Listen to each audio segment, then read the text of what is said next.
Hello and welcome back to Fate Grand Order. I'm Luce, and tonight we're going back to the Golden Sea of Trees.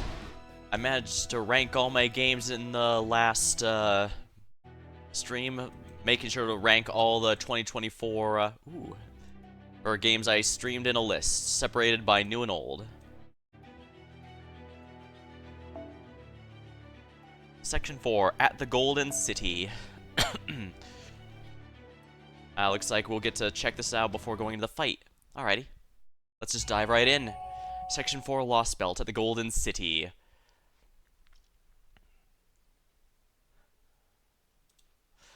The Golden City.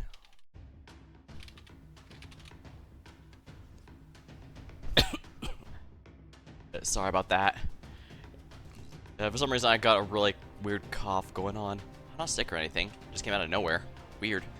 Yeah, I was going to make, as soon as I saw Golden City, I thought, dang, are we at Lendl already? Before we had to go to the Atlastus Plateau at Limgrave and Liurnia before. It's so high. The heat really kicked back into high gear as soon as we crossed the river. Oh yeah. Last time I wondered if maybe Nemo died when the ship crashed, but then I remembered, no. Nemo may have the power to split himself, but while each one is roughly their own person, they're still all one, exactly. So if Nemo died, Nemo Marine would have as well. So the good news is he should still be alive. He kicked him back here as soon as we crossed the river. I want to go back to play with Protea. Oh, you're going back to the first Underworld Marine? I'm sorry to hear that. Tapu, you meanie, I'm not gonna go back. Well, the good news is we made it past the first layer, so no one's going to be following us to try and take us back to the orphanage. And yes, I'm going to continue making Made in Abyss references. Just wait until we see if someone's the equivalent of Bondrude, because then we're gonna really have fun. I'm one of the Master's bodyguards, you know. I was being serious, I just want to vent. It'd be nice if you let me stand under your wing a bit. Under my wing? Oh, I see, because the shade will help keep you cool, yes? Well, it's nice to see Tepu and Marine getting along so well. They're like father and son. Oh, actually, I probably shouldn't just jump to calling Tepu father. We don't know how actually old he is. Father. That's a name for the two providers of genetic material for your species, correct? I don't see the merits of procreating to raise a genealogical successor.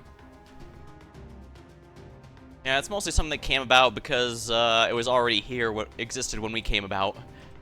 But if you're imagining the two as a father and child, I suppose Tepu does seem older than the rest of you. Let's see, if you convert his age to human years, I'd say about 90, give or take.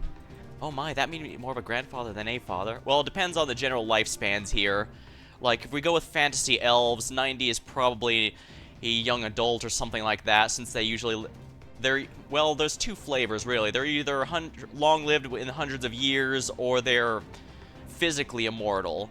The kind as in they don't die of old age, not in that they can't die, period. Because obviously violence is pretty good at ending life. Oh gosh, I have no idea we're asking so much of a senior citizen. Oh, do not worry, I'm quite alright. Dino's bodies remain in perfect health until they meet their end. Oh, so they're kind of like Saiyans, where they retain their youth for a good bit longer. More importantly, are you sure you don't mind leaving Protea behind? I don't understand the summoning system very well, but wasn't there something else you could have done? Darn, if only we could have kept her in a Pokeball. That would have made this a lot easier. Thank you, Protea. We never could have crossed without your help. Thanks, Protea. You're still happy, even after that major, huge problem along the way? Major, huge mess along the way? Wait, what? That wasn't a mess. That's just another interaction with a primitive creature. It's like when you go to pet a dog and it's biting you. That kind of thing happens all the time, right? That's pretty clearly something that happened to director Olga, but I think silence might be golden here, right? Yeah, it seems like Olga Marie was still in the body when the alien god took control of it, but because of the amnesia, the alien god is suppressed, and it's still there, but Olga Marie is the primary person in control, kind of like Taiga. Speaking of which, I believe Taiga was one of the few, Central American servants in the game before this one, so I wonder if she'll show up. Probably. But then again, there's a few others, like Quetzalcoatl's also in there, so maybe if we're lucky, we'll see her. I'm actually not entirely sure about who shows up aside from a couple spoilers I couldn't avoid, so should be good. Oh, speaking of which, King Protea's boss fight. Well, this is as far as I go. Thanks, everyone. You're staying here? Why'd you come with us? You're part of Chaldea too, right? I'm afraid she can't do that, young miss. Although the mask no longer holds sway over her, King Protea is unable to leave this boundary of the underworld. The only reason she was able to operate here without the Stormborder or the Master was her having been made into the Stratum's guardian. He's right, I may have been summoned to the Stormborder, but I failed to Mictlan before I could form a contract and magical energy connection. I still have a large magical reactor, so I can at least move around on my own. But that weird bat guy, Camazotz, forced me to agree to become a guardian in exchange for this power. So I knew it. Camazotz was using my command spell. That little bat bastard! Do something, Father. Give her a way to leave this toxic work environment. I wish I could. I could remove the infected parts, but this matter reaches her very spirit origin itself. To take King Protea out of this level would require a complete factory reset. So if we had her disappear and then summon her again at the border, perfectly viable until you consider the risks of a re-summoning. Remember, King Protea is a divine spirit. The odds of summoning her again are slim, and even if you succeeded, it may not be the same one. Even when speaking of a single heroic spirit, it's impossible to see the same version again since they appeared. Yeah, I mentioned before, but basically servants are just very powerful familiars that are made of copies from a master copy, like when you copy one disc to another. They're basically a fleeting existence, hence why, even in the series, they're often referred to as shadows of their true selves. And interestingly, the Protea boss fight, it turns out there's actually quite a few servants that could negate a lot of their stuff that made it difficult, which would have made the fight easier, including deleting the, or at least delaying her 10-turn time limit. Well, 11 turns, but yeah, I could have extended that to 20, and if I had known that, I could have done quite a bit to fix it. You can also negate her shuffle if you have a very specific servants, but I did not know about that. I only found out when a friend told me about it later, so that's kind of annoying, especially since one of the ones is Vitra. Since one of the ones that can negate one of her mechanics is Vitra, who you may recall is pretty much my ace servant, since she's my highest NP 5-star. Still, I suppose the fact I won shows that I am pretty good at jury rigging, even when I'm not dealing with the mechanics as I'm intended, so at least it worked out. But yeah, unfortunately, Kirei's got a pretty good point here. That is the fate of all servants, Lady you Olga Marie. I hope you can understand. Why would anyone ever? Who has the idea for such a terrible system? Thank you for getting sad on my behalf, but it isn't all bad. I may have been turned to an altar and made into a Joshonal, but at least I can stay materialized here, even without a master. So I'll wait here in case you come back, and if you do, I'll flail so hard no enemy will touch us. I'll always be your servant master, no matter what happens.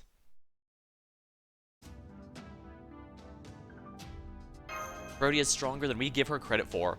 I see, I do feel bad about leaving her, but if you say so, I'll take your word for it. It's so nice of you to worry about Protea, even though we don't talk to her much, Tapu.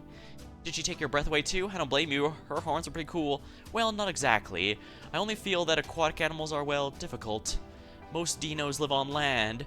Only a scant few live in water or take to the air. Terrestrial dinos like me have a hard time sympathizing with their unique way of seeing the world.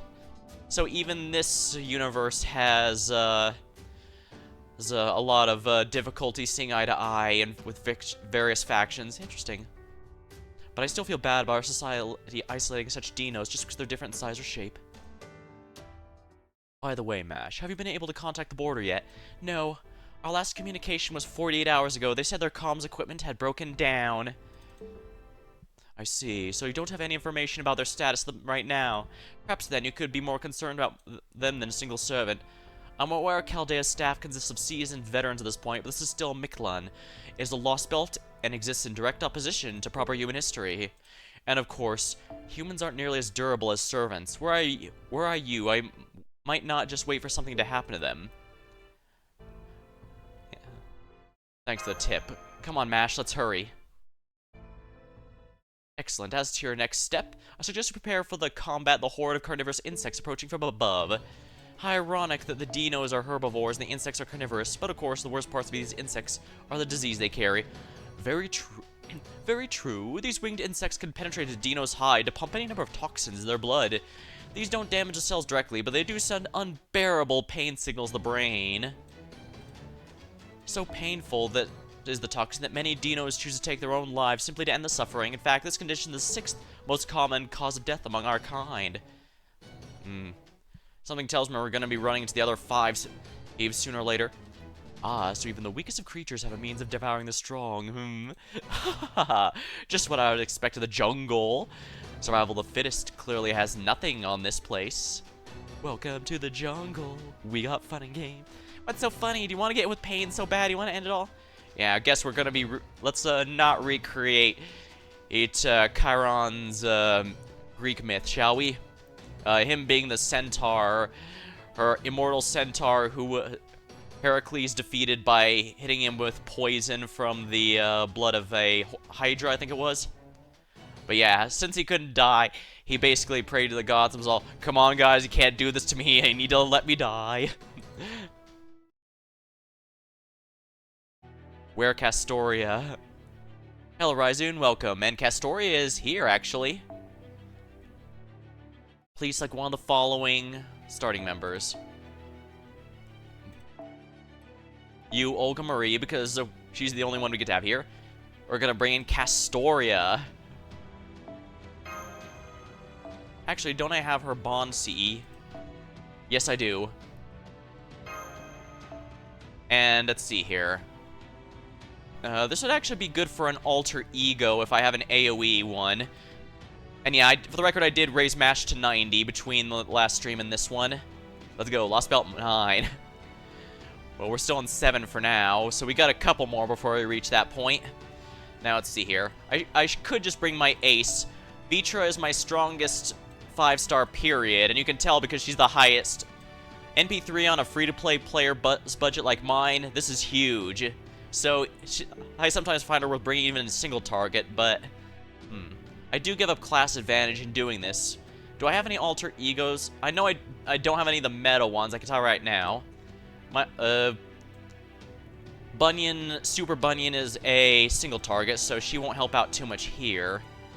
Mecha Ellie's our single target. I guess I could use Ranmaru, but I guess if I'm gonna be using... Ah, yeah.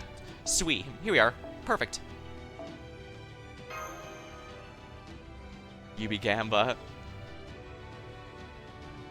Oh, I didn't gamble that. When I ended up pulling Vitra 3 times. Once on her debut banner, once on her Valentine's raid up, and during the last Christmas when her event reran. And the last one, I had to hit the hard pity at 900 quartz. That's how... That was awful. I mean, you can see my Sate quartz count. I have 3,500 right now.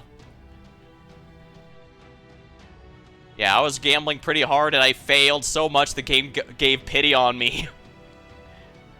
But yeah, once you have a single target and AoE of each class, it's good news is it's actually very easy to save up, thankfully.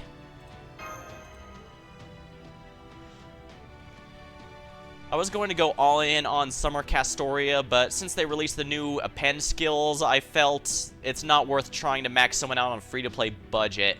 I mean, I'll definitely get her for collection purposes, maybe even NP2 so she can nuke stuff, but I might save up if I have anything left after that, simply by virtue of the fact that,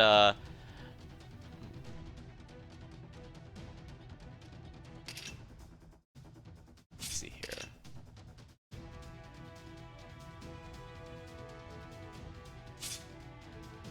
She won't, yeah, Olga won't be used Planet Olga Marie yet, so I might as well, do this here.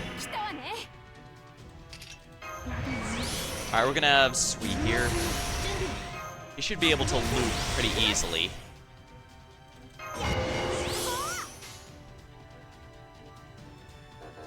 Yeah, she won't use it no matter how much. Be nice. I do like how she has... Yeah, I like how she even has a few unique lines if you keep clicking on it for a little bit. I'm sure whenever the story does something that she finally goes, okay, I'll use it now, it'll be a big deal. And I look forward to that.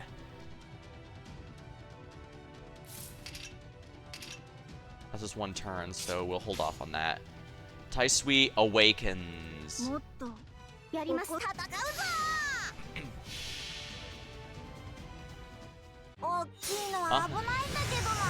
This won't be nearly as crazy as the King Protea boss fight, but... You know, I'm still upset. If I had known that Vitra countered one of King Protea's mechanics, I would have brought her. Instead, I had to jury-rig everything to have Lady Avalon and Castoria get Ellie-chan to just spam her NP. Ah, 10% here. There we are.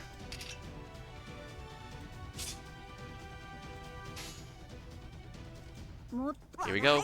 Taisui awakens.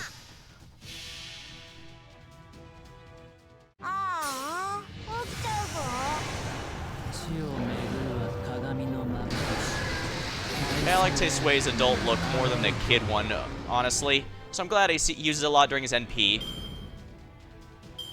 I mean, you can check my VOD if you want. I used a stupid jury rig to beat King Protea. If I had known I had more than enough servants to negate all our mechanics, I would have. I'm surprised. Usually the story does a pretty good job of telling you, hey, this is a pretty good way to handle this.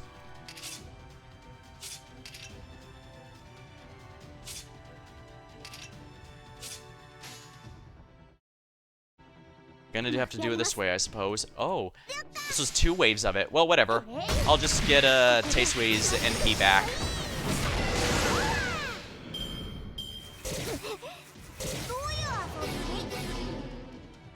I'm kind of surprised they put all this data to make Olga a playable character, but she's not summonable at all. Granted, some speculate she might be a 6-star or something since she has this weird rainbow color, but I think that might just be to show how special she is. Because she seems to be classless right now. At least from what I've seen, she seems to be neutral to everything. Even Berserkers deal neutral damage to her, and very few have that. Only beast types and shielders prior to now. Ah. Darn. I was hoping that would work, but it didn't. Alright, Castoria, time for your NP to cleanse the debuff that's gonna end after this turn anyways, because I'm silly like that.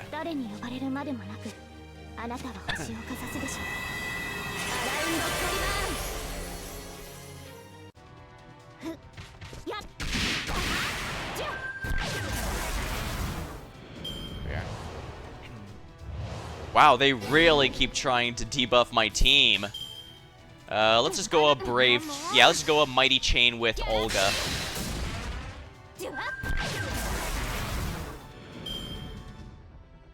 Her ability to change targets mid-card selection is pretty nice.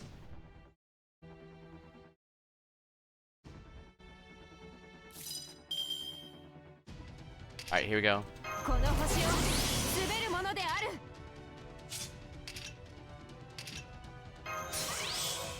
Alright, Taisui, do your thing.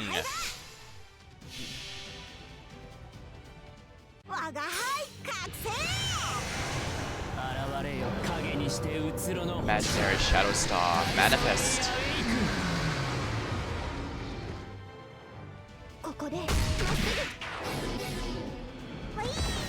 Haha. I was a bit disappointed by the Water Monster Crisis event, but I can't deny the welfare was genuinely worth the trouble of going through it. Which is a shame. I was planning to go for the Trunk Sisters, but honestly, the event didn't really sell them on me very much. It didn't do nearly as much as I was hoping, and in the end, they just had Morgan come in and fix everything. Which I guess shows why events don't usually bring in ones like her or Gil very often. They try to avoid easy win buttons. Because you stank. Hey, can it. Sorry guys, I'm so useless. What, you're still stewing about earlier, Marie? Come on, let it go. We are in a strange new land. It's impossible to see things in this foliage. It's super hot, and those things could fly. I don't blame you at all for not noticing them. Even Mash's Ortanax didn't detect them till they were right on top of us. It's true, I'm sorry. I still don't know why I didn't register those insects as a threat. It's not your fault, Mash. I'm a lookout. It's my job to catch the things your gizmo misses. You want to try some combat training together? Really? That sounds great. I'm technically a Marine, so I want to do martial arts too. That is all well and good, Marine, but why don't we take a break first? It's not safe to cross the jungle by night. There's the Koame, great serpents who move too quickly for us to notice, and the Hibakte. If I remember right, these are supposed to be phonetically pronounced, so the Kipatith. The large alligators who blend into surroundings until they're within biting range. Ah, crap, then they'll bite you and spin around in circles. Those carnivorous insects and the mindless dinos lurking around. We would be much safer staying in one place and resting till the sun returns. Once it has, we can resume our journey. And days last a lot longer in this Lostbelt, as we've noticed, so the good news is we'll have a lot more daylight than usual to go through. Okay, I'll take the night watch. No, that's okay, Marine. I found a frequency the bugs don't like that last battle, and I set up a bounded field, so that should be enough. The Orton action will alert us if anything else hostile gets close. I think we can sleep soundly tonight. Great, then I can break out my sleeping bag. I love curling up in it. I love when Tepu puts on his glasses. Repelling insects, the frequency of sound they dislike. What a clever idea. This is how proper human history's humans compensate for what they lack in physical prowess. It's also a textbook example of maybe why you should always fill every void you find. Take nuclear fission, for example. Sure, it provides plenty of energy, but produces a lot of seriously harmful waste. Really, when you think about it, the whole course of human technological development makes no sense. Speaking as someone who's played Civilization games, yeah, sometimes the tech tree makes absolutely no sense. And yet, you can do it. Any species with 2 brain cells would figure a way to deal with that kind of waste before experimenting with nuclear fission. But proper human history's humans are focused on getting the absolute most potent at the expense of all else. Well, you know what they say, players will optimize the efficiency out of things. I imagine that applies to life as well. There's an expression someone coined that sums it up. You can be too smart for your own good. Anyways, my point is, you shouldn't be too quick to praise proper human history, Tepu. What benefit do you gain from the tree? It's kind of mediocre, but it's something, I guess. Well, you have to advance the tech tree no matter what in Civilization, because basically all your empire upgrades and military upgrades come from that. It's why science is usually such a heavy focus in most forms of playthroughs, even when you're going for alternate victory conditions besides Conquest or, well, no, even if you're going with Conquest, getting stronger military units before the opponent could be a big boon. Although I guess there is just plain bum rushing as well. Still, if they get around a real clean energy revolution by finding a stable way to achieve it, then I'll be willing to accept them as honorary space humanoid life forms. What are honorary space humanoid life forms? A humanity worthy of my rule, or to put it another way, humanity 100 years from now. Can I ask you something, Miss Olga Marie? There's something I've been wondering about for a very long time now. Why President of Earth, anyways? I'm not talking about what the position means. But I'm not talking about what the position means. I mean, that's rather obvious. You rule the world. I'm just talking about why you want it. Now, come, Mash. Why would you even need to ask something so... yeah, I'm curious about that too, actually. Fine, I guess presidents do need to hold the occasional press conference. I came here from an empty planet when I heard this one crying for help. I came here to help, so I have no intention of claiming the planet as if it were my own personal property. And that's why I don't have any plans to declare myself king or become one, like Camazotz was doing. Yeah, right now Camazotz appears, along with David, appear to be the closest thing we have to main villains. They might even be the one and the same. I mean, we did see Beryl turn into an actual furry in the last chapter, so who knows? I see my role on this planet's about raising and guiding its intelligent life. I want its government to be fair, history to be just, and create a world where people and opinions are treated as respect and acceptance. A president supervises our people, represents interests, and celebrates our success. That's the sort of leader I wanted to be, I think. You know, I think you, Olga Marie, officially has my vote. I vote you, Olga Marie, as President of Earth. I still can't remember my specific plans or exact reason, but that's what I think ruling's about. While some of this is most definitely influenced by the Olga Marie part of that body that the foreign god is doing, this also does bring up an interesting idea. Does that mean that the Earth somehow was calling to the foreign god, or something on Earth was calling the foreign god here? And I guess in that case, when she arrived, she ended up selecting the Cryptors because they were on the verge of life and death. She specifically wanted Wodime, but he managed to sweet-talk her into getting the others in on the deal as well. Yeah, I think this gives us a lot more to mull over now that we finally have some idea. Oh, hello, Shadowbuzz. Welcome to the stream. That's why I have to wipe everything away to start from scratch. Director? Why do you keep calling me that? As if what happened at the palace wasn't weird enough. How many times are you... No, wait. The first time we met was in that cave, so where'd I get palace from? Well, Never mind. Since your memory is obviously so terrible, I'll make it simple for you. I've come to this planet to rid it of evil and put it back on the right path. I'm the great leader here to guide humankind out of its own foolishness. That is you, Olga Marie. Does that answer the question? It does, but if so, and if we're so foolish... Oh, obtain hydration? That's actually a good idea. Thanks, Rising. Hold on.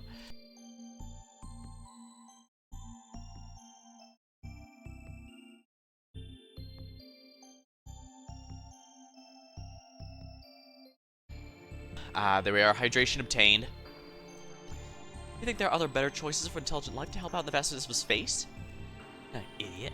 When did I say being foolish is a bad thing? Besides, humanity is far from the only foolish species out there. Like intelligent life forms are basically foolish by nature, correct? The universe wouldn't be what it is if we didn't make mistakes. That interesting. Does that include herself in there, or... Well, I brought up fresh drink entirely because VNs like this can be murder on my throat if I'm not drinking regularly, so it's a pretty good idea to keep it up. It's all well and good to say this from my high horse, but when's my body gonna work like it's supposed to again?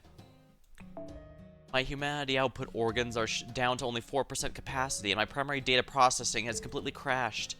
I can't even be a decent secretary like this, let alone president. What am I, exactly?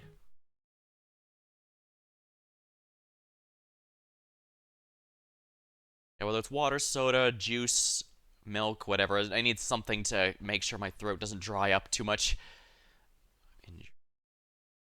Avoid injuries and such.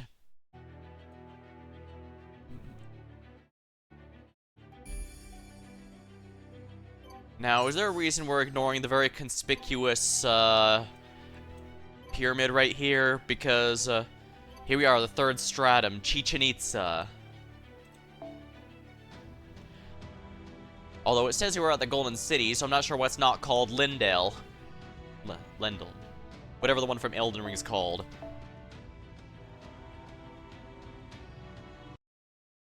And yeah, I'm definitely going to be referencing that and Made in Abyss, because there's definitely influences of these, I'm feeling like. Or maybe I'm just seeing it because it's stuff that's coming to my mind first. Never know.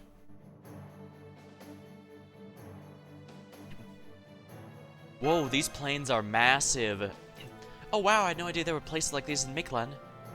Although I thought it would be steep mountains and dense foliage anywhere we went. Still too hot and too much sunlight, but the breeze feels nice. Come on, let's hurry. The storm border should be somewhere in the jungle past the plains. Well, this isn't good. I'm afraid I have some unfortunate news and a suggestion never mind, it's too late. You'd best prepare for imminent combat. Tepu. Not even trying to sneak across the plains anymore, huh, Clement? You'll get no mercy from us. If you thought we'd be fooled by you bringing along a mindless dinos, you thought wrong. The king of dinosaurs decreed that any who try to cross the plains will be attacked on sight, dinos or not. You all cuddle bastards are in a world of pain now. That's a good question. Just how massive? Ah, I can actually bring a player version. For this one, we're definitely going to bring Vitra. Closest thing I have to an ace servant. And if I'm going to bring Habitrot or Mash, it'd best be mine, I think.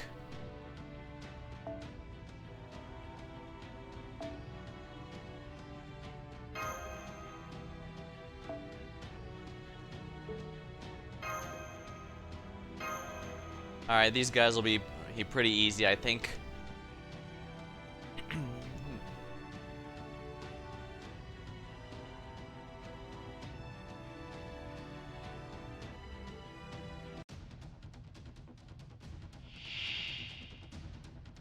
Wario Dinos.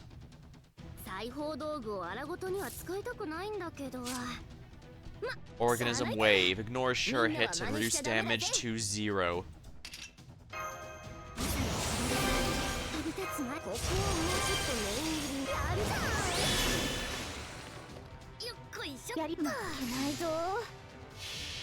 This is not going to work, but the sooner if I reduce it down to 2, the more easy Brave Chains will become. Mighty or Brave Chains, really. I need to eat through these invuln stacks. But once they do, it should be pretty easy to take them out, I think.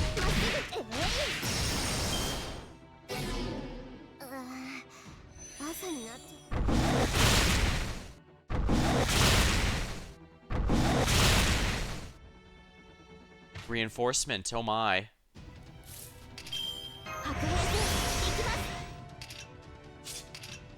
Yeah, I'm gonna have to do it this way. Protect Vitra at all costs.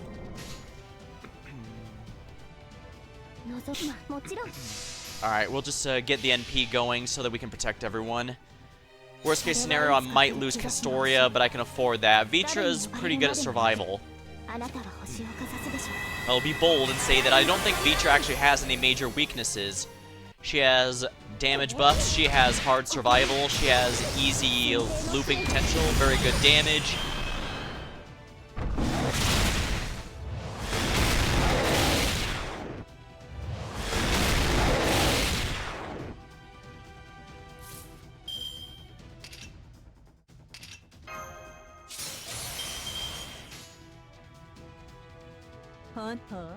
Alright, let's go with this.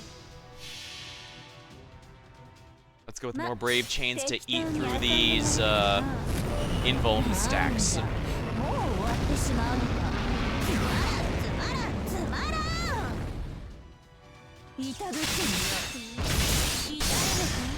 Excellent. It can now take damage. Dino's Smash.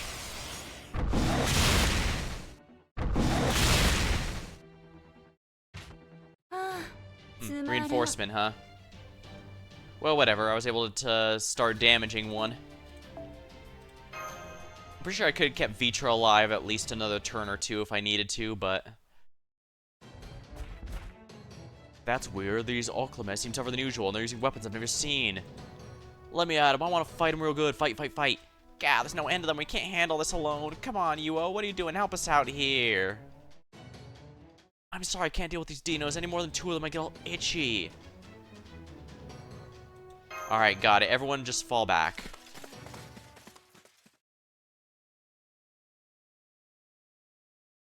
See? See? How's that helpful here? How the heck are we gonna get past that? Indeed, this could be quite a conundrum. Dino's soldiers are stationed all over equidistant points across the plains. They must be keeping watch for Oklima, attempting to make their way here from the lower strata. We might be able to sneak past them in the jungle, but there's nowhere to hide in the plains. There's no chance of them listening to us either. Dinos with jobs are quite stubborn, and they take their duties very seriously and work tirelessly for hours on end. There's no point trying to negotiate them. If we try to pass, pain is all we expect. Dinos are really into expressions about pain, huh? Pain is one of the few sensations we experience, so we tend to reference it a lot in their speech. I recommend we return to the road and make a detour at Chichen Itza. If these dinos are guiding the way on behalf of the king of dinosaurs, we'll have to receive authorization to pass the king. I see, and I take it we'll find Chichen Itza, those ruins, early this morning. Correct. Chichen Itza is a holy land dedicated to protecting the sun. It's the one place in Mictlan where dinos live and gather together. It's also where you'll find the being you call a god, Kukulkan, teaching is the sun.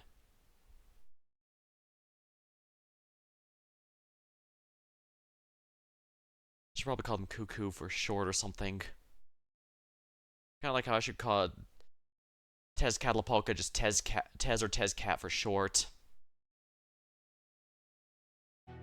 I guess I can discuss him since he was discussed earlier. He is very tempting because assassins are the one I'm kind of weakest at. Like, my favorites are ones like the Summer Valkyries and Kichi Hogan, but those are rather mediocre at, if we're blunt. And he's really good, but I have to stay strong. At the Golden City.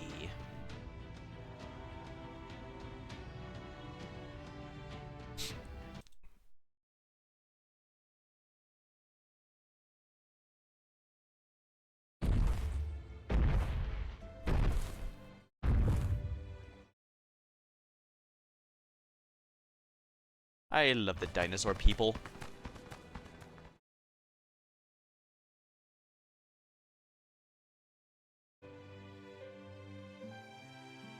Welcome to the City of Dinos, everyone. Dinos, everyone. It was built by expanding and renovating the remains of an ancient city, so you may find the buildings and facilities a bit large for your taste, I'm afraid. A bit? You call this a bit? This is at least twice as big as anything humans might build. It might as well be a city of giants to a short fairy like me.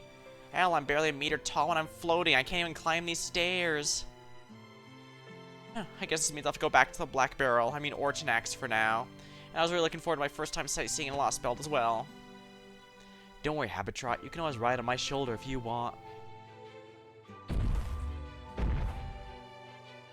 How about I carry you this time? Okay, this is just too freaking weird. What the hell did you do, Rasputin? I'm glad you like my disguise. His spell. The incident in the plains made it abundantly clear we're not going to get very far in the Dino City looking like humans. Though it's not my particular part of expertise, I attempt a bit of magecraft, that is, a bit of sacrament. Yeah, priests are not allowed to use magecraft, but Kirei does anyways. Let's just say there's a reason that anytime he appears in a fake canon, they make sure to go out of their way to explicitly state he is a false priest in every meaning of the term. To disguise us as Dinos. Don't worry, it's merely an illusion. Think of it as kind of an augmented reality. That's a big help, Father Kodamine. Yeah, we wouldn't have been able to enter Chichen Itza so easily otherwise. It's a good thing we have him here helping us, isn't it, Senpai? Rawr. Dinosaur noises. I'm glad you like it, but please stick to human language if you don't mind. Besides, the other Dinos won't think anything of it even if they overhear us in our language. Too bad you, Olga, and Marine couldn't come with us. It is, but Director, you, Olga, Marie said... Flashback. Disguise myself as a lizard? Of course not. I'm gonna camp out here... No, I'm gonna camp out here at my embassy. You stay here too, right, Butler? I'm afraid I can't, young miss. I'm too interested in Chichen Itza. I hope a nice souvenir will be enough forgiveness. Would you like something edible or decorative? Wait, now you're deciding what you do? Are you sure you're my butler? Yeah, that expression just looks silly. I believe last time I wanted to call it a face that looks like it's drawn on her head, but, well, she's a drawing herself. Of course it's drawn on. I'll be tagging along in spirit form, so I won't need a disguise. Oh, I can't wait. We didn't have any jungles back in the land of the fairies, you know. I can't wait to see what kind of fairies they have in here. I believe this Habitrot is specifically the one from proper human history, the one we summon. So, this is sadly not the same one we met in the Lostbelt of Fairy Britain. That one, unfortunately, was deleted from existence due to time paradox reasons.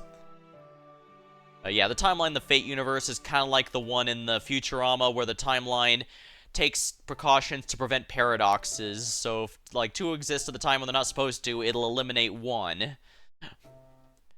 Looks like you'll be the only one staying here, Yuo. But I do think you'll be fine even without a disguise, but oh well.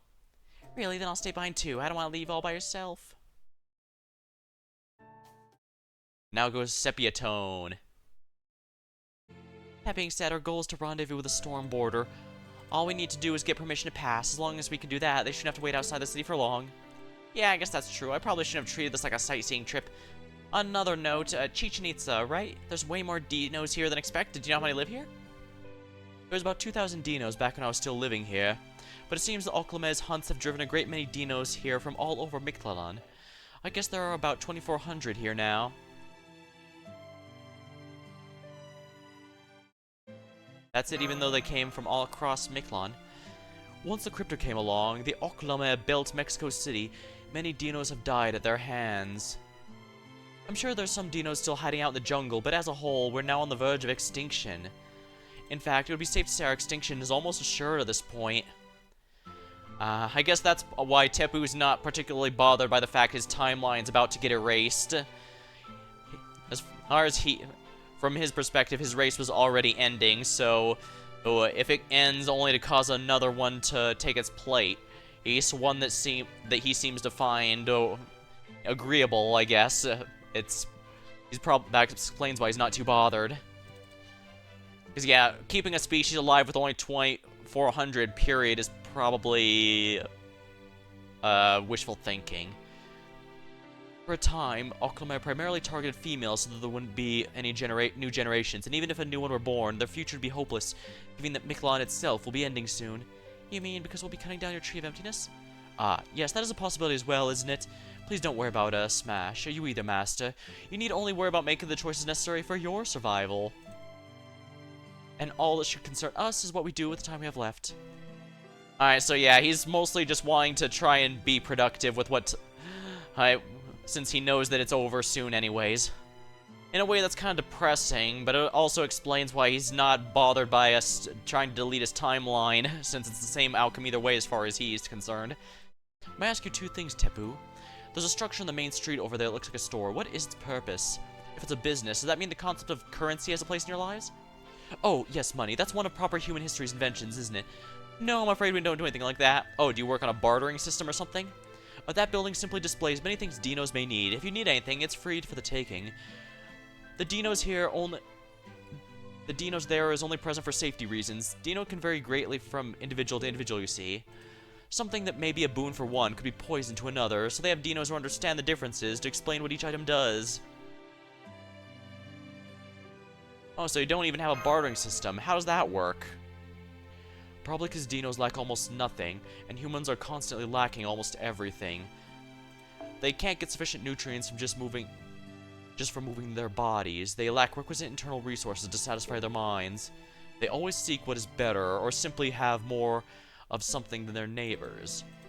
That unending want is what drives humans to crave wealth and find new and better ways of accumulating it. Money is the blood of human society, and it's built on the fact that every one of our lives is finite. The dinos, on the other hand, possess strong bodies and calm minds. They want for nothing. It would simply never occur to them to steal from one another.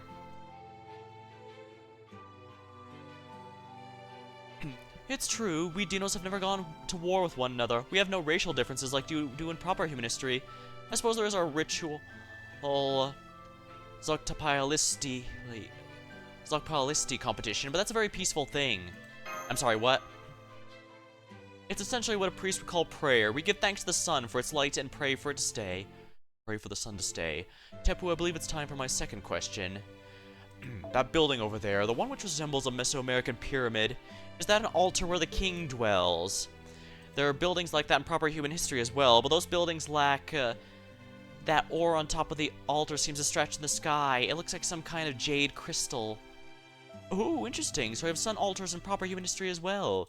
I suppose the desire to draw closer to the sun must exist across many cultures. That altar is what makes Chichen Itza a holy land. It is where the sun both begins and ends. That is the solar sojourn. In proper human history, the sun is in outer space and the earth revolves around it. Is that correct? But there is no outer space in Mictlan. Our sun here lives with us. From what you told me of proper human history, it would seem our sun is a tiny, artificial one. It begins its journey here in Chichen Itza, travels away across the ninth, makes its way back. That alters the sun's house. It gives the sun a place to stay, giving it strength, and sends it back upon its way. That is how it works here in Mictlan. Does that answer your question? I see. I've been wondering how the sun manages to float there in the sky. Since Mictlan's gravity affects its outer edges or sides, depending on your perspective, but it seems the sun is an independent relic, quite separate from the laws governing Mictlan. I believe it is, yes, but permit me to make a correction. Those pillars you see reaching the sky are not ore, but a plant. Their resin is what gives them that shining appearance. That altar is at the very top of the outer space tree that runs through all of Mictlan. Does that answer all of your questions? Good. Let's go to the altar now. I've heard the king of the dinosaurs is a temperamental dinos, but I'm sure they will understand if we explain our situation. That's good to hear, but will we really be able to get an audience with this king so easily? Oh yes, as a matter of fact, I was once one of the Chichen Itza's priests. I left before the king of dinos appeared, so I've never met them myself, but I have a record of my accomplishments, or rather, my connections to vouch for me. Ah, so connections still matter in this world. Besides, we have no concept of things like territory or natural borders. Anyone's free to go where they like, just like the sun. Yeah, even those dinosaurs only attacked us entirely because well, us and the servants are all humanoid, and as far as they're aware, the only humans are the jaguar warriors who hunt the dinos. Tepu, what are you doing here? Go choke on a corn cob. Damn it, who let the heretical thinker like you all the way in the holy solar Shorn chamber in the first place? And who are those young dinos there with you? Did you come here just show off your prize pupils? Ah, you bastard. They aren't my pupils, they are my teachers. I am learning a great deal from them, actually. At any rate, I'm glad to see you're in good health, Priest Vokob. We'd like an audience with the King of Dinosaurs. Would you mind letting us through? Would I? Of course I'd mind. The king is very busy dealing with the Oklame right now. You wouldn't know this since you've been so blissfully retired of the jungle, but the Oklame are vicious creatures called Hyomens. The king understood this was an existential threat to the dinos, and so he closed off the plains and vowed to fight. Chichen Itza has no place for a gutless coward like you. Now leave. I'm afraid you're mistaken, Vokob. I still have a home here. I made it myself. That's not what I mean, damn it. Soldiers to me. Rawr. Get this thing out of my sight immediately. Don't let him anywhere near the king's chambers. We'll see. Well, that wasn't exactly the warm welcome I was expecting. Tepu, if you'll forgive me saying so, you don't seem to be on the best of terms with that Vokob fellow. It's true, Vokob despises me. To him, I'm little more than a spoiled corn. He even sent assassins after me a number of times. I had no idea he'd been promoted all the way to head priest. Pity I forgot to congratulate him. So if the head priest hates you that much, then looks like we're not gonna get the audience anytime soon, at least not through the front door. That Vokob guy's seen the master and Mash now, so we can't go and ask on our own either. They'll turn us away just for being friends of Tepu. Oh, ouch. Well, there's nothing more we can do about that now. Alright, so while there isn't any concept of racism in this society, there is a concept of grudges and personal slights. Well, there's nothing more we can do. We'll have to change tactics. Since Tepu's connections turn out to be of no help, we'll have to find another way. I say we look for someone else here in Chichen Itza who'll be willing to help us, and meet via a different route. Then we'll have to start by gathering information. I agree. This isn't a problem we'll be able to resolve overnight. In which case, we'll need to find a place we can relax and think for a bit. Tepu, is there any shared lodging for visitors in Chichen Itza? Why don't we use my old house? It should still be standing. It's off the main road, so we should be able to discuss proper human history without being overheard. Oh, and let's bring Uo and Marine with us as well. Of course, none of you are Dino, so it'd be best if we stayed together as much as possible. Yeah, that sounds good to me.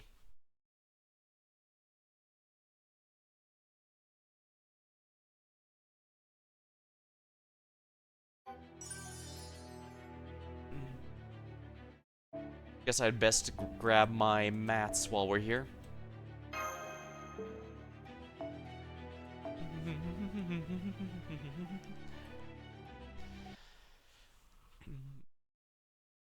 At least January, at time of streaming being a dead month, means I have plenty of time to stream the story and take my time with it. No need to rush, especially since there's a few fights that have been ruined for me that, to my understanding, will take a while. So, no point in rushing any of this. Oh, but don't worry, I'm not worried about the difficulty or anything. To my understanding, if you can beat Cernunnos in Lostbelt 6, you can handle anything in Lostbelt 7. I guess kind of like how if you can beat the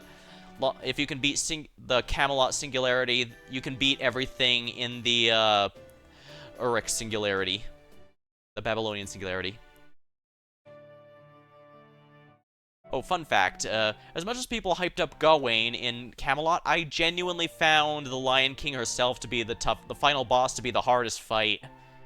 Castoria didn't exist yet, so the Invuln Pierce goes through straight up everything, so it was really rough for a new free-to-play player to nuke through that, especially since I didn't exactly have very many NP5 servants there, period. There's like 2 welfares and that was it at the time, I think, so it was pretty nasty. Granted, the more I think about it, the more I think Castoria having that unpierceable defense might have been a bad idea from a game design perspective, because now they were forced to make a Pierce's unpierceable defense, and I won't be surprised if eventually they bring like Ajax with a shield that blocks unpierceable defense pierce or something like that, and it just gets silly. And yeah, I know the one that breaks Castoria's Pierce can be blocked by dodge, but in my opinion, Invuln Pierce should have been blocked by dodge to begin with. That way it creates kind of rock, paper, scissors effect, where Invuln blocks a sure hit, Invuln Pierce breaks Invuln, but is stopped by dodge. Dodge stops it, but is stopped by sure hit. It creates a nice synergy there, rather than the silliness they have going on now. But yeah, it's probably a bit too late for that. Oh well. The game runs on spaghetti code in general, so they probably have a lot of things they wish they had done in the past, but didn't. Such is life. Hey guys, congrats on a hard day's work. I managed to get in the city without any trouble just by sticking close to UO. That's because the other dinos thought you were one of my accessories, so be careful because that won't work if you get too far away from me. Anyway, thanks for coming to get us. Sounds like we've got yet another problem on our plates. So you refused an audience with the king, huh? I get it. I'm not in the habit of seeing unscheduled visitors either. We've got one choice then. We'll just have to destroy the altar.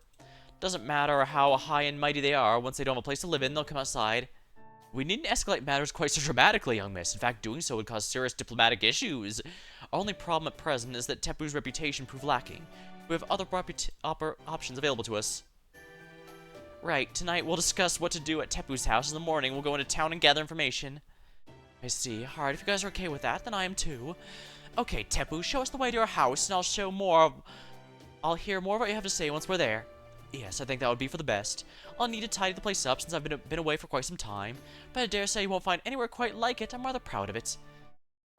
It may be a little too big for your taste, but I can promise you'll at least get a good night's sleep. Hey, sometimes we don't even get that in these Lost Belts and Singularities, so it'll be nice to have that.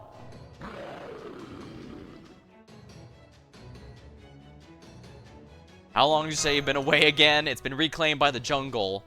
Oh, I'm sorry about this. As you can see, weeds sprout up just about everywhere.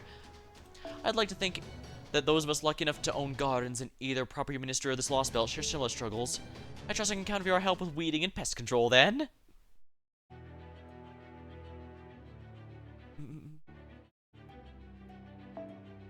Looks like they're slowly adding an additional servant to the list.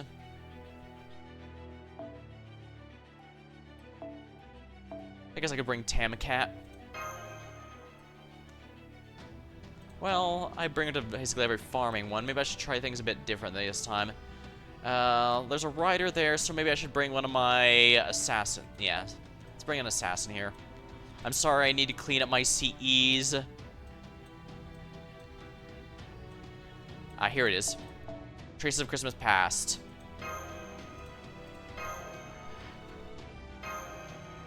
Okay, yeah, I need to get that one up so I have a level 100 quick CE.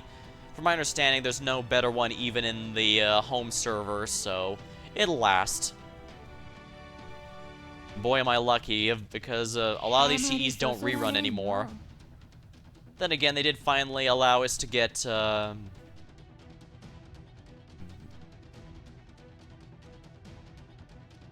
let's go with a Yulgamari. Let's go with a Mighty Chain from Mulgamari here.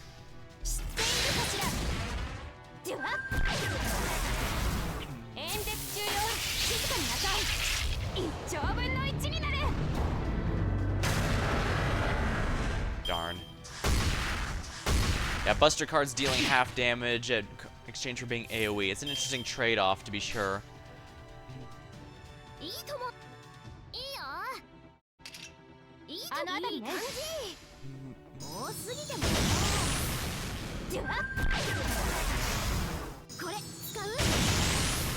Poisonous jungle snake, a beast playing in the garden.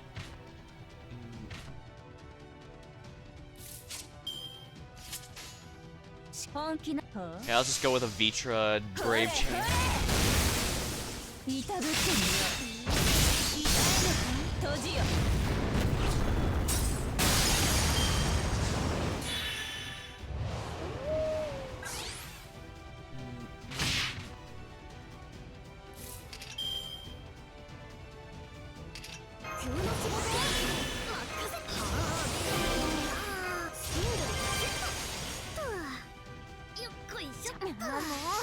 Alright, this should be good then. There's 4 enemies, but the last one, if I can get a Brave Chain, the last one should finish off whatever it is.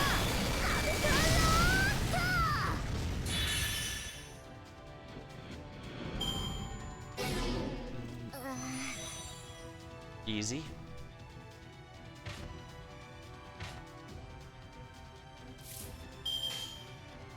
It's hoping for a chain, but whatever.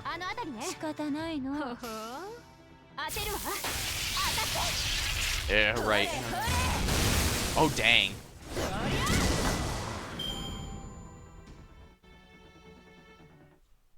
I'm glad Kichihogan was an assassin instead of a lancer. Oh, that's for sure. Free-to-plays just straight up don't have that many good assassins. The best ones are all welfares that have long since passed the boss. 陸東標本接しともき知れんこの星をすべて言うことがあるでし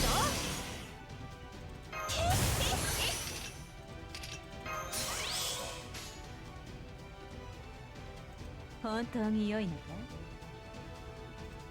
I think Vitra should finish these all off with just her NP, but if not, I'll just have Kichi NP next turn. I could have also used the Kichi Hogan Mighty Brave chain to just kill the boss and done this NP after, but yeah, I think it's better. Yeah, it's better I did this way. ここらで一つ熱く溶けた鉄を一杯二杯飲ませてくれぬか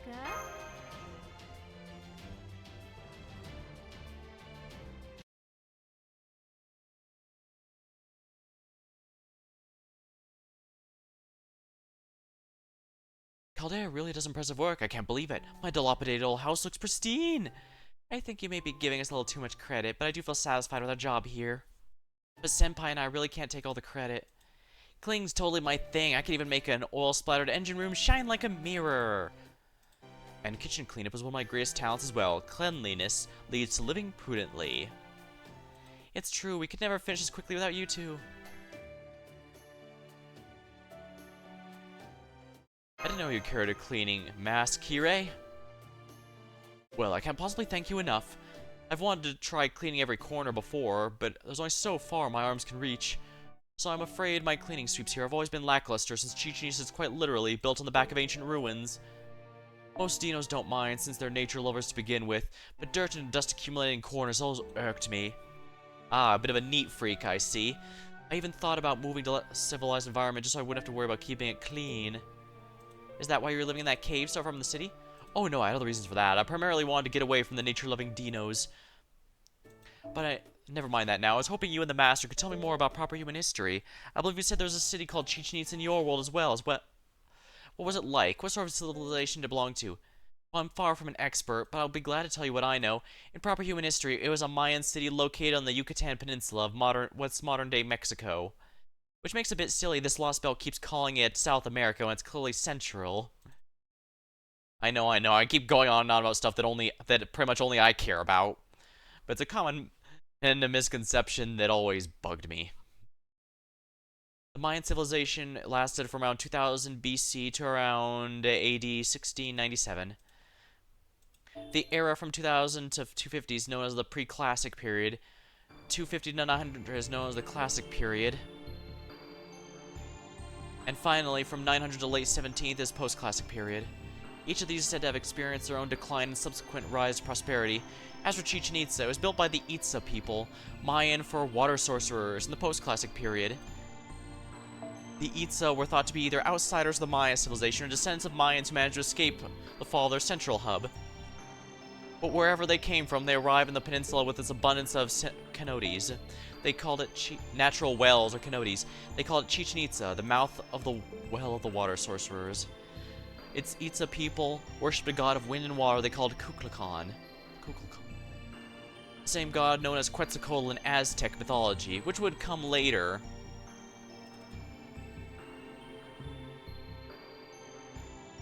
I should choose this one so that she clarifies the differences between the two, because that's going to be cool to listen to. Many other myths are similar thanks to the shared origin in Latin America, but yes, at heart, they're fundamentally very different religions. Put rather crassly, the Mayan civilization was sort of a rough draft for the more polished Aztec. Cool. Yes, they exist in proper human history, of course they did. And yet, proper human history's Maya civilization still fell, even if they had their own god protecting them. Well, yes. When the Mayan civilization declined, the gods disappeared as well, and all of Latin America entered its age of humanity. The Mayan is thought to have been created by the Mayan people, but in truth it was a creation of many different tribes and hamlets. Their descendants built in several different ethnicities, like the Tzlotl and Kich. The name Maya is now believed to have come many years later from the city-state of Mayapan. During the Classic period, the Mayan civilization was composed of around 60 to 70 city-states. Even after the civilization's first collapse, the Mayans went on to create numerous cultures and histories in the post-classic period. They even believed to have been physically stronger and more mentally advanced than the average person at the time. City-states like Copan, and Tikal, Kalakmul, and Palenque flourished thanks to the prolonged period of continuous competition and cooperation. These cultures advanced written language and astronomical practices, and built incredible structures like Pyramid Ladanta, a pyramid in the Mayan city of Il Mirador.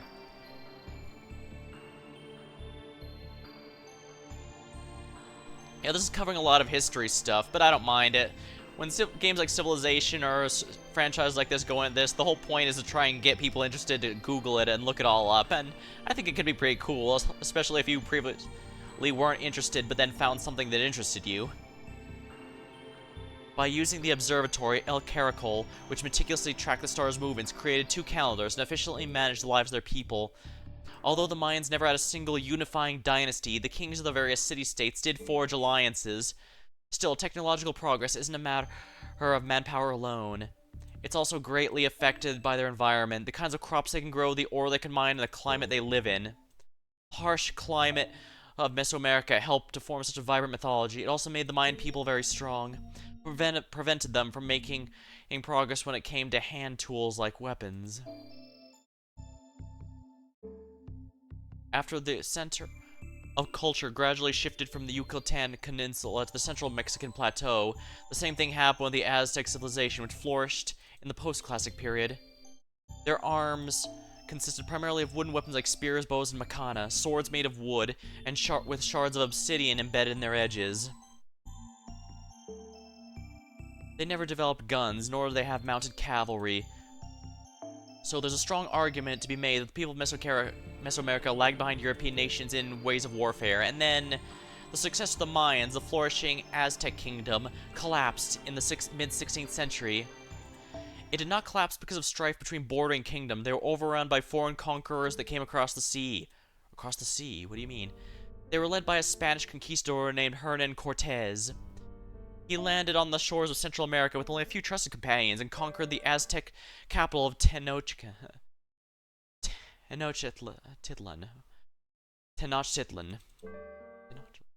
The Aztec king of the time, Montezuma II, died in an ensuing upheaval, and in the end, Cortez and his fellow conquistadors destroyed the Aztecs.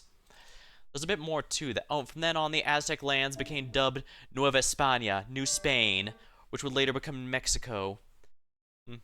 Kind of funny, kind of like how a lot of the New England area eventually seceded from Great Britain and became its own nation. Oh, I've heard of that. Less than 500 Spaniards destroyed the Aztec kingdoms of tens of thousands of people. I remember the Aztec legend that went something like, though the good god Quetzalcoatl may have vanished after being defeated by Tezcatlipoca, one day he'll return for the northern lands and restore Aztecs to final glory. By that time, the age of gods already ended, but that didn't stop people from believing. Alright, see you later, Emma. Thanks for stopping by. At the time, Quetzalcoatl was believed to have white skin and a black beard, so when Cortez appeared, matching that description, Montezuma believed him the second coming of Quetzalcoatl and welcomed him as a guest. Really, a conqueror as a guest. I feel like there may have been more of the story than that. Good and evil, creation and destruction, sun and darkness, Tezcatlipoca and Quetzalcoatl. But the Mayan Aztec people didn't believe in the relationship to be between the two gods be quite so simple. Right, I'll go into Tezcatlipoca and Quetzalcoatl's relationship later. Cortez used the Aztecs people in belief to his advantage. He won the Aztec Empire's hostile neighboring tribes at his side, where they helped conquer their capital, even though he was vastly outnumbered. Ah. Yeah, this is, yeah, this is an important part of the story. When most recount Cortez's conquest of the Aztecs, well, it was absolutely a dick move. That's not really the part that's up for debate. But what is how he actually did it, because he didn't just come as a conqueror and take over. The Aztec were a pretty ruthless bunch, so between that and using the legend to his advantage, he was able to get a bunch of tribes under his flag to help fight. Otherwise, he would not have won. And think about that. The Aztecs were considered to be inferior to European in terms of warfare, and yet they still would have won if Cortez had not been able to get all that assistance. That's pretty crazy. He had all that tech advantage, but he still couldn't beat them without having to pull some tricks. That's just how powerful the Aztec civilization was. That even highly advanced civilization could not have done it without outside help. Aztec. And you said didn't you say it was a kingdom empire? Yes, I did. At the time, the central Mexican plateau was home to many different city-states. In the case of the Aztecs, the two cities of Tlacopan and Texcoco had sworn an alliance to form a powerful empire. They used that combined power to dominate the neighboring tribes. It's said that the Aztec kingdom's capital city of Tecnochca, over 50 people were sacrificed to the rain god Tlaloc and the tribal god Huitzilopochtli every day. Huitzilopochtli every day. The Aztec people regularly waged war with neighboring city-states and used their overwhelming military force to capture a great many people to use as slave and sacrifices.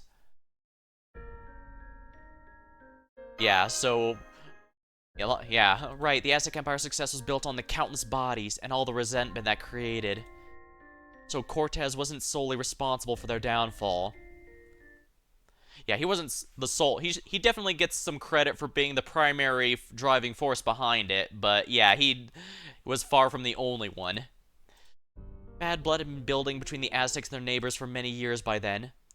When it came to warfare on flat land, the Spaniards' guns and cavalry gave them an overwhelming advantage. The Aztec Empire simply did not have anything similar to use. Neither guns nor horses were much help in the jungle, though, and the Aztecs had a tremendous advantage in terms of numbers. And that is why probably Cortez's smartest decision was not to wage war with the neighboring tribes, but instead to enlist them as allies against a common enemy in the Aztecs. He then spread rumors that he was the second coming of Quetzalcoatl. Instead of being treated as an invader, he openly paraded through the gates, took Montezuma prisoner, and occupied the Aztec capital.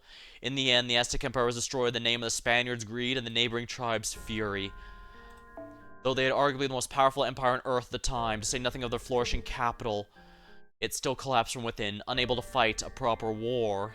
If Montezuma II hadn't believed in the legend of Quetzalcoatl's second coming, or if the Aztec Empire had been less receptive to the outside cultures, the history of Mesoamerica might have gone very, very differently. Yeah, that's why Montezuma II is said to be the ruler who brought about the end of the Aztec Empire. He was blamed for the error of welcoming a foreign invader as an Aztec god, and in the end it was his own people and the people of Tecnoclan, not the Spaniards, who killed him. The Spaniards actually let Emperor Montezuma go free. That was Montezuma, right? Let me just check.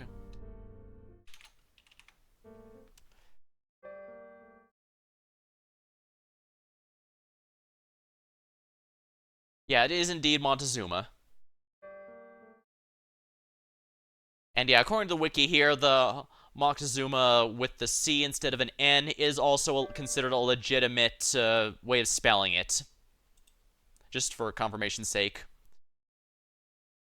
Yes, I knew I remembered a good bit about history from history class. Are you smarter than a 5th grader? Clearly.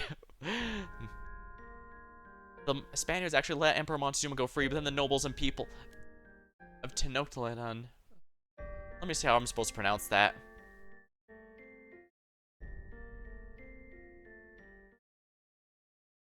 Alright, let me see how the pronunciation here.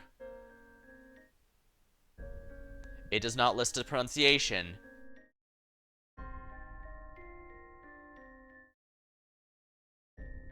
Tenochtitlan.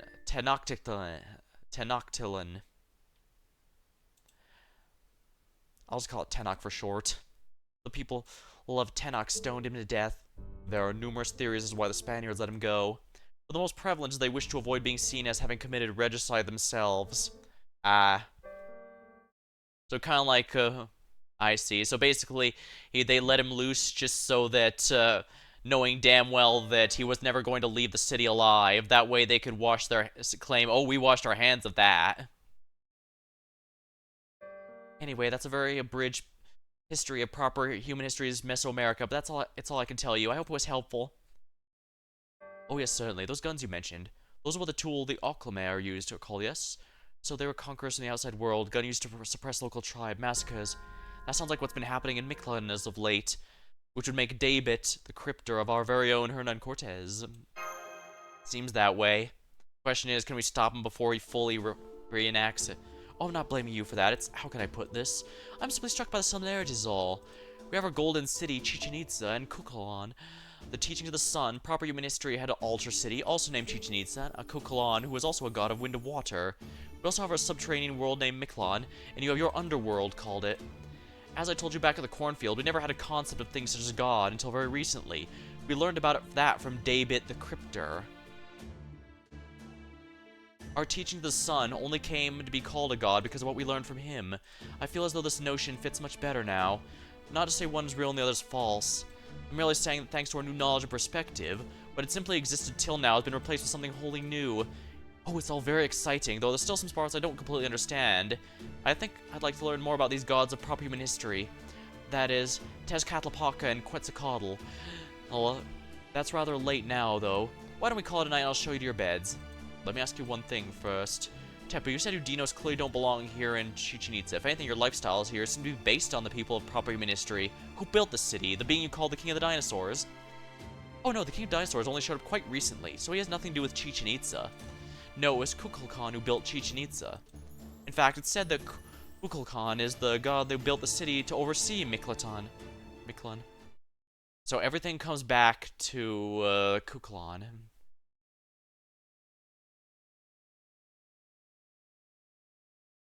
Right, we still haven't met this Lostbelt king. And it looks like this Kukulkan is in fact the Lostbelt king, given they're the origin of everything, including copying human history. 朝、フォーさんが先輩の頭の上でお眠慣れた頃ほど Life in Chichen Itza 1. I guess we're gonna be here a bit. Oh well, could use some relaxing time before we have to fight.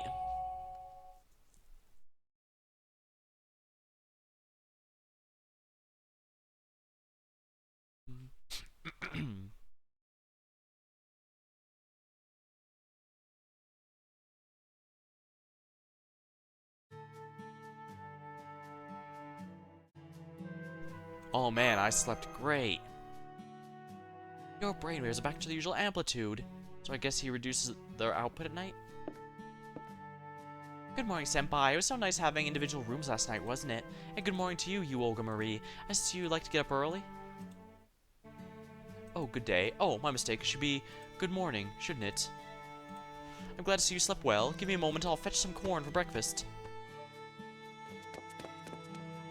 Morning, I slept great. It's nice for being in a safe city for once. I didn't know you could sleep too, Marine.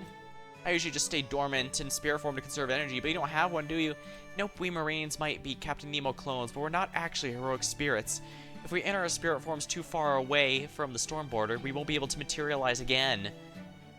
The only reason I can be here as an individual now is because of power being supplied by Chaldea and Trismegistus 2. Storm border keeps us stocked up on magical energy. That's why the Nemo series can work so hard. So being able to sleep as well we did is a big help. It lets me reduce my magical energy consumption and even recovers a little. Huh, I had no idea. Well, of course you wouldn't know if we were still on the border. It's not like the captain ever explained it. I may not be able to use my spirit form, but there's plenty of upsides to this. Like, no matter how injured I get, once I get back to the Nautilus, I can switch out with another Marine while I go heal until I'm back to my old self. There's always 12 active Marines, but there's a total of 24 of us. Strength in numbers. Oh, right, there's only 19 of us now. We lost 4 in Atlantis, 1 in Britain. Please be seated. Please be seated. Oh, apologies. Old habits die hard, and I'm so accustomed to giving mass. One of the drawbacks of being a pseudo-servant. Anyway, I know it's early, but I'm hoping we can get this morning's universal meeting started. I trust you don't object, young miss. I'll allow it. I've already got some materials ready to go for the meeting. What materials? Why do we even need materials? That's the Olga Marie I remember. Better not interrupt the meeting once it's underway. Ah, neat. Oh, I see you remembered one of your abilities. How wonderful. Now then, according to this footage, the only route into the throne room is the staircase leading to the altar. And since it's always patrolled by Dino soldiers, it is not an option for us. Furthermore, the President has been closely observing the King of Dinosaurs' private quarters. The building looks like a summer home. But as far as she's been able to tell, there's no one there at the moment. So even if we were to force away the temple, it's unlikely we would have a chance to meet with the King. Does this mean they're ramping up security even more than we expected? Against a possible Oklame attack, you mean? I'm afraid we'd have to ask the Dinos about that. All we can say for certain right now is that it will be difficult to make contact with the King of Dinosaurs through normal means, which is where this comes in. Tell me, Master, what does this place look like to you? An arena? That's what it looks like to me too. Reminds me of the Colosseum in Rome. That's a Zokpalastili. Well, we call it a Zokta for short. Shrine. It's a ritual we Dinos perform to honor the sun. It's one of the few, no, the only forms of entertainment we have. What about it? Last night I boosted my sensory abilities and started scanning the thoughts of the Dinos around the city. Their baseline color is green, a pivotal color in your world. Never mind that though, the point is, this is the subject in which their thoughts were most varied. The next match is happening tomorrow, I can't wait, which team's gonna win? The winning team will receive a personal congratulations from the king and blessings straight from Kokolkan. Well, doesn't sound like we'd get to meet this king if we took part in this ritual. Oh dang, that's amazing. Well, of course, it's my job to listen to the Earthlings' voices. So, what is a Zokta exactly? Now that I don't know, your Earthling ritual is still mysterious to me. A Zokta involves using any part of your body besides your hands to score goals by sending a ball this big into a net about this big. Ah, that's also a Mesoamerican sport. It's a very challenging ritual. I doubt proper human history has anything like it. I used to be a Zokta player myself when I was a young Dinos. It took me far longer to give up than I probably should have. Tepu, that sounds a lot like European football. Say what? Oh, so it's soccer or European football and not the one I was thinking of. Let's go over the plan. Our goal is to win the Zokta tournament, meet with the King of Dinosaurs, and gain permission to cross the plains. To do that, we're going to need to befriend a strong Zokta player and convince him to let us join their team. Do we understand the plan? Seems like a ambitious plan, and we have to win. We can't just join. Yeah, it's not enough to just participate. If we want to see the king, we have to win the whole thing. That's why befriending the strong player is part of the plan, Marine. If I'm not mistaken, sports were a major ceremony in this Mayan civilization as well. Apparently, the warrior is not considered worthy unless they could best their opponents in sports as well as combat. Tell us, Tepu, how many players are there in a Dino Zokta team? Our match is played 2-on-2, 4-on-4? Why would we hold important ceremonies so few players? It's 11 and on 11, as you'd expect. Oh, I'm sorry, could we abandon the pretense here and just call it soccer already? I understand how you feel, Mash. I even agree with you. Nonetheless, with teams of that size, it's entirely possible some teams lack the necessary number of players to beat. Oh yeah, it's really rough to get that many people together. I mean, my tabletop team only had 4 players, and sometimes we had trouble getting everyone together in time. Lots of stuff could come up. Fortunately, that may well give us the opportunity to we need to join a team. So I guess we now go in the city and look for Zokta players. The ritual's tomorrow, so we only have today. Luckily, I'm pretty sure days in Mictlan are twice as long as ours, so we ought to be okay as long as we hustle. Good point. We should get going now. Father Kodamine, would you disguise as Dinos again? Of course. I've spent the last day refining my disguise sacrament. Last time, we wholly looked like dinos. But this time, I made it so we'll only look like dinos to other dinos. Really? So neither look like dinos to me? Correct. That goes for me as well, of course. Well, miss, do you think you'll be able to accompany us now with your dislike of dinos? Alright, I'm willing to compromise. What's more, you and I are gonna have a competition of our own. Huh? Why? You know why. I want to see which one of us can find a team more likely to win. And just so you know, headhunting is a particular gift of mine. So I'm gonna find the best player around and make sure my team conquers. Now I see. There's a total of 8 teams taking part. So the more teams we can infiltrate, the greater odds of being granted an audience. I think this idea of splitting up and searching for different teams is a very good one. Very well then, Master, her and Mash will be one team, Young Miss and myself another, Tepu and Marine a third. God, I'll play soccer with the other Marines all the time, so I'll be sure to find a good team.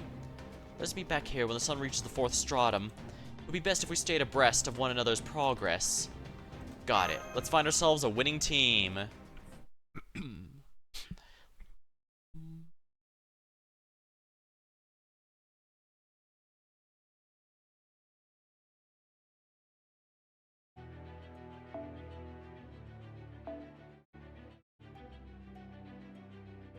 Soccer balls are assassin-class servants. I should have known. How did I not realize?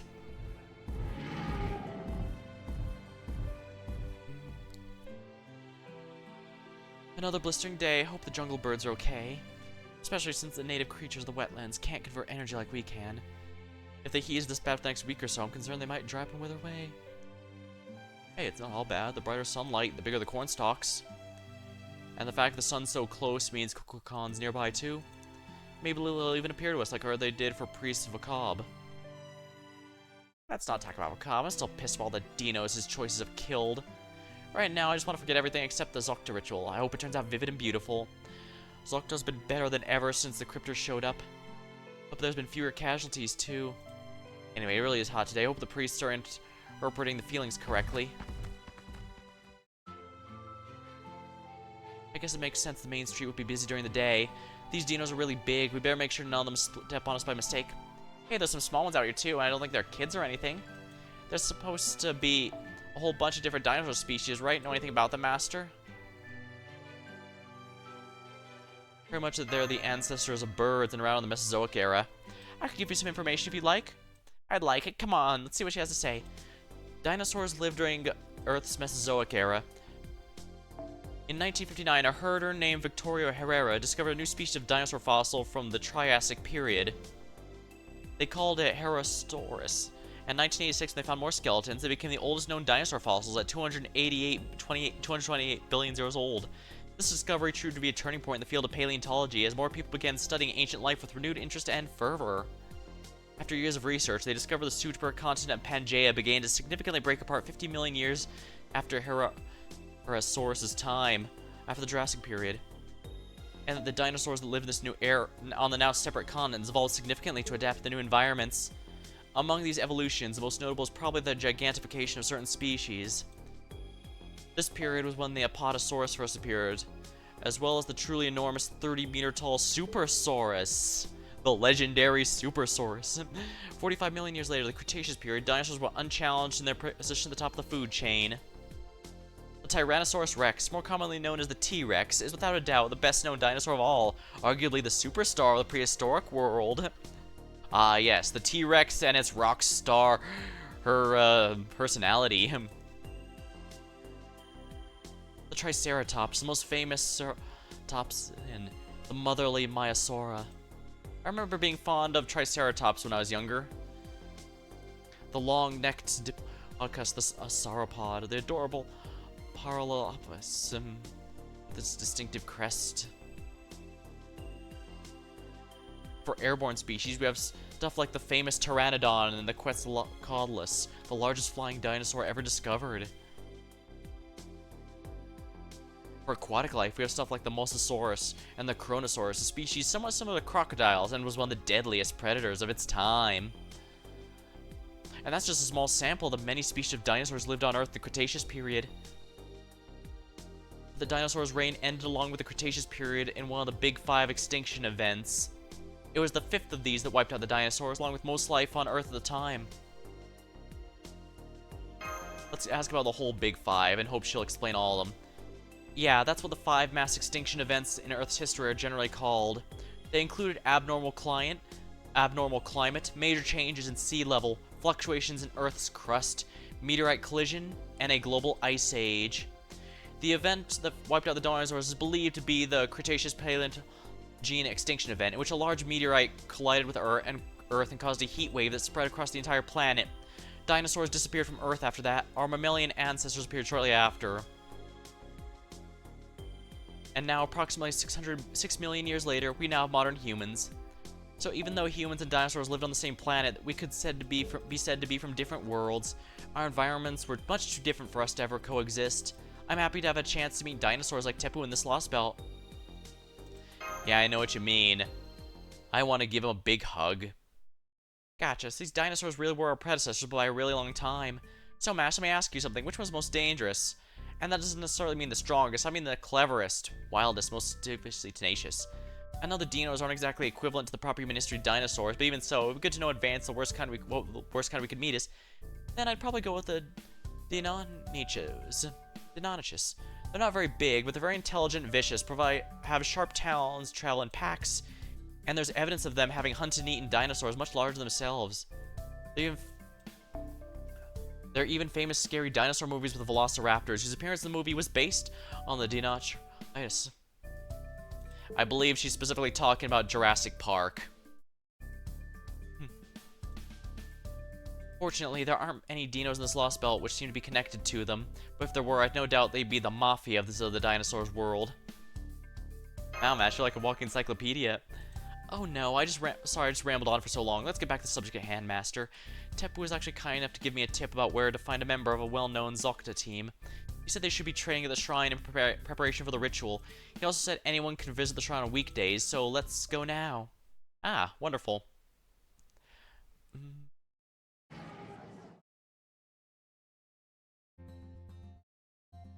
Wow, there's sure a lot of dinos here. It's like I'm visiting a park on the holiday. Yes, I see a number of Zocta players warming up here. All the dinos are so kind and mellow. I bet even the most intense Zocta rivalries are marked by warmth and mutual respect. Hopefully, I'd hate for them to be as bad as sports fans can get. Where one bad game can result in destruction of entire buildings. So they're all friendly and polite. Sounds like good sportsmanship. So which the team Tepu told you about is the one with the T-Rexes landing header after header? Let's see. He said they're called Team Death Rolling. They'd be practicing on the east side red platform. Death Roll doesn't sound like a friendly competition thing. Wahaha. Hey bro, always happy to meet a fan. Hope... Thanks for coming. We are the unfailingly chivalrous and I choose Brothers 11.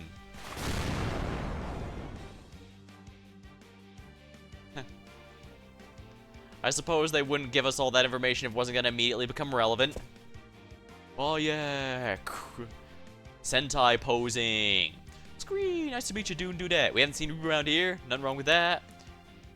Welcome to the home of Team Death Rolling. Astonishing 7-time consecutive winners of the Must Hall Tuanti, aka the Deer Cup. Ooh, can't believe we still have fans. Remind me of glory days.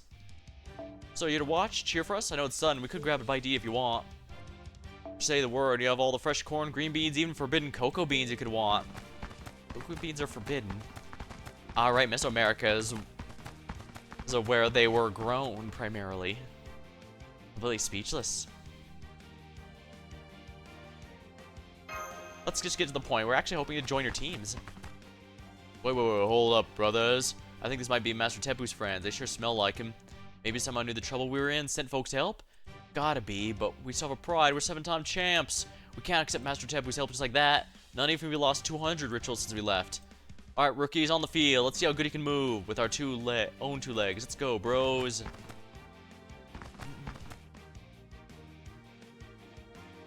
Gobsmacked.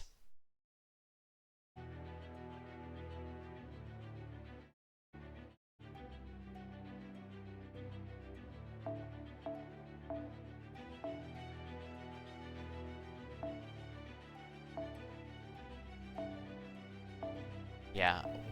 If it's gonna ask me between...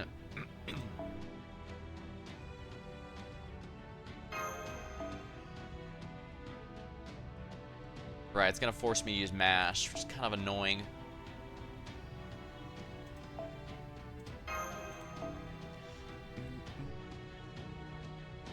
Let's bring Lakshmi by, just to be safe here.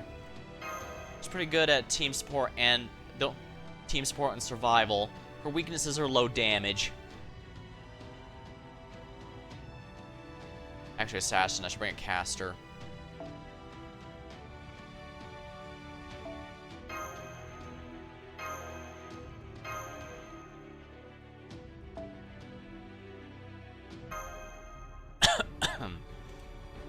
Alright, let me grab my drink.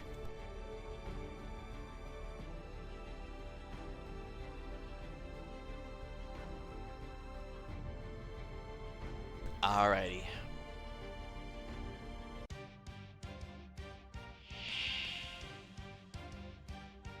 There's only 7, not 11. Flash, mother effer.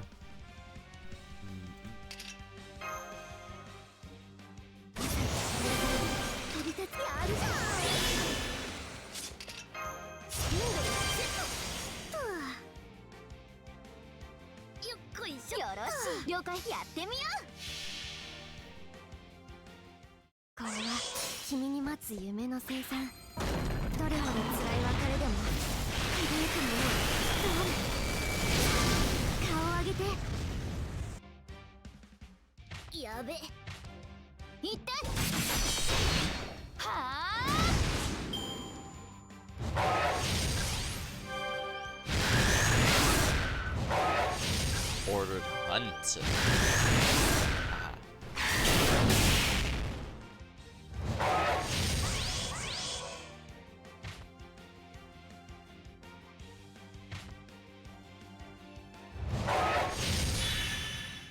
Flash, mother effer. Buff all allies and retreat after the turn ends. 罠を仕掛けるのは楽しいね。では俺も力を貸してやろうか。お嬢様、こちらもお使いください。共に戦おう。女神の力。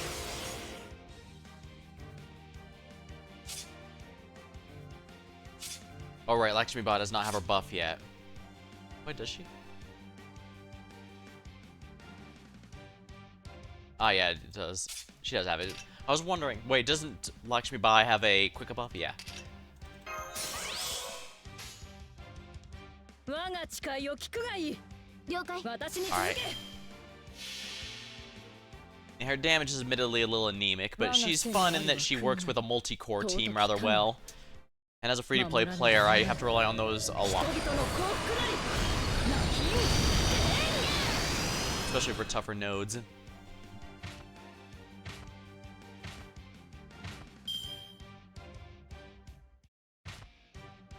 Oh, right, the last one left. Impregnable. Sure hit.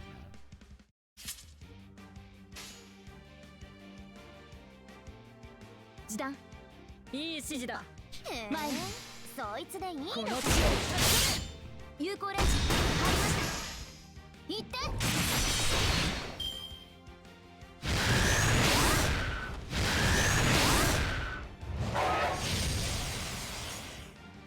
Oh boy, wow, this, I think he's specifically programmed, okay, 2 left.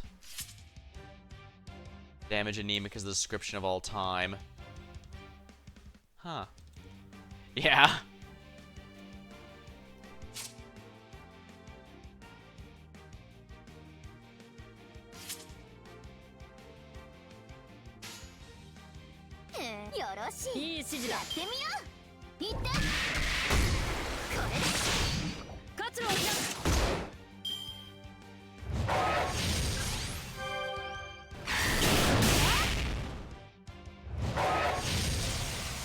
Are you kidding me? Hmm.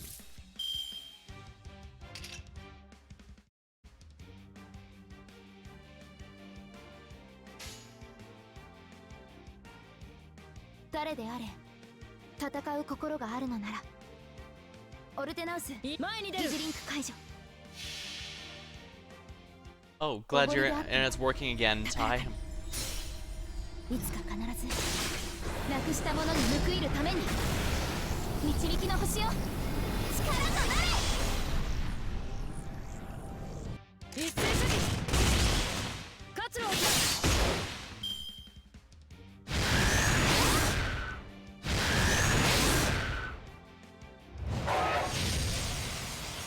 Alright, he's running out of invincibilities.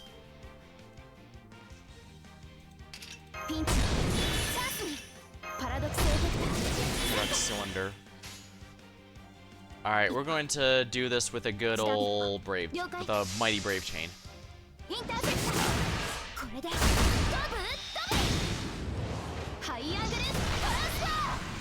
There we go.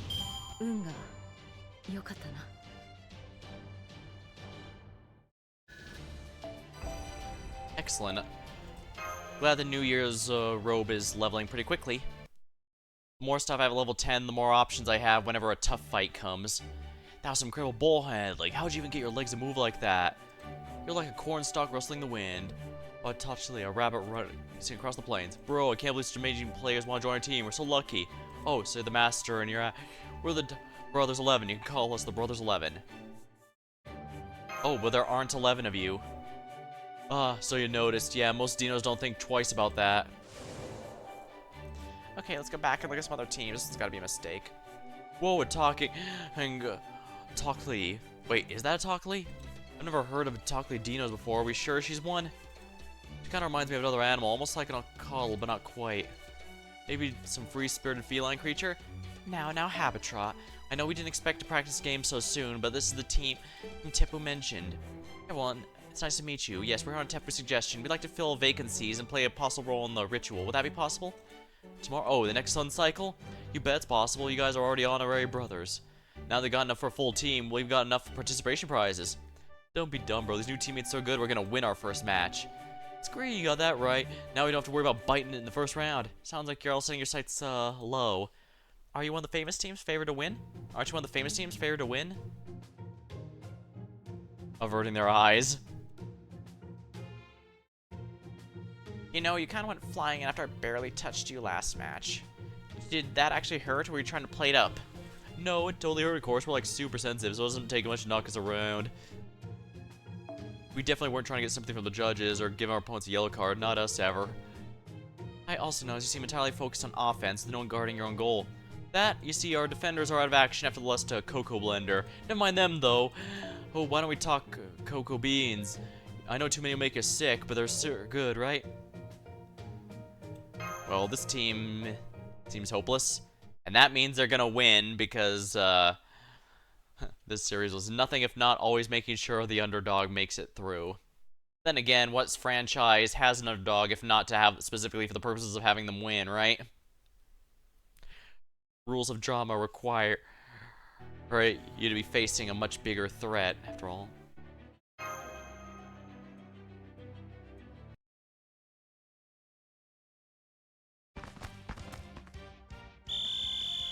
Okay, 10 more sets like that one. Bring the ball to the middle without dropping it.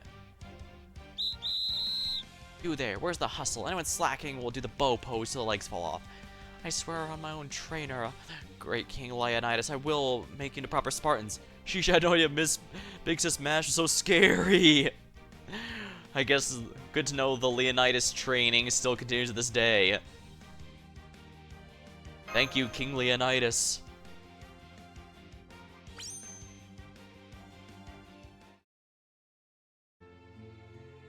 Man, not even Master Tepu is this hard on. It's your old lady, something else. Sucks for you guys need to get across the plains, though. Well, then we better win, because Breeze Fakub will never let anyone see the King of Dinosaurs otherwise. Oh, you mean he's mean to everyone? Oh yeah, Fakub's always been kind of a jerk, but he's gotten even worse since the King of Dinosaurs showed up. And now that he's in charge of all the soldier dinos, he's acting like he owns all of it.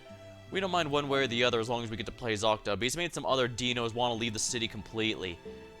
Does the King of Dinos not actually exist, and Volcub is actually just using that as an excuse to put him at the top without actually having to be at the top? Ah, but hey, it's just personal taste, right? Not like he stopped Master Tepu from doing what he wanted, right? Master Tepu used to coach us back when he was still living here. He used these formation things, with those we won almost every ritual we played. Oh, you don't use them anymore? It wouldn't make any difference if we did. Each formation only works once because the opposing team knows what to expect after. Master Tepu come with different formations for every team we played against. Now that we don't have his formations, though, we're back to sucking. Days piled up, we piled up wins are way behind us. We're not really big dino as far as dinos go, so we can't compete with the larger ones' body slams. So we've only managed to win by letting our opponents hit us and then playing it up so they get penalty cards. But even that stopped working after the Cryptor showed up and spread his stupid language around. The priest went back over the rules and they decided players could foul up to 3 times without penalties. So now our defenders gotta let one guy hit him 4 times instead of just once, and then obviously led to some real accidents. That's why there's only 7 now. A bit of our defenders sleeping off Cocoa Blender was a lie.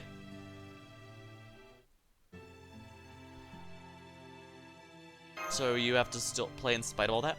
Oh, we love it. Why else? There's just something special about Zocta. There's nothing like it.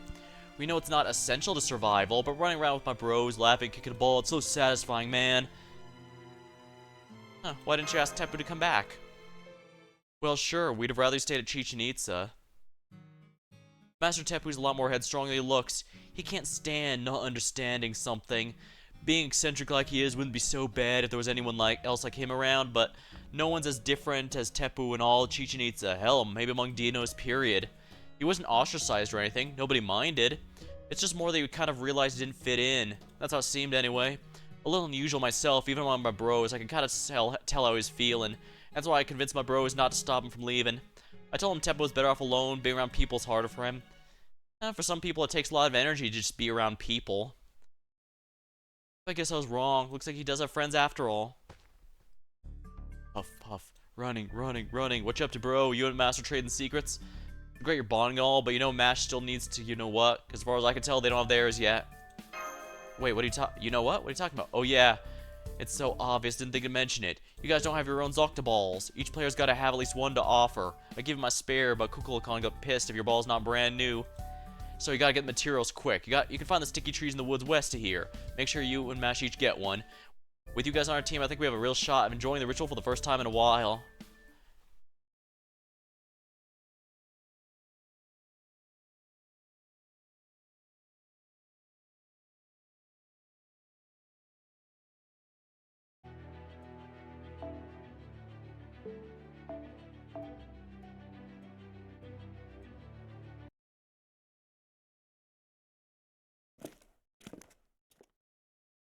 Oh, welcome back. How'd it go? Your plan work? Yes, we were able to join Team Death Rolling like we were hoping. The whole team is training hard to be the best team in Chichen Itza. I'm glad to hear that. I do hope you take good care of the Brothers 11. Oh, Yuo and Rasputin have not returned. Hopefully the day's proving no less fruitful, though of course it won't be a problem for either of us, since the team Marine and I picked, the South American Nautilus is poised for a clean sweep. Well, about that, you do know about the entry requirement, correct? Entry requirement? Because you need it besides a team. Drat, I just remembered each teammate needs their own ball. How could I forget that? We should go get the materials right away. Would you all mind helping with that? Oh, a Marine. You can best help by staying here and coaching the team. The forest is dangerous, you see. Are you sure? I guess the team doesn't need a coach. I guess I better get going. Are you sure about this, Tepu? What do you mean? Don't you think he's much better suited for coaching than forest expedition? The sticky trees grow in the western woods. One tree should be enough to make Zoctoballs for everyone. The problem is there's a lot of carnivorous insects, and there have been reports of Oclame too, so we'd best be careful. Well, if nothing else, the Oclame will give us some nice drops, I'm sure. Yes, this area should do nicely. I'm sure we could find a good sticky tree here somewhere. Would you mind keeping a lookout while I search for it? Are those rubber trees? They seem bigger than the ones we're familiar with. Rubber trees? Wait, aren't those... Yes, they're trees used to make natural rubber. Their sap is called latex. Master, sorry to interrupt, but it looks like we got company. There's not the sound of mindless dinos. That's iron rattling. That's Oclame.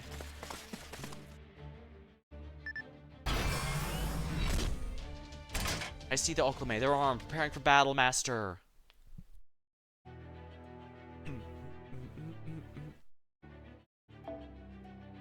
You must have set one of the following.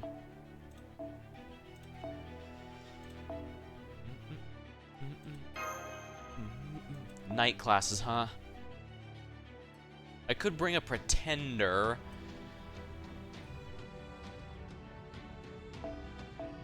Saber.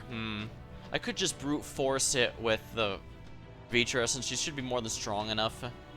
I could also just bring an archer, but archers are probably my weakest set right now. Probably my best interest to just go all in on the,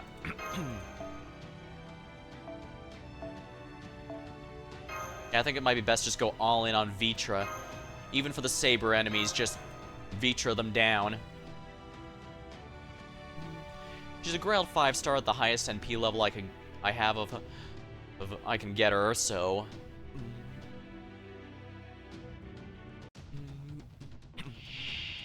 大丈夫落ち着いて普段通りにの仕事よ任せて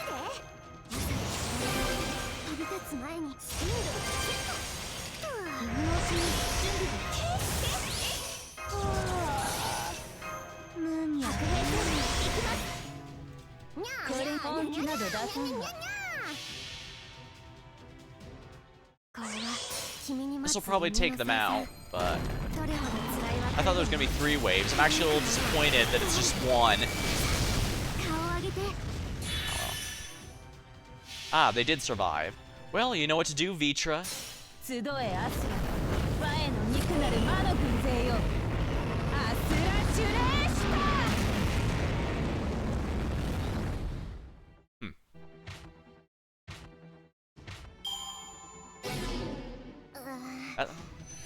I do like how the Oclama have a neat mix of ancient Jaguar warrior uniform and yet modern clothes and weapons as well. It's kind of neat. Ah, so they're the ones who dropped those knives. Okay, I'll need to keep that in mind for when I'm farming mats at some point, in case I need them. Ocelotl. Well, that was easy. The Ocelome. Oh, it's not Ocla. It's Ocelome. Because an ocelot. How did I not realize that? Ocelome have repeated, and they appear to be no reinforcements. What should I do, Master? Remain on stand. Wait.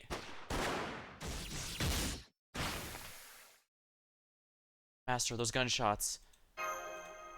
Oh no, please don't tell me they got him. The last thing we need right now is one of our own getting injured.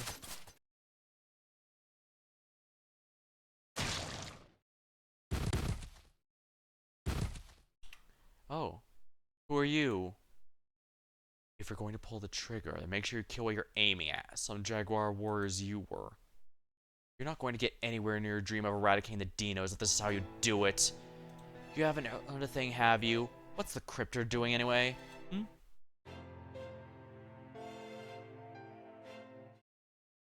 A human child? Hey. Look out, Master. He has a gun. Please, get behind me. Why aren't you wearing your masks? Don't your rules require you to hide your faces? You shouldn't be wandering here or looking like that. The dinos will kill you if they find you. Wait, who are... You wanna know who I am and why I killed them? Are you serious? What kind of idiot would tell you that?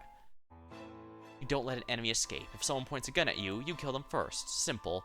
You're not aiming a gun at me, so I'll let you go. But come after me and I will kill you. Now quit wasting time. Mictlan hasn't gotten much time left. All the dinos and Ocelome need to worry about is trying to win the war. So if they know this Lostbelt is ending, for what reason are they trying to fight it? An Ocelotl without a mask. That was a completely different art style from the rest of the game. And I must say, I think it's a bit too washed out. I don't mind the art style being different. I mean, this is FGO. It's got different art styles from a lot of different people, but I think the color palette could have been a bit improved. Oh, good news. I found the perfect tree. Thank you for guiding me while Oh, something bad happened. You look crestfallen. Strange. There was a human boy out here in the jungle. A human boy? You mean Ocelot? No, that can't be right. You must have been seeing things. Are you chewing on petal, perhaps? What's petal, Tepu? A fuzzy plant about the size of your head. The priests are fond of chewing it for the hallucinations it gives. Well, it's known that even animals like to get high. I believe during the time that I was in the Brony, and I found out that apparently there's a drug called loco weed that horses like to chew on to get high. Anyway, we should be heading back. We still have to make enough balls for everyone before the ritual begins. Yes, I guess you're right. I'm still wondering who the boy was, but right now we need a rendezvous with the Storm Border. So tomorrow we'll win the ritual, gain an audience, be granted passage. Let's stay on our toes, Master. This is one mission we cannot afford to fail. Yeah, the King of Dinosaurs turns out to actually just be a front for Vakub to be behind everything. That's going to be a problem. Because obviously he's not going to grant us the permission we need. Though I guess if needed, we could always just blackmail him for it by saying, you know, it'd be a shame if everyone learned out the King of Dinosaurs didn't actually exist.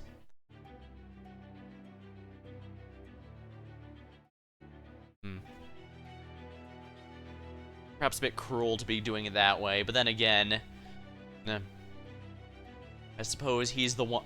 I suppose once we win the tournament and he refuses to honor his agreement, he's breaking a contract with a Fae, and that requires consequences.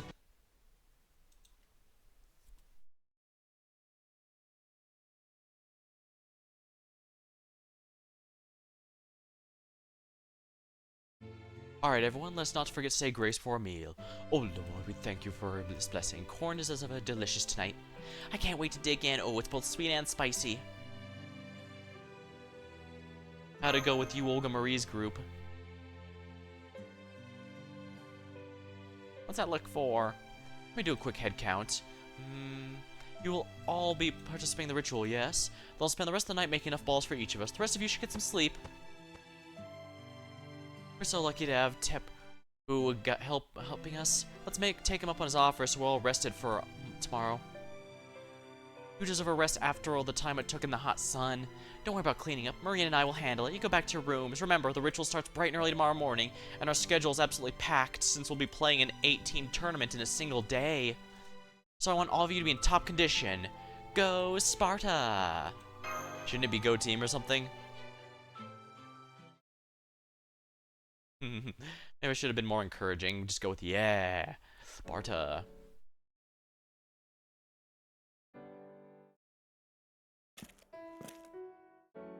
Aren't you supposed to be resting now? Couldn't sleep. Came up for some fresh air. Anyway, sure took an unexpected turn, didn't it? What terrible luck, getting stopped right before your destination. I think you said your base was called that, Storm Border. Maybe it's the jungle blocking my sight, but even with eyes like mine, I cannot see it. I can just make out a metal box stuck between a bunch of trees. Wow, you can see it from here? I can only tell something crashed there. More than that, I can't really see. How many human allies do you have? Give me a number? I guess we're counting servants, too. 5 in the command room, 7 in the other sections. So 12 together. You can relax then. Everyone appears to be okay. You're obviously relieved. I didn't have to look at your face or wave color to tell. At least you don't need to worry about them now, right? Now go back to your room and faint. Hey, I'm Miss Olga Marie. What is it? I don't care if you're my secretary. If it's stupid, I don't want to hear it.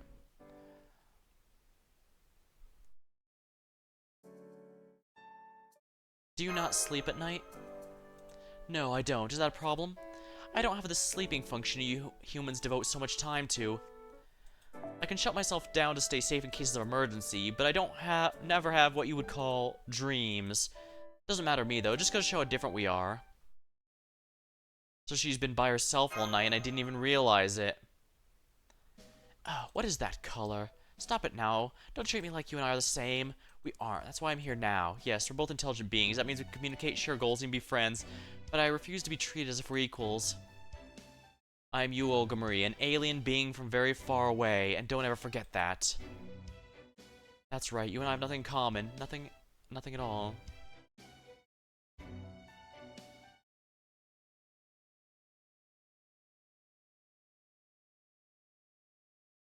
Alright, let's give sleeping a shot. Didn't I hear what I said? Where's the positivity come from? I guess there's no harm in trying. Besides, I get the feeling I failed when I used to try new things before. I'll give it a shot. You basically want to lose consciousness, right? I can just shrug consciousness off for a bit. Just wait, I'll show you there's nothing I can't do.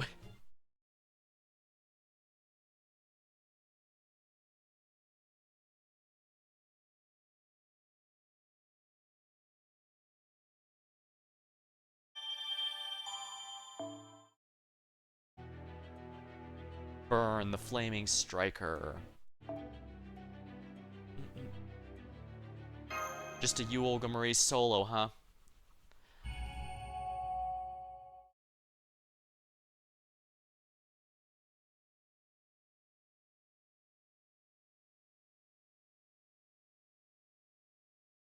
Class Affinity Archer. Alrighty. Yeah, Archer's the only one where an AoE I'm a bit questionable. Grand Battle. Grand Saber, Archer, and Lancer. 7 grands are here as once. Ha! As it should be. そうでなくてはな。あの辺りね。じゃあ動かないで。キラッキラにしてあげる。 She's doing the Ultraman pose when she's doing her arts attack.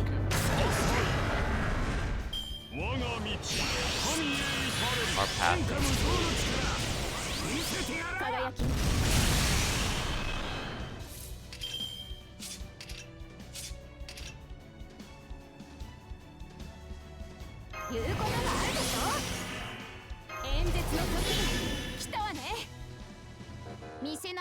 She's still refusing to use her NP, huh?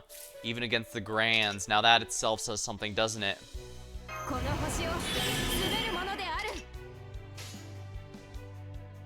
Maybe I should go with a Mighty Brave Chain. Actually, I should put Quick first.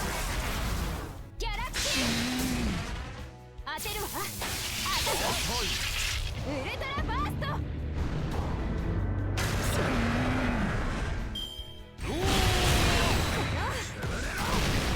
そこです。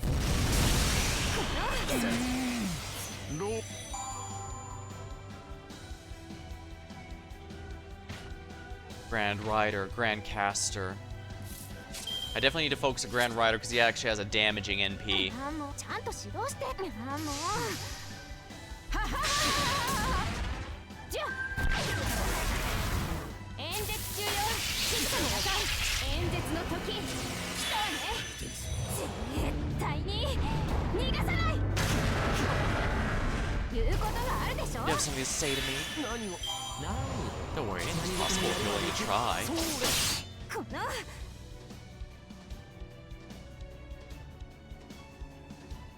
Grand Assassin. Grand Berserker. That's interesting. I've never seen that Grand Berserker before. Huh. I guess Berserker is the one class that we had hinted existed, but we never saw someone who qualified as a candidate for it.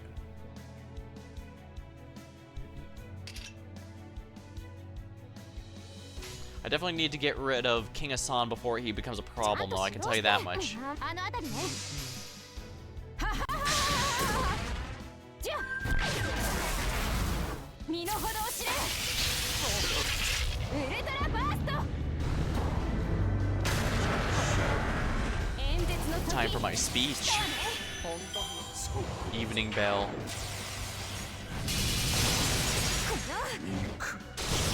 この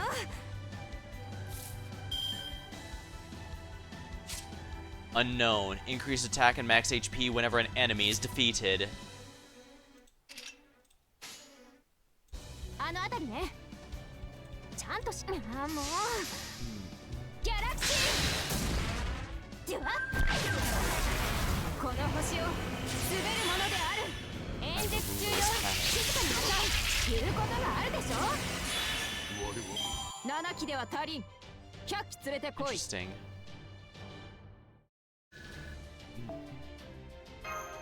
Dang, golden gems for each. Yes, please. Or rather, golden cookies, as the fanbase calls them. Too easy. Some grand servants those turned out to be. So those were the ultimate beings humanity defending themselves? What a joke. I suppose they had a bit of damage on my left horn, so I can't say I came out unscathed, but it's a perfect victory for me. If this battle showed me the Earthlings don't deserve my reign, even letting the last remnants or forces roam free, I'm off to confiscate this Stormborger thing. Ha ha ha ha. Oh, is her dream reminding her who she is? Ha ha ha ha. Huh? What the? Where am I? Wait, I know it was a dream. Which is funny, since she literally just, quite literally just said, well, I can't dream, but I'll just try and emulate sleep. And then she has a dream. Damn it! Well, good morning. Good morning, Senpai. Everyone's up early. You must be excited for the ritual. They say it's gonna start when the sun passes the 5th stratum. There'll be 4 elimination matches, 2, and then it ends with a championship match. That's 7 matches of the tournament. We're gonna have to play 3 in a single day. We better watch our energy.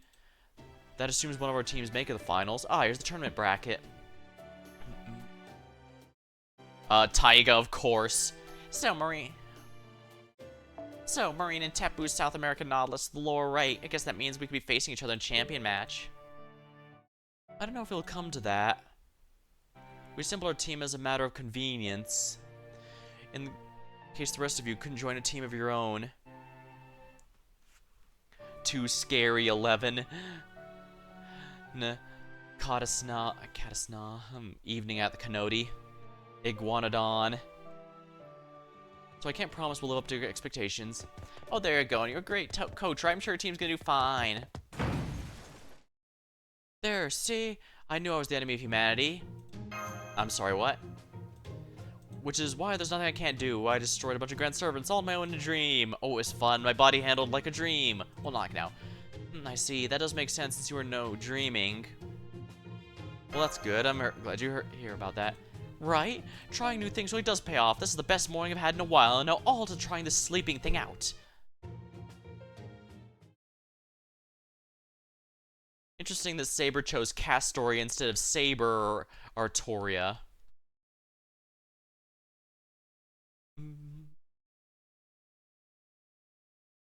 I think it was pretty known that she was the most obvious candidate for a Grand Saber.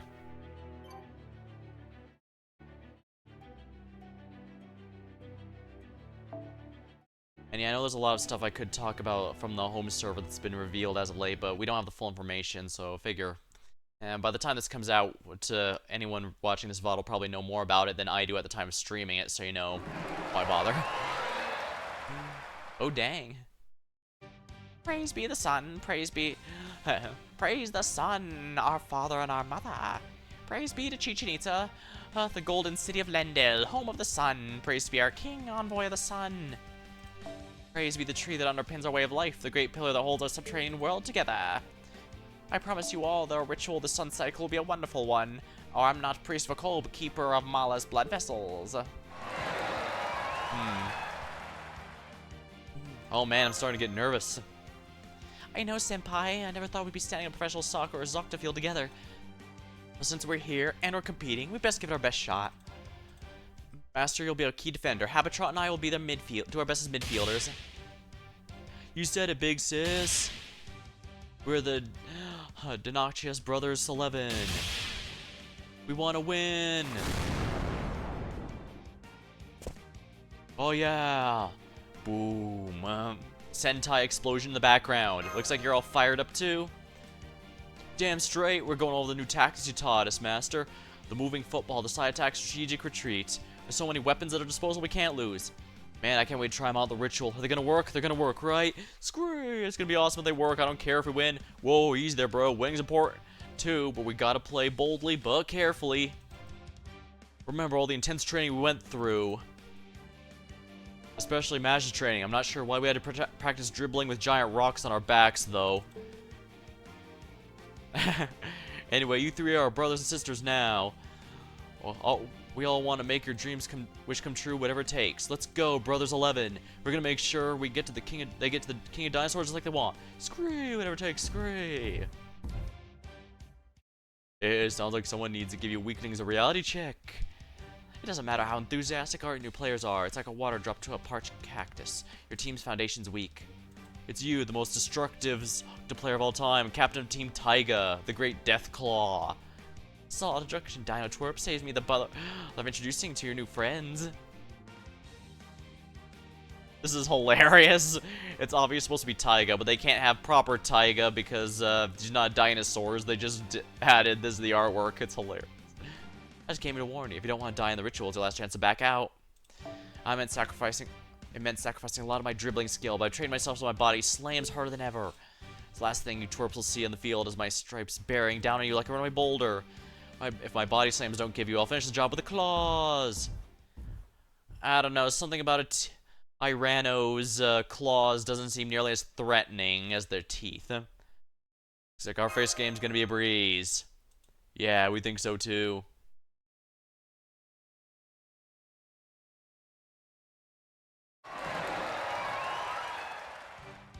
Good ritual. Thanks to you, we won the first match and the crowd's hearts.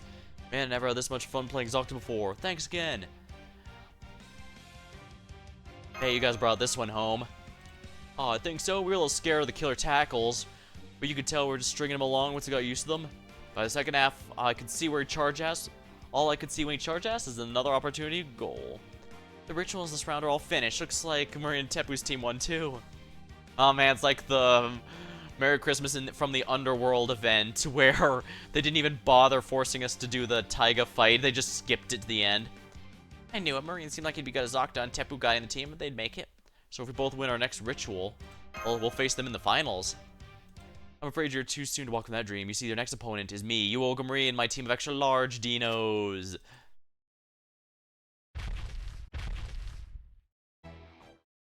Director, you formed your own team. Indeed she did. We formed Team 2 Scary 11 by defeating one of the favored teams and then recruiting them. Ours is entirely a new kind of soccer, which combines young Mrs. Incredible offense with my own clever tactics. Kirei should not look that good with sunglasses on. We swept our first game, 100-0. We can also write out the 11 in our name if you'd like.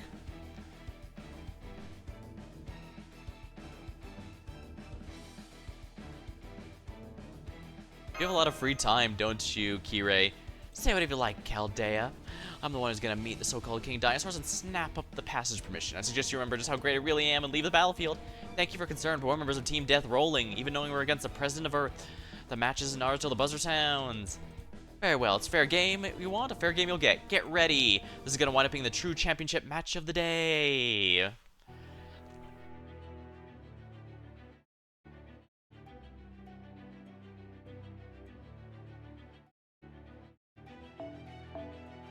We don't know what's coming, huh?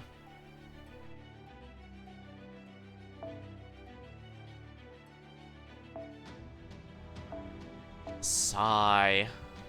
We don't know what's coming. I could just bring a Zerker, I guess, just to be safe. Mash has to be a starting member, and Habitrot has to be a starting member.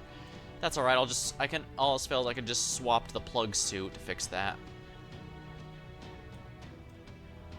Where's Mash? Oh, right, she's 90 now, so she's with the 5 stars. My Habitrot is better than the rental Habitrot could ever hope to be.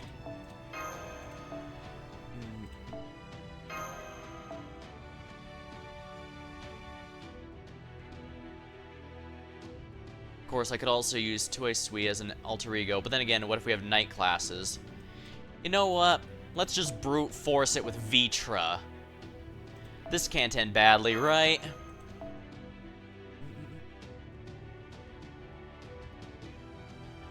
I might as well bring a Berserker in case I need someone to finish off the end.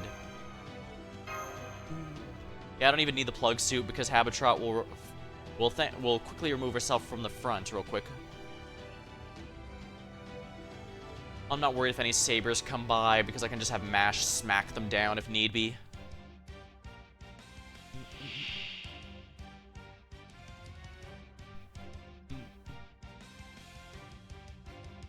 Kirei still got his sunglasses. Kick off. Show us a match of the ages.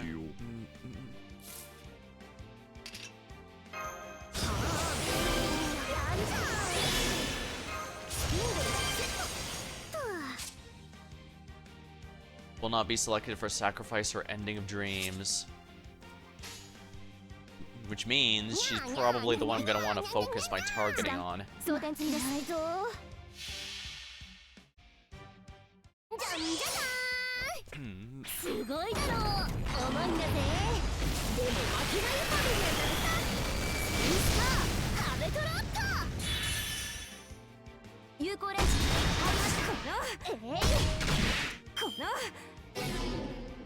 Alright, everyone's break bars are down.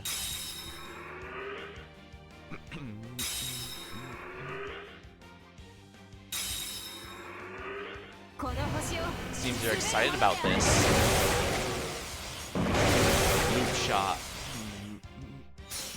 Breakthrough. Go, sink your fangs in. Lamentation without reason. Huh.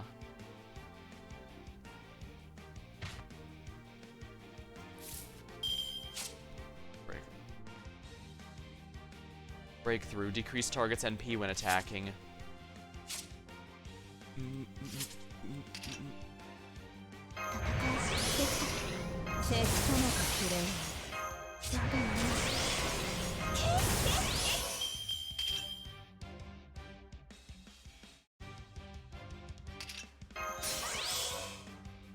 Alright, so I'm gonna want to do it this way. Focusing down Oma. Alrighty.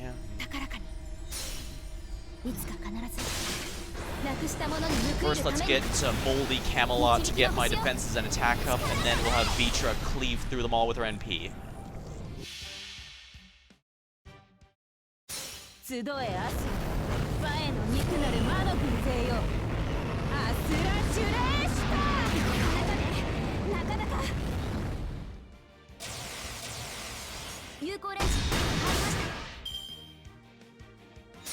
Switch out. No, Meta Prison, go home. Go home!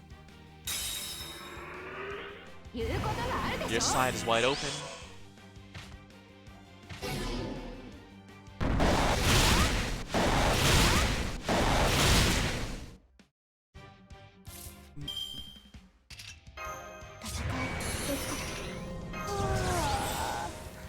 I really that far? Okay, never mind. I can do this to fix it. There's absolutely no need for overkill like this, so let's just go with a mighty brave chain.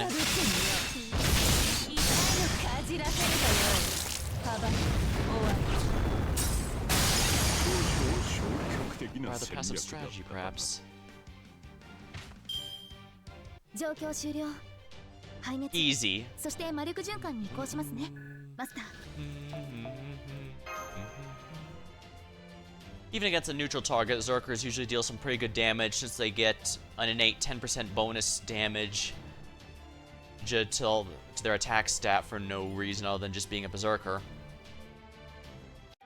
I'm gonna grab a sip of my drink before I continue.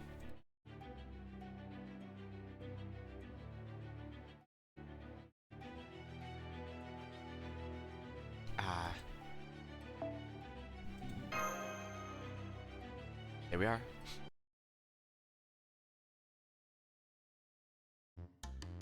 Oh, another again, I keep wanting to call it a expression drawn on her face, but again, her whole body is a drawing, so penciled in, maybe? You want to defeat us so utterly! What a shame. I suppose you haven't yet gotten the hang of Earth sports, young miss. It's why I suggest you swallow your pride and ask to join his team. What are you talking about? Making our own team was your idea. Now, it's not too late. Why not just join now? Yeah, okay, I'll transfer. That way I can still take part. Besides, I think our match left your team with some injured players. That'd be a big help. Stamina's not exactly our strong suit. Plus, I'm worried we might not be able to play to our fullest with our injuries. Is there anything you guys would need that would help? It's real considerate. You could get some ice bags and medicinal herbs from Main Street, maybe? Want to make sure we're in good condition for the final. If you're running on errands, Senpai, I'll go with you. Don't worry, Chichen Itza is peaceful. I'm sure this can't end badly. Are we gonna play the next mission? Everything has gone to shit. He's gone. Maybe I should go after him. Why bother? Nothing dangerous can happen in this town. The dinos here don't attack unprovoked. It'll be fine as long as it doesn't do anything strange. There's nothing to worry about, right? Something's gonna go wrong. There's no possible way they'd have it focus on this so hard if something wasn't gonna go wrong. Alright, what goes wrong? Let's see. Ice bags and medicinal herbs. Oh, let me have that yellow cucumber. Never mind the taste. I just need hydration. Do you have any mint incense for keeping bats away? You do? Oh, that's a good quality. Interesting. So regular bats exist in this universe. Well, I guess they did point out that there were birds, non-dinosaur birds that existed too, so I guess it makes sense. I'm glad you're picking up some weird stuff. I've never seen anyone take anodized aluminum oxide membrane before. I think we only have those because the last dinos ran the store. What are you going to use it for anyway? Spacesuit. It'll take some modification, though. Wait, that guy sounds American.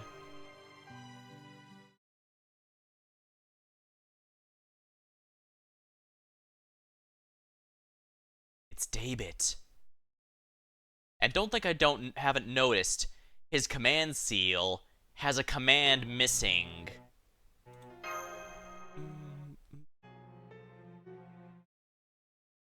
Oh, your disguise. Solid work if temporary. I headed back to the hideout for night if I were you. Mictlan days are quite long. What are you doing here? Never mind me, I'm just getting ready for a trip. Chichen Itza has the best stuff. Mexico City's main street's alright, but it's a little less than a year old. Best place for quality goods is store with some history. Oh, I get it. You there. Give me some stipic grass and 2 of those yellow cucumbers. Also honey orchards, strong rope, more batwort mint incense, and the anodized membrane you got. There, that'll cover it. Take it. Whoa, he just foisted a whole bunch of stuff on me. See ya. Why are you doing this? We have nothing to talk about, nor do we have a reason to kill each other here. Nor do I have time to answer your questions. I like to be efficient with every second I've got. We actually do have a bit of Daybit's history compared to Beryl in Lostbelt 6, because Beryl straight up doesn't have any known history. We only found out about it in Lostbelt 6 itself. But even so, we did eventually learn that we have reason to believe some of Daybit's history may have been falsified or omitted. So, because he's not near. All we know is that he's not as powerful. He's not as raw powerful as Wodime, but he's also not nearly as unhinged as Beryl. I'm not saying small talk is meaningless, but I'd rather you picked someone else for it. Then let me ask you just one question about the Cryptors. About our roles? For the Foreign God or Chaldea? Neither. I want to know how you feel about your fellow Cryptors. Not much time now, but I guess I could answer that one. Kadok's efforts are currently going about as well as I expected. Ophelia died for nothing. Akuta's death was expected. Pepe died like a dog and was buried with his past. Beryl got what he wanted, he's the only one. Kashteria's plan was always doomed. Yeah, I always figured it'd come down to this.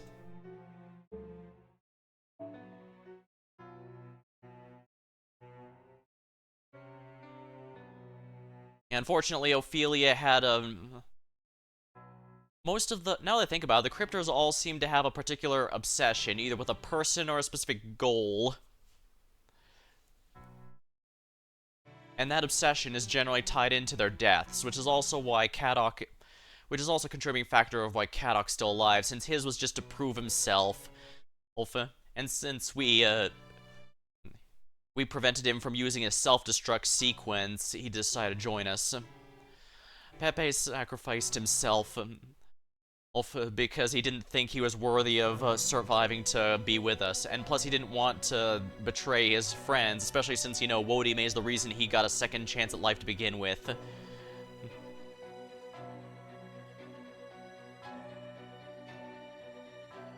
Yeah, Pepe never thought he was... I think a big reason... My personal speculation is that Pepe refused to join is partially because he didn't want to, well, that's personal speculation, Pepe, that he didn't want to betray his friends and Wodime helped him, but also because he still felt that as a killer, or that he couldn't possibly join us and be redeemed or anything like that, so... Frankly, I'd say his end was a lot more heroic than one would expect from his line of work.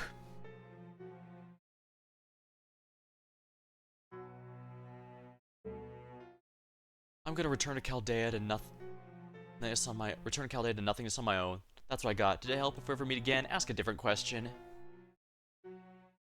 So yeah, I didn't really think highly of most of them.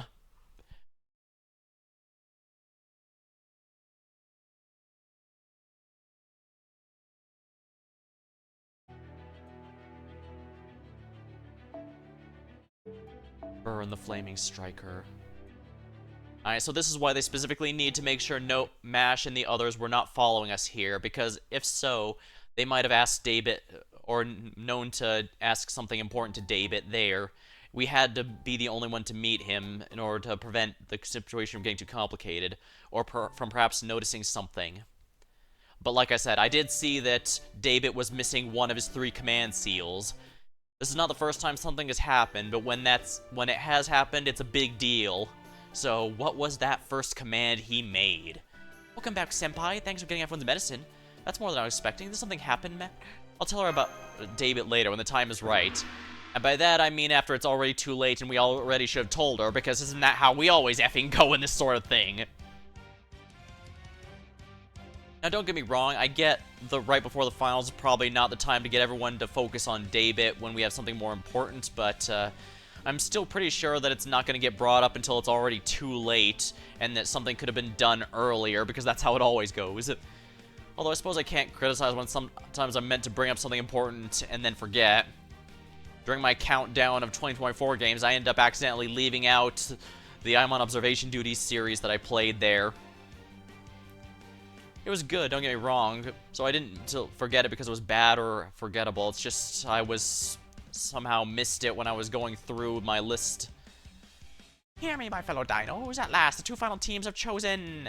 The glorious sun has climbed high over our heads and will be setting soon to its throne. Once the winning Zocta team has been crowned, the teaching of the sun shall be revealed. Now, let's see which of the teams will be competing at the pinnacle of... Wait, what do you mean? Wait, what do you mean? Why didn't anyone tell me about this? Why those noisy dinos just shut up? Did something happen? It looks like they're arguing about something. Is there an issue with the ritual?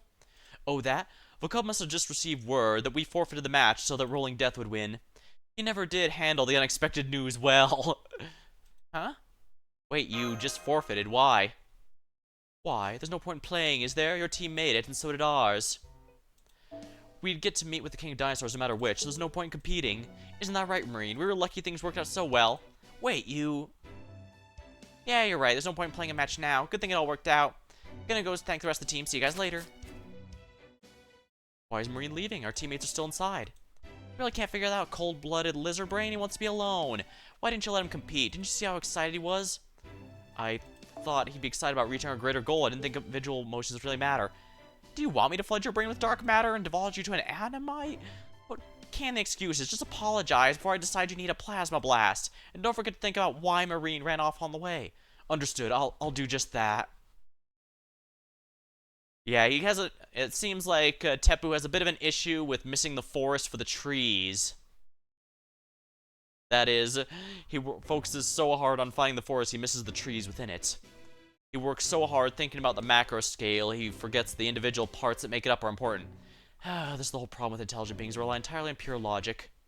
I thought he'd be at least a little better than you, but I guess humans and dinos both have their strengths and weaknesses. What? Why are you looking at me like that? You got upset on Marine's behalf, didn't you? Of course not. Teppu's answer just rubbed my horns the wrong way. Did you forget what I told you? You and I don't think alike. And yet she was able to attune to Marine's feelings so much better. Why would Marine want off? Why would he want to take part? Was it just that he wanted to play for Zocta? No, he was too small for that. His emotional fluctuations may be intense, but his decisions are sound. He consistently helped to advance the group's more important interests. So why was he so overcome with negative emotions he had to leave, even though we just accomplished our shared goal? I don't know, but going after him anyway. Sob, sob. I don't understand the reasons, but I do understand I made the wrong choice. Why'd you come after me? I want to be alone. Don't want to see you crying. Jerk, Birdman, I hate you. Bonk, bonk. Marine, please, you're hurting me.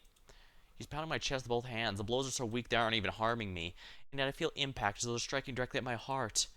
Sorry, Marine, I should have discussed it with you instead of unilaterally deciding. I understand now that I made a mistake, but I don't understand... I guess I just don't understand why I was wrong. Please tell me, Marine. I know you've been doing your best to help the group, but once the Master and I all reached the finals, there was no longer any need. I suppose that means you no longer had a way to be useful? Are you upset because your efforts did not help, but you regret forming the team? No, not even close. Of course I would have liked to help more if I could have. There's nothing to do with that. Do you remember how hard we practiced? I wanted to fight beside you. I didn't want you to decide not to play just because the end result would have been the same. That's just sad. Why is this sad? Isn't not making mistakes a good thing? Yeah, but it's not what I'm talking about. It's no fun. I want to see you smiling like you did during practice. So what if the result would have been the same? Having fun, the result would have been way better. I thought we were working so hard. So he's sad. Isn't that about weakness? He's sad about making decisions in such an detached and partial manner. So this is what they're like in proper human history. A civilization created by people this self-centered strikes me as potentially dangerous. I only know a tiny bit, but I guess I could say there's certainty. As a civilization, proper human history is sure to make mistakes that defy logic and reason. I mean, we haven't exactly been hiding that humans have made a lot of mistakes. My fellow dinos gathered here to cycle lend me your ears. We've never before had a Zocta team achieve victory because the opponent team forfeited. I believe this decision threats all of Chichen Itza, if not all of Mictlan itself. However, in the time it takes on to move, the king and I have been deliberating. We've agreed the ritual is still meaningful without a championship match. Thus, the winning team shall now present the Zocta offering. Team Death Rolling, please step forward. The king of dinosaurs will now speak to you in person. Be on your best behavior. I guess this is the reward ceremony. Shame they haven't come back. Death Rolling, step forward. Oh boy, Vacub's really ticked. I guess now's not the time to be laughing it up. You two are our leaders, go ahead. You want to make a request, right? We're satisfied just having played the rituals. Thanks, brother.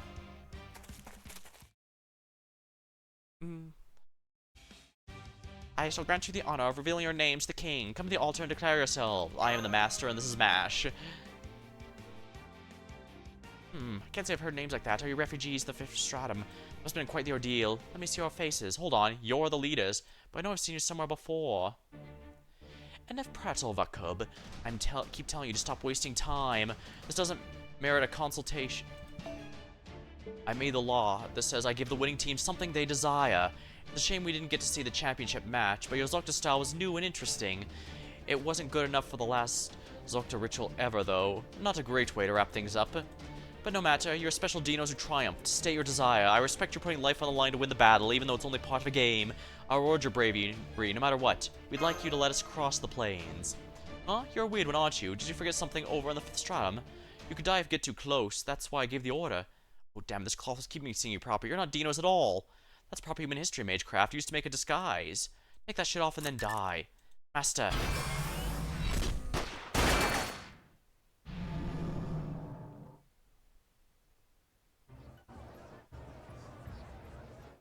Huh? What? What's going on? Oh, Lame, you're the apes from Mexico City. What is the meaning of this? Warriors, we have an emergency. I shall permit use force within the shrine grounds. Kill the Lame right now. Don't let me near the king. I trust you have no objections? Do what you want. In fact, I was thinking we could stand to see some more blood. This European-style match is okay. There's no substitute for our brand of battle. So he knows about the existence of Europe. Warrior watch. Master, a huge dino is heading our way. What would you like me to do? Knock him out or find a way to make him give up?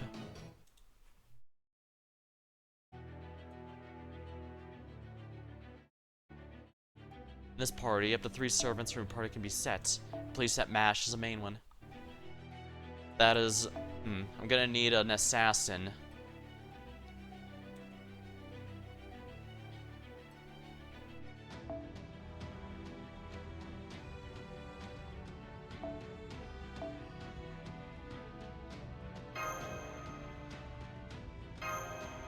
Should be easy.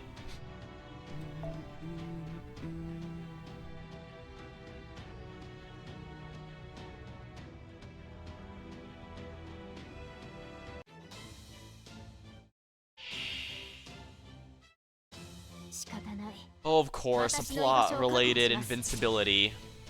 Ignores sure hit and reduce attack damage to 0. Non-aggressive defense.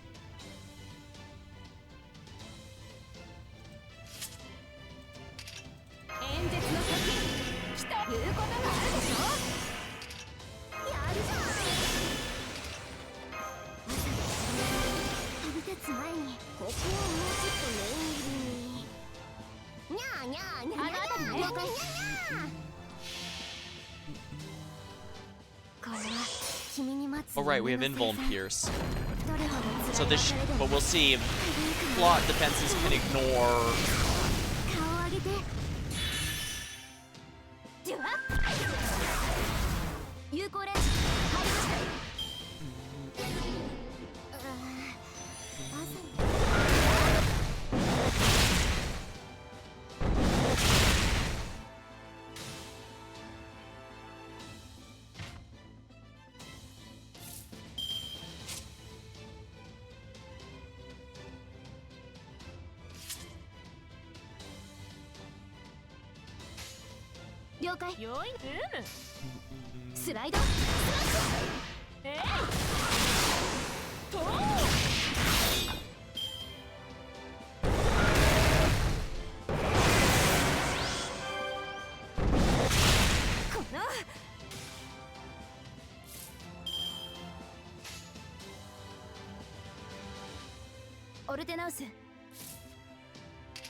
Alright, Mash, time to go.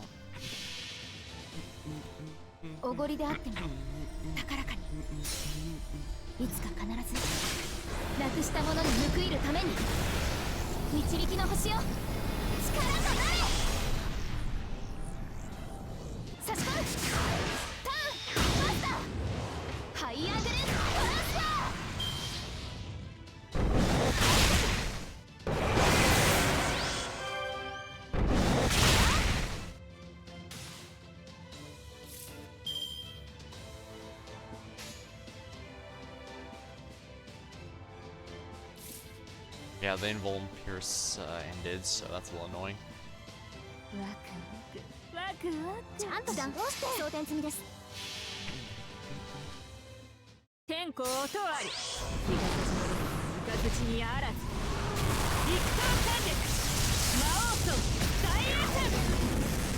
Remove defense buffs. Sadly, it's not going to work here.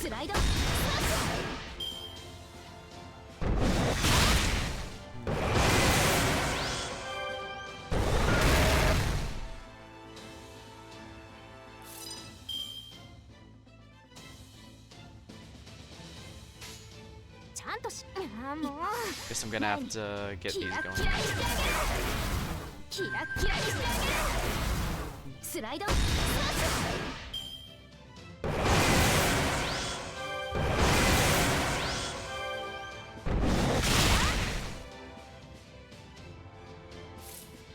ュ。 Alright, his NP is up, so let's have Mash eat it. 戦機能解放。誰であれあの辺りね。了解。 Alright, get our お defenses ごり up. であっても高らかにいつか必ずなくしたものに報いるために導きの星を力となれ。キラッキラにしてあげる。有効レンジ入りました。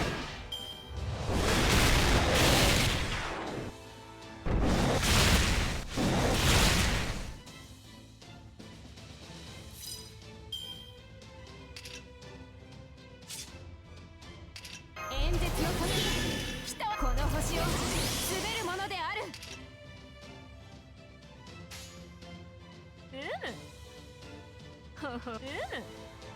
良いのか。 Mighty Brave Chain. とう。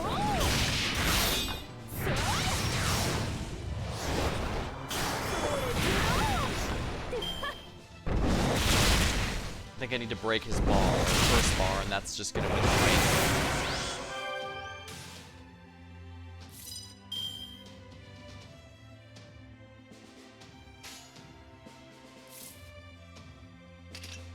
最大ダメージお任せください。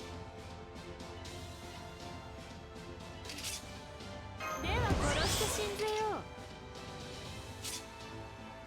You know what, let's do it for Mash here. Ah, that didn't help as much as I was hoping it 了 would. 解。示弾装填済みです。差し込む。 Darn, missed the crit. ハイアグレストランスファー。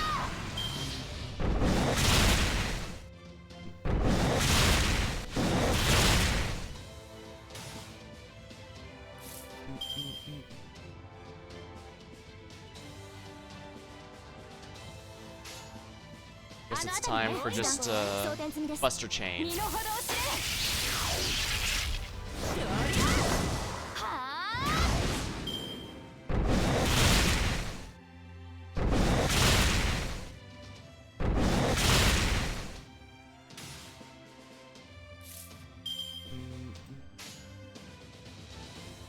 オルテナウス了解。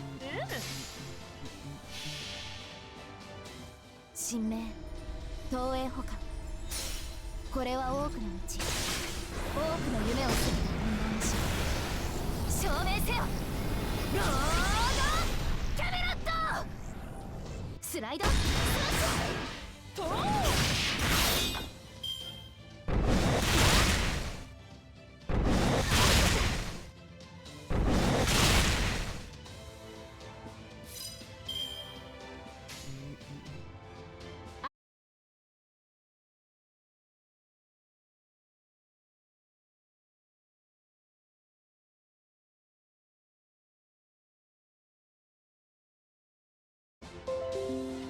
Alright, we're reconnected. Alright, we're back.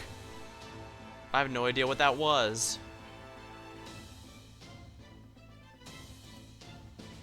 Well, whatever. I didn't do anything here, so we'll just do this now. And of course, oh yeah, 10% here. オルテナウス疑似リンク解除。 Oopsie, I should have gone the other way around. Oh well. 天候とあり。三日月にあらず。 Alright, NP time. 魔王と大エース。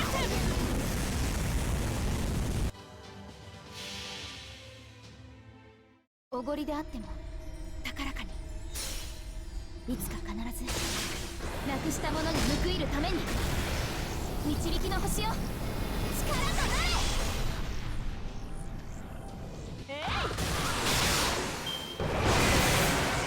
Alrighty.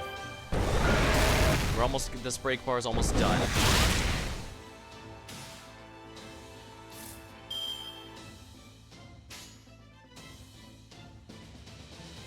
あの辺りね。前にジュワッ有効レンジと Willing Spirit.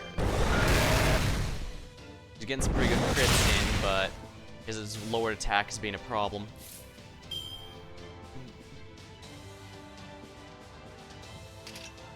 Ah, here we are. Akichi chain. Sounds good to me. 良いのか And there we are, break bar down.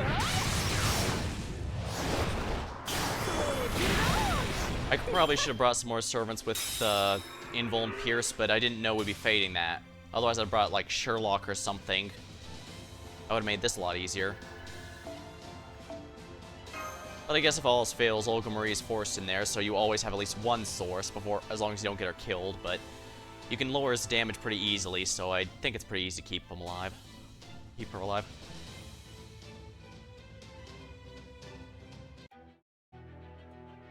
Burn the Flaming Striker. There we are.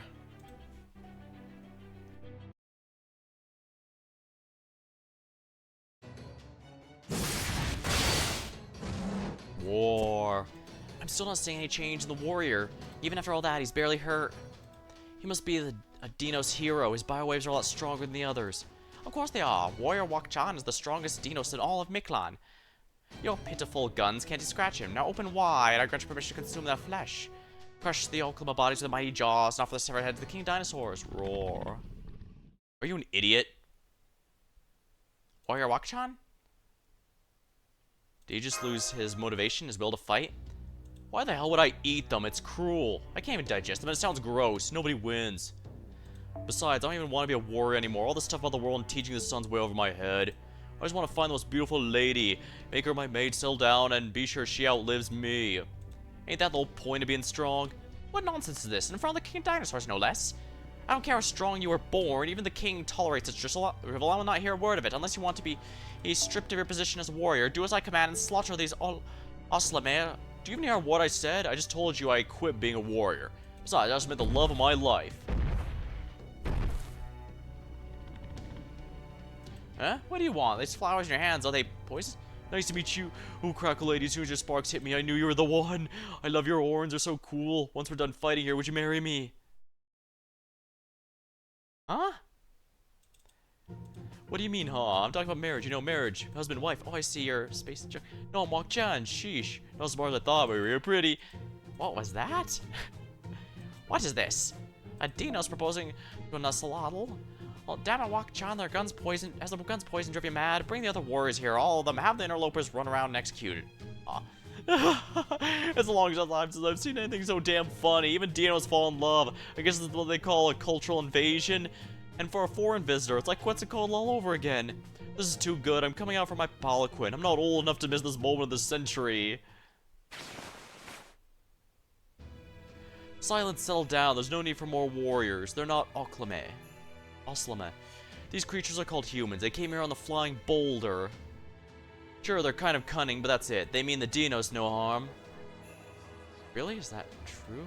Maybe it is. Yeah, you're right. If our king says so, it must be true. That was fast. The whole crowd just calmed down instantly. Thankfully, it looks like we don't have to worry about being mistaken for Oslame and attacked anymore. I'm a little surprised the King of Dinosaurs is apparently a human child. Apparently we met him back in the jungle. Why is the King of Dinos a human? And yeah, that color palette is just really way too washed out, even just compared to the simplistic background. And I get this background simplistic to draw your eyes to the actual character portraits.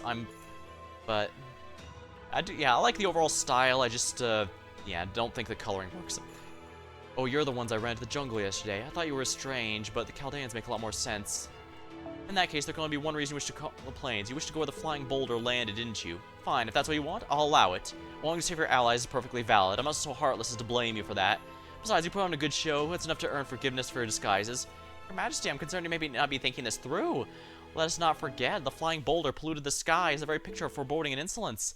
Its allies are sure to be abominations. With all due respect, letting them go would be unthinkable for a king sworn to protect. Yeah, I heard you, Vokub. Hell, we shouldn't forget letting people from proper human history live is pretty much the same as sealing Mictlan's fate. Honestly, our lives would be just easier if we killed them now and be done with it, but... Hey you, Master, you got one of those, right? Empty your pockets. Oh yeah, now that you mention it.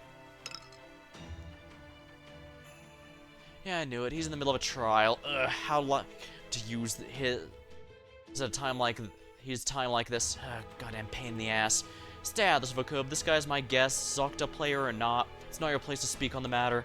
Or will you defy me? It's fine if you did. I only did recently become king of the Dinos. If you want to resume priestly control, well, you could take your shot at killing me anytime you like. I would never dare. You're the one to buy Kukulkan. That's what I thought. So sit down and shut up. If you're looking for something to do, go oversee cleanup from the festival. Here, Master, let's change venues. We don't want anyone listening in. I'll hear you out now as the king of Dinos, but as the king of this Lostbelt. Oh, so maybe this is Kukulkan. Yeah, we had hints that might be the Lostbelt king after all. Oh, right, I still haven't introduced myself. It's not fair to know your names if you don't nine. Alright, listen up and be grateful. My name is Tezcatlapolca.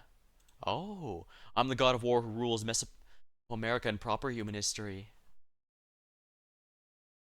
And that's how we ended up having this private talk with the king of dinosaurs, who claims to be Tezcatlapolca. Oh my, sounds like quite a lot happened while we were away. Isn't he an evil god? What's he doing in Lostbelt as the Dinos king? I expect we'll be hearing about that soon enough, but let me clear up one misunderstanding first. As I said before, Tezcatlapolca is not an evil god. He's merely a cold-hearted god of war. He's an avatar of the jaguar lurking in the jungle, a fearsome god who demands human hearts as sacrifice. His actions may seem evil to outsiders, but for Mesoamerican people, they were absolutely necessary. The biggest reason he was viewed mistakenly as evil was because of his feud with Quetzalcoatl. As a god at times and the ruler of human kingdoms, Quetzalcoatl was seen by all as a good god for the people of the time, as he helped Mesoamerica to flourish. It's easy to misunderstand a god like Tezcatlapolca, who is essentially Quetzalcoatl's rival. Yeah, the big thing is a lot of people think that Quetz and Tezcat being opposites, it's kind of like God and Satan, but that's not really true. What? What?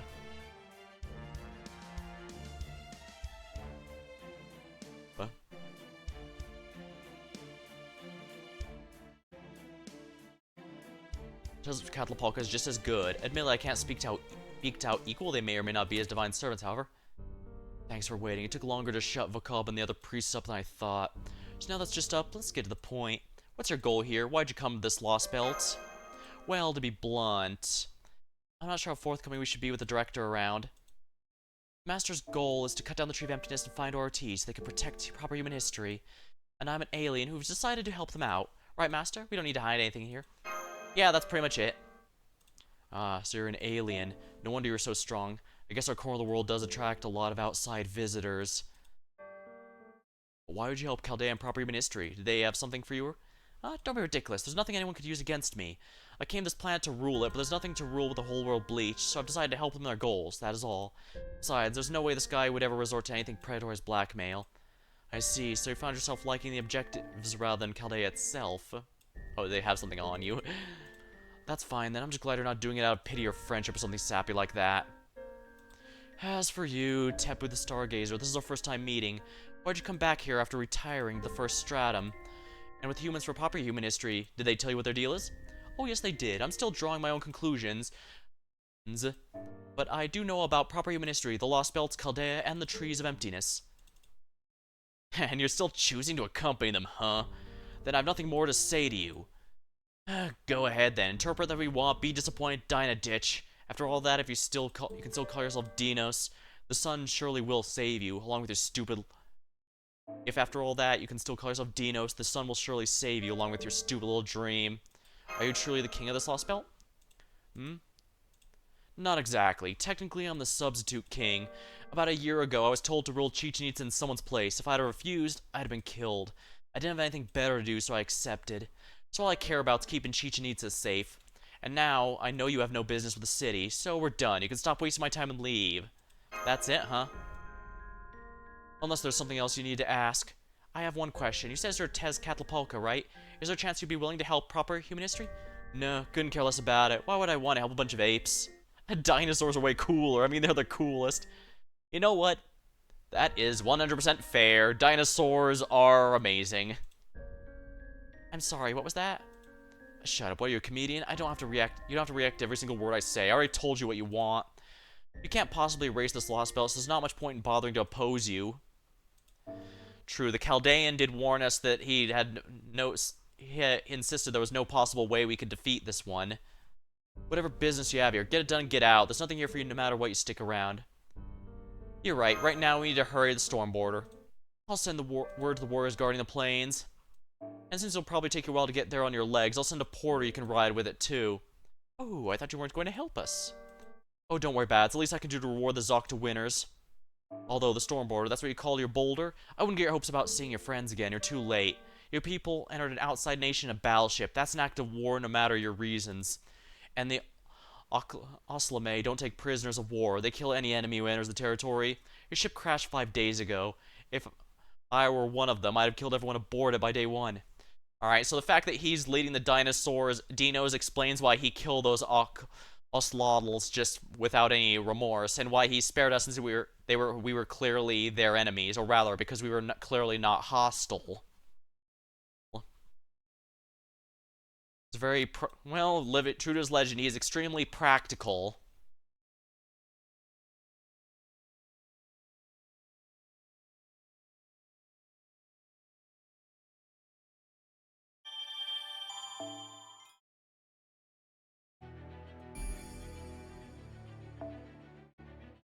Fragment.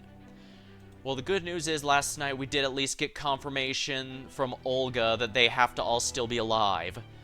Eva.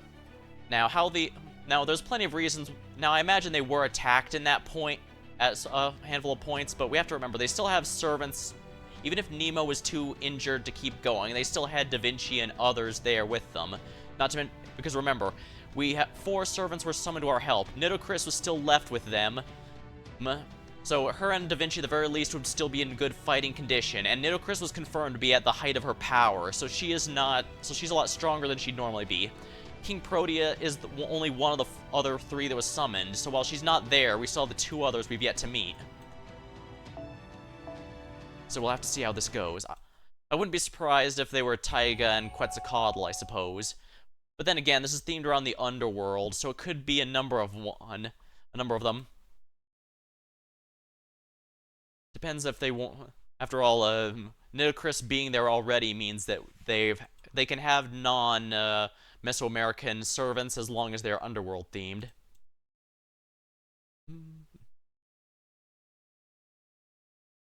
Dang, the border's seen better days.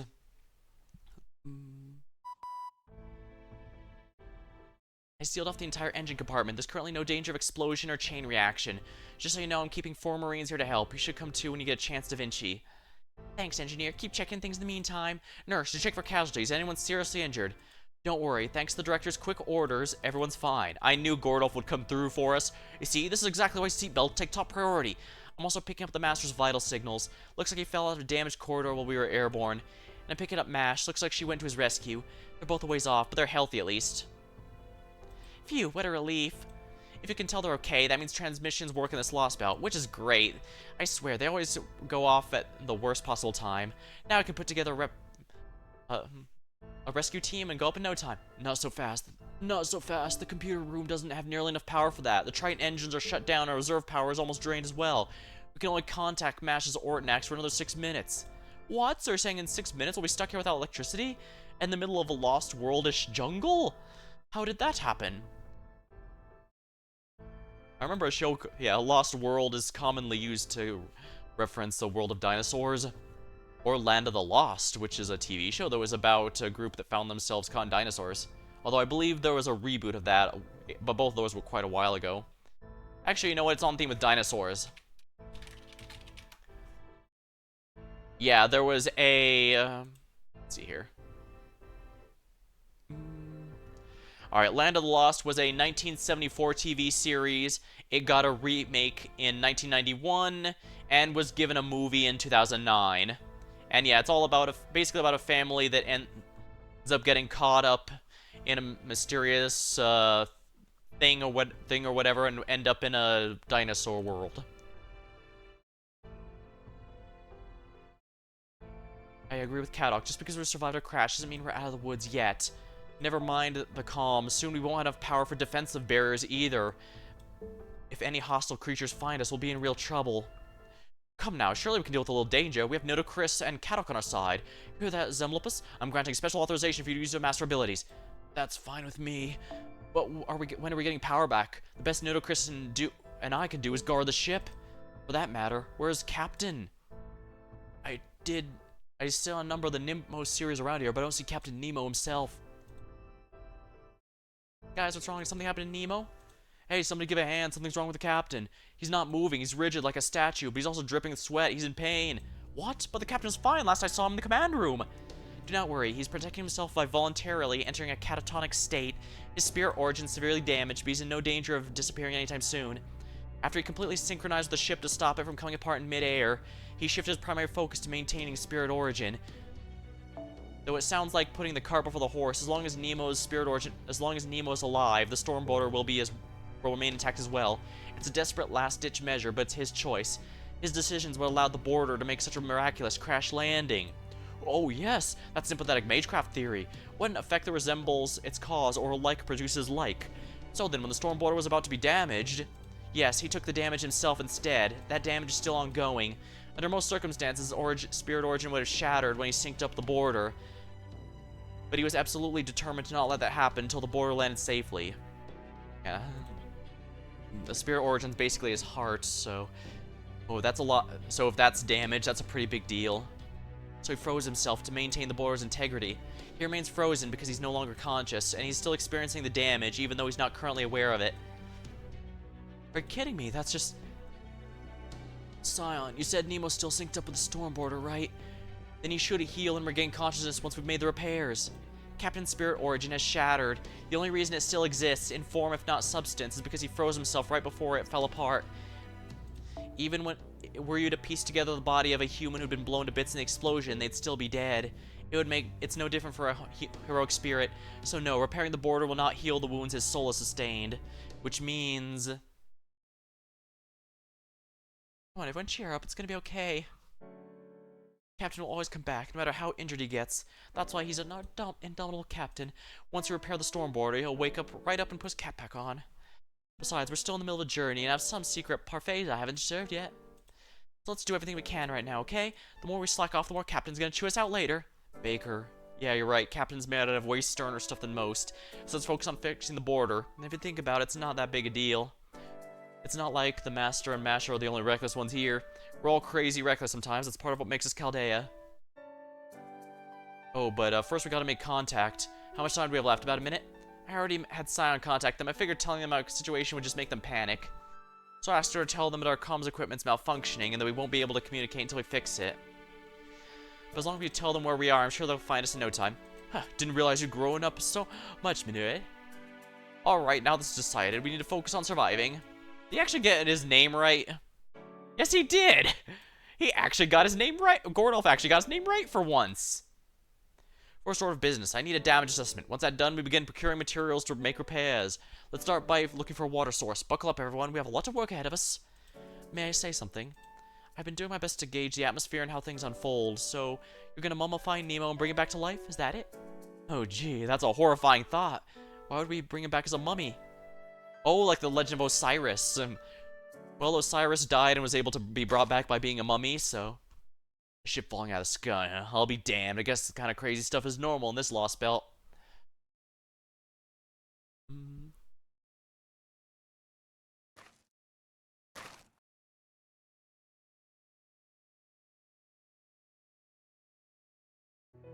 Man, this thing's huge. Gotta be at least as big as that Noah guy's ark. Though a ship like that would have never crashed. Hold up, not another step closer. Who are you? Why, can't you tell? I'm the local arms dealer. Anyone would take an interest in something that's falling from the sky. All the more so if it's a weapon. All that aside, this is definitely worth the trip. How much you want for it? Name your price. I'm sorry, but the ship's not for sale. Now go away and leave us alone. Yeah, even better. My. If it's not for sale, I'll take it from you. It'll land in my territory anyway. No way. No, help him, nurse. Damn, he's been shot through the heart. And you're to blame. Huh, and here I thought I was aiming for his head. That's harder than you'd think, I guess. That's what I love about guns. I guess another miss. Damn, I was actually aiming for that too. I guess that's another unavoidable casualty. Granted, I guess it's a little better than the Chaldea member who showed up for the prologue and died in that very prologue. Well, Manera lasted a good 7 lost belts, but I guess this is the end of the line. You son of a... It's Kali.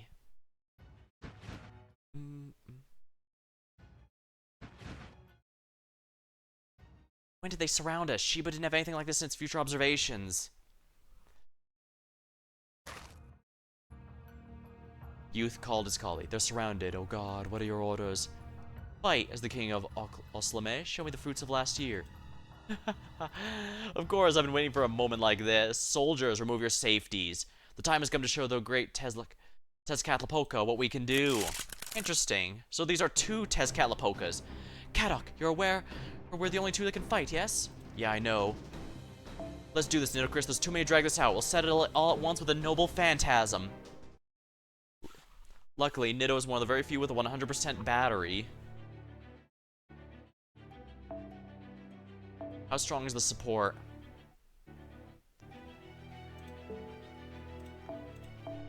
My Nitocris is in no good shape. So I'm better off with the freebie. If you're wondering why I didn't raise her, it's because her entire use case revolves around her instant kill. If you're a fan of her, it's the most important stats effect in the entire game because it can remove quite a few waves in just one go. What I don't like is that it deals its instant kill before she actually deals damage, which is a big problem.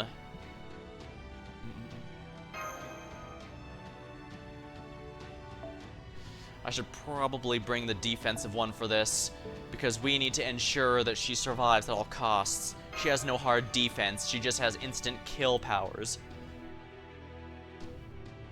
Which, it's a shame her instant killed before her damage. If she dealt damage and then instantly killed, she would be very good at looping her, but she's not, unfortunately. Gain resistance to all attacks and death. Apply a state of completely restores yourself when attacked. Upon taking damage, decrease NP from when attacks the attacker.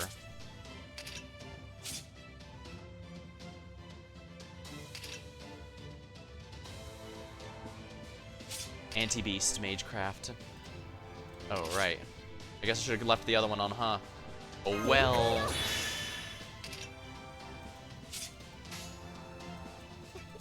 Alright, time to just go full arts chains. It seems the boss is immune to death, instant death, so I'll just have to deal full damage.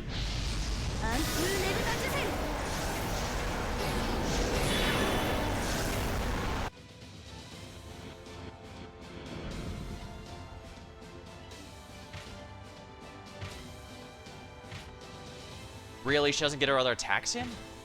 Oh no, she does.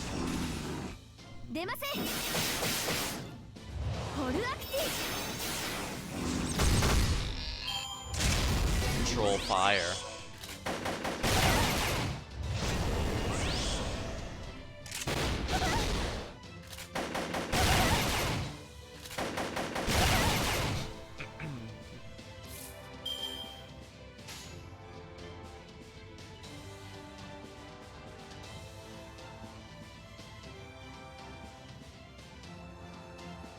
Actually, if I can get overkill on these guys, I can easily get her NP charged, which should be nice.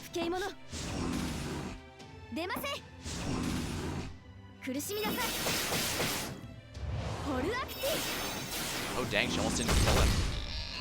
Still, she got her NP charged, which is good. Of course he heals.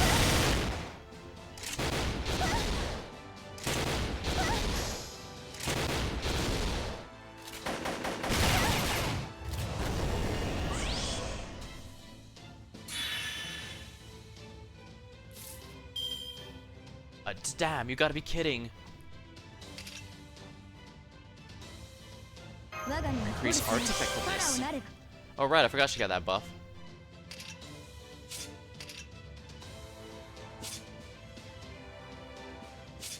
It's Kali.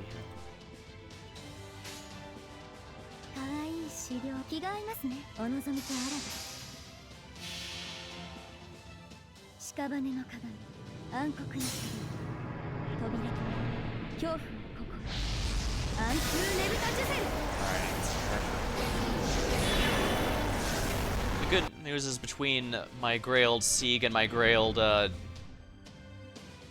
Daikokuten, I've got plenty of casters that can farm and such. I know plenty we're going to point out Oogle, technically speaking, is the instant kill can clear a lot of high HP bronze enemies, but honestly I haven't found any that can't just be straight up killed by the others with their raw damage.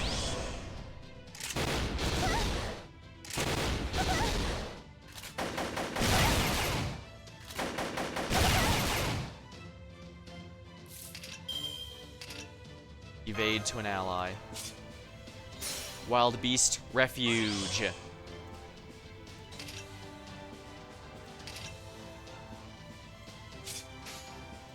お望み気が合いますね出ませ出ませ苦しみなさい If I get the NP going, I think I'll be able to do this.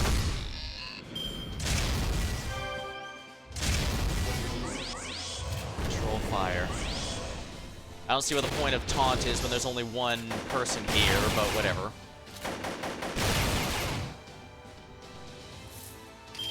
天空よ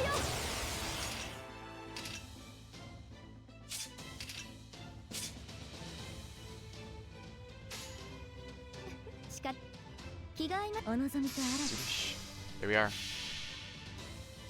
屍の I'm having trouble getting his one break bar, but at least I can do is stop those multiple attacks coming in. Then again, if he's scripted to not take damage there, then maybe it'll end as soon as I take out all the trash mobs. 不敬者不敬者ホルアクティ Yep. There we go.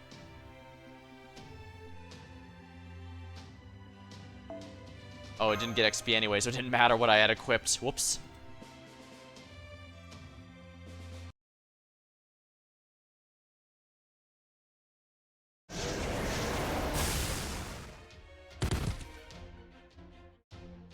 So this is the power of a servant, an insolent ghoul clinging to pre-ministry. Now you see, your modern weapons are no match for my phantoms.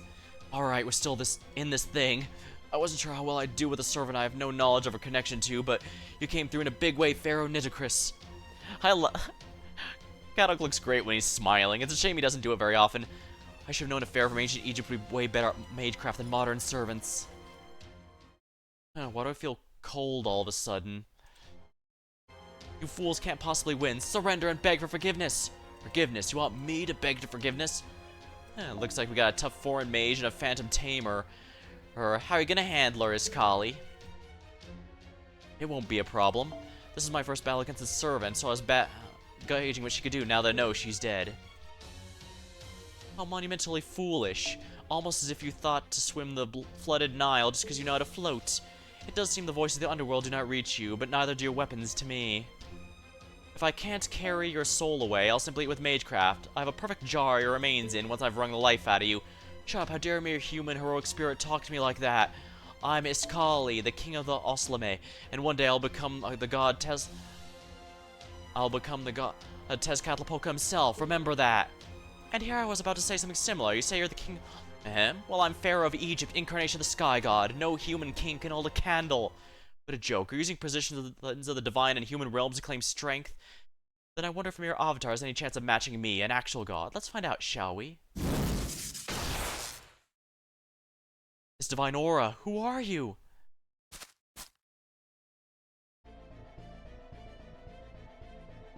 I'm Talaluk, the rain god. Remember that for however much longer you're alive. I do enjoy being feared and respected, if only briefly. Talaluk. Talaluk, the rain goddess, and one of the pillars of Aztec creation mythology. But I can tell from her aura she's a servant. Are you telling me such a powerful divine spirit was summoned as a servant? Anyway, it's time for you to die. You weren't much of a queen, were you? If she has proper knowledge of proper human history to know that Nitocris's reign was not very long. Oh, they skipped the fight.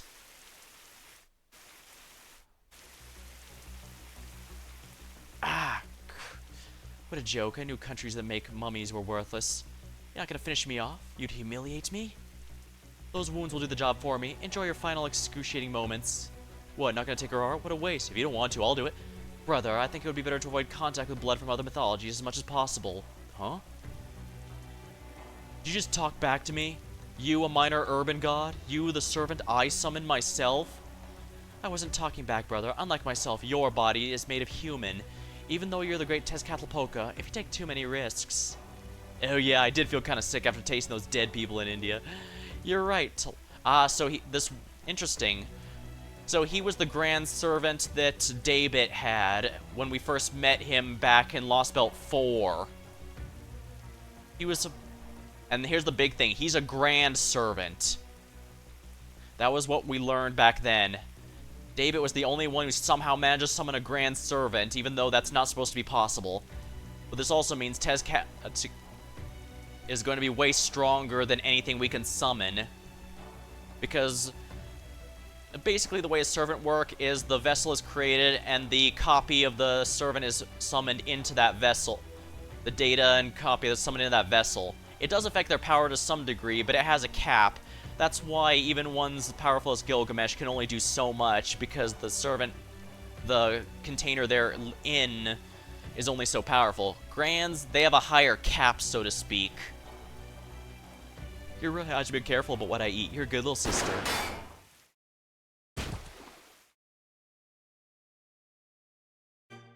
Tezcatlipoca, why'd you shoot her? I thought she was a precious little sister.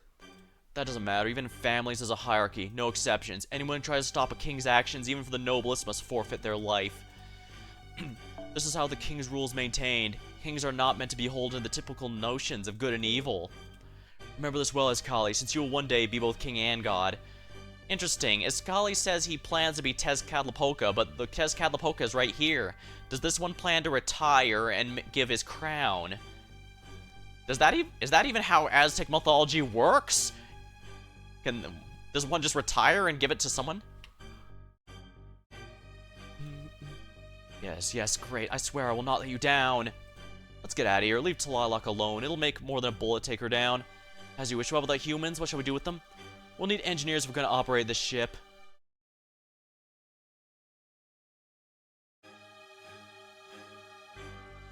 We'll take those 3 along with the servant that makes a ship. There, that one lying on the ground. Kill the rest, they're of no use to us. There's no sense keep them alive.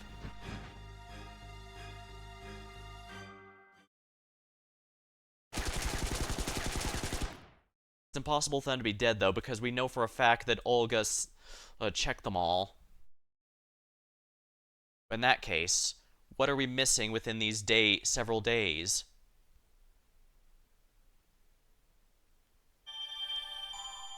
Obsidian blade.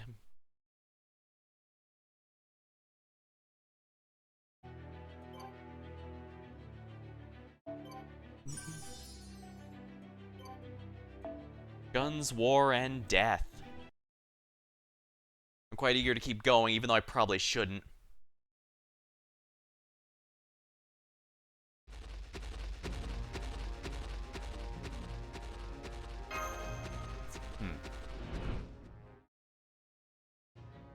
Your people entered a nation of a battleship. That's an act of war no matter reasons. And they don't take prisoners of war. Apparently they do, though. Are you sure you want to go so fast? I'm impressed you guys aren't falling off me. It's fine. We're used to all kinds of transport. Please keep going. Got it. Boy, you humans are quite adaptable. I like that. Oh, don't get the wrong idea, Olga. Of course, I like you the most. Don't worry. I wasn't listening to you anyway. More importantly, are you doing okay, Marine? I can at least carry on back if needed. Don't worry. I'm totally fine with all the swaying. Thanks for your concern, Madam President. Aren't you going to offer me the same consideration, young miss? Especially since I'm the only member of humanity here who's still on foot, running at 60 kilometers per hour. You're running with your arms crossed. You aren't even breathing hard. You're fine. I'm so sorry. If I were just a little bigger, I could carry some of you myself instead of you having to do all the work, Walk-chan. Oh, don't worry about it. This kind of manual labor is right up my alley. It's a lot easier than being a warrior. I just wish my beloved Olga would let me give her a ride too. Anyway, you're heading to the jungle across right near the second underworld. We should get there when the sun's out and then gets in our way. But why the big rush? Our friends might be in danger. They said there's nothing to worry about in our last transmission. Come, don't worry, they have to be. I'm seeing 10, 20 life forms. Can't make out a big hunt male some human shapes. But the Master said there was only 12 humans. The numbers aren't adding up. And then there's the corpses. How long until they cease functioning? I can see the storm border. I can warp over the now if you wish. Oh, yes, please, that would be... No, we stay together. Thanks, I can't let you go alone. Senpai? We can't let her meet Director Gordolf without a heads up. Oh, right, I almost forgot we were originally enemies. If you say so, just don't say I didn't warn you.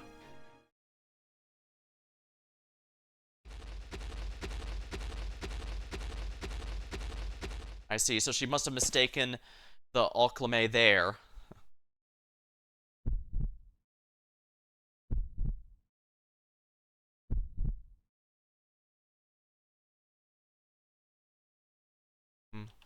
This is a lot worse than I thought.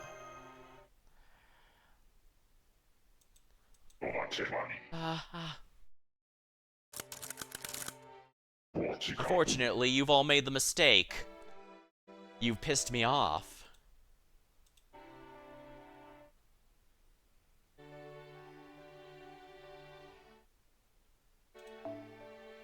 Up to 4 servants, eh?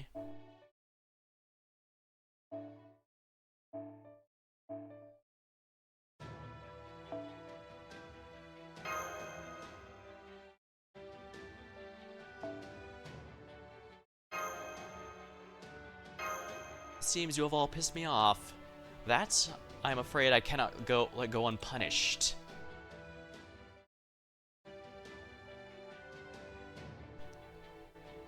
Alright, if Tezcat is truly David's servant, that explains how Tlaloc had knowledge of human history to know that its Nidocris had an extremely short reign. She had been given outside information.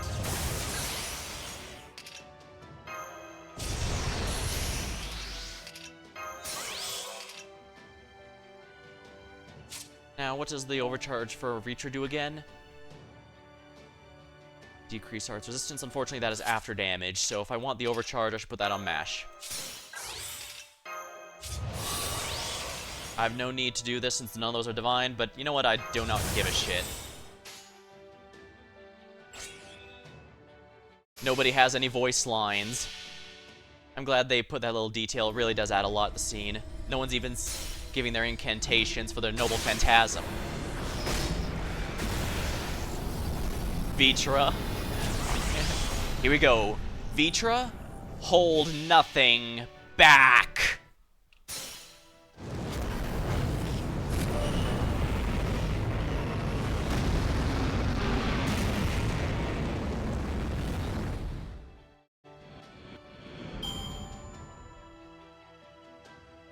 That was 200k damage each.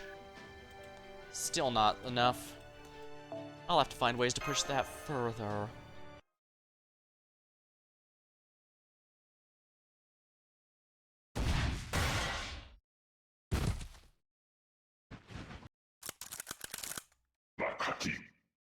It's cute, you wait, don't shoot them yet.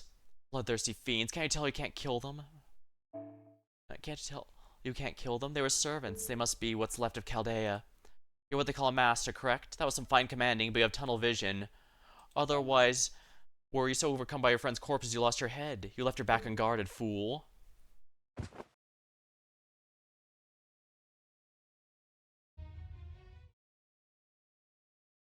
So they're baiting us. Marine, what you doing over there? I'm sorry, they caught me and tied my hands. Oh shit up, open your mouth again and I'll kill you like I killed everyone else. You're just a tool I'm using to torment that man over there. You don't need to be intact for that.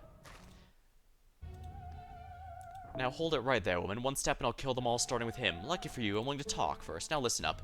I'm Miss Kali, leader of the Oslame and the King of Mexico City.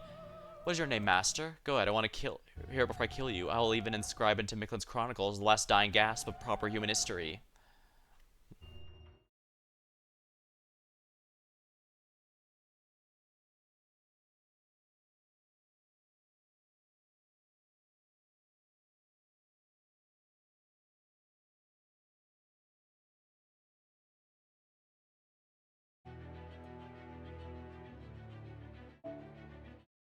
Guns, war, and death.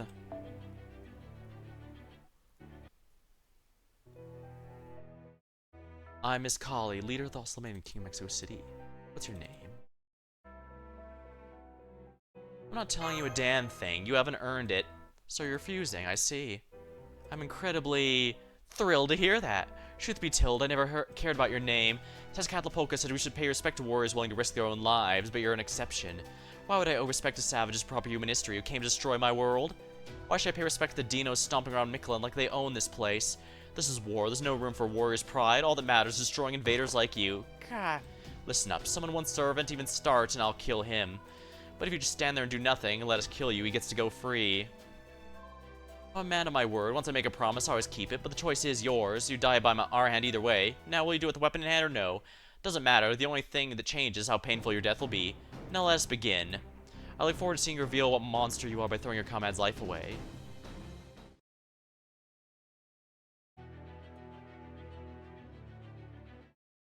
In this quest, 1 through 3 servants can be set. I care not that there are sabers in this group. I give not one iota of a shit. You've pissed me off. And I will send to Vitra. I will send nothing less than my best, and my best is Vitra.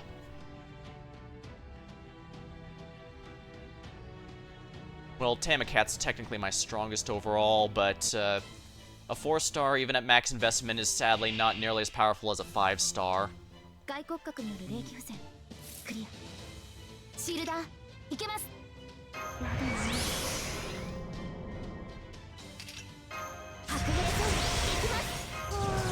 Now please, show me your power. I wish to see exactly what our foe here is capable of.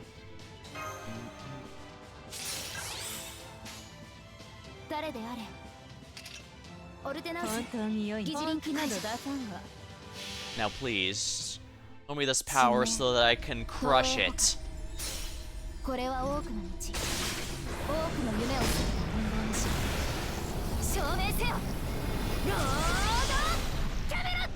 Alright, see you later, Ty.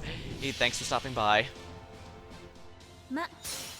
Sadly, I imagine the plot's going to have us lose horribly and go, oh no, he's way too strong, we have to retreat, as it usually does, but rest assured I'll tear him apart whenever the story actually lets me fight him properly.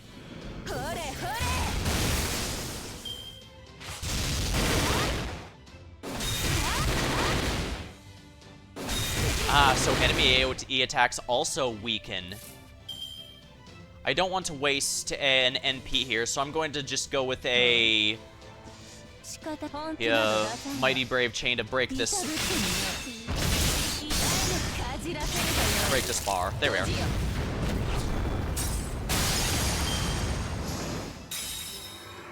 That's it.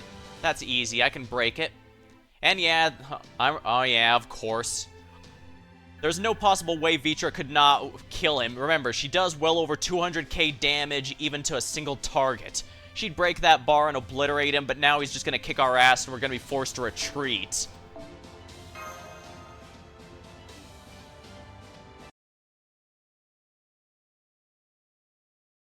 Yes, that's it. You have my thanks. Trust me when I say I'm a man of my word.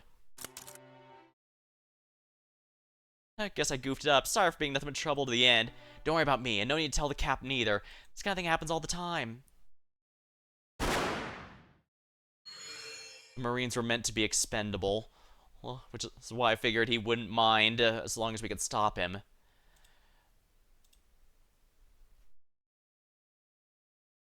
But of course, they're going to go on and on about how he's too powerful, and can't fight him like this.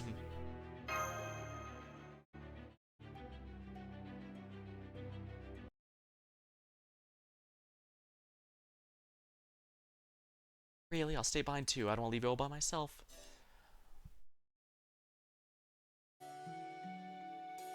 Jungle, jungle, steady she jungos. Hey, it's me, Marine. I'm gonna make a nice comfy cottage, just super big leaves.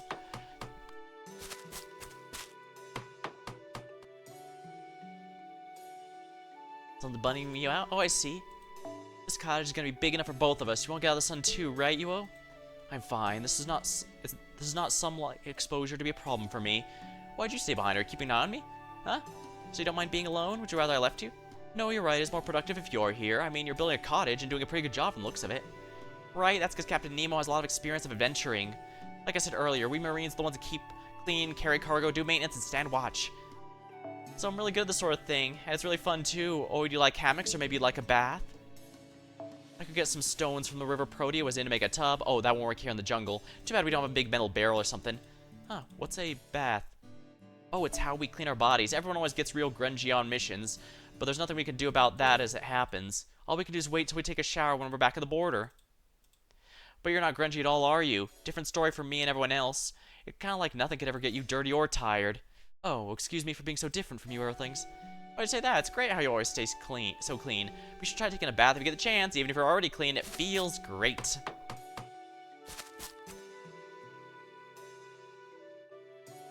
Hey, Marine. Yes? Yes? The Master said there's a bunch of other Marines like that. Is it true? How's that work? Oh, that. Well, we're basically all like clones of a heroic spirit named Captain Nemo. It's like if different parts of his personality got turned to a bunch of servants. He uses something the Atlas alchemists call memory partition to create us. So Captain Nemo, our base, is like our leader, and we're all copies of him. Oh, and there's clones like Nurse and Professor, but there's only one each of them. So Marines like me are basically a colony that divides up the captain's sailing expertise between all 24 of us. There's 24 of you, but there's only one here. Oh, the rest are on the border. I was trusted with keeping the Master safe. So when I saw him fly out of the ship, I jumped out. I knew I'd figured something out, and here we are. Oh, so that's why you're weak in combat. You only have 1/24th the original fighting ability. Huh, I'm impressed you've gotten this far. You must want to get back to the border to return to your old self. Haha, it doesn't quite work like that. We haven't divided our spirit origin among ourselves. It's not like we get stronger if we gather in one place. We're made to be disposable. We can't get stronger, really. That's why there's 24 of us. This way, we can still lose a few during this Grand Order voyage and still be okay. Grand Order title drop. If a Marine dies, if Marine A dies, B can take his place. If Marine B dies, C can do the same, and so on. That's how it works. We can all do the same job, so any one of us can disappear and still get the work done. Really, but even with the same abilities, aren't your personalities different? Oh, you got what I was talking about right away. Yeah, like I said, we're a colony. So we act like the same person to keep things easier, but there's some slight difference above us. For example, I'm kind of the biggest crybaby. My knees are always shaking when Caldea's on a mission, but I do my best to ignore it and match the other Marines. Oh, but there aren't any other Marines right now, so I can just be myself, which is kind of nice. That's a little weird, there's only one of me, when there's only one of me around. Oh, I'm glad you're just a copy. Life here in Mictlan can be easy for you, can't be easy for you, being so weak. But as long as the original Captain Nemo's around, you can always come back to life. That's an excellent means of survival. Yeah, you're right. So I don't mind being weak. As long as the other Marines are still around, I'm sure everyone will remember me, even if I disappear. That color. He's lying. Though to be honest, protecting the Master is too tough a job. I wish I could fight like the Captain. I mean, I'm a Chaldean servant too, you know? I don't know much about them, but there are a bunch of different kinds, right? Maybe you can't fight, but you have other skills. So why don't you hide with Tepu next time there's a battle? Besides, I enjoy this fighting anyway. Hey, you're right. You're on the Earth-saving team with us now, aren't you? Thanks for protecting us, Madam President. If it helps, you have my support. Good. You better be grateful when elections roll around. Vote for me. But are sure you put so much trust? All I know about myself is my name. What do you mean? That's exactly why I trust you. That's all I remember, and you still saved me. Sure, kind of scary foul-mouthed and got a short fuse, but you're responsible. I really admire people who face what they can do and what they need to do head-on, even if it means they'll be the only ones having a hard time. So I'm glad you're sticking with us. Makes me want to follow your example, though like I said, we Marines can't learn or grow. I see. Why not try your best anyway? I can help you if you need it. Okay, I might just be a burden, since I can't fight. If nothing else, though, I'll make sure I don't slow you down. Thanks for all your support, Olga Marie.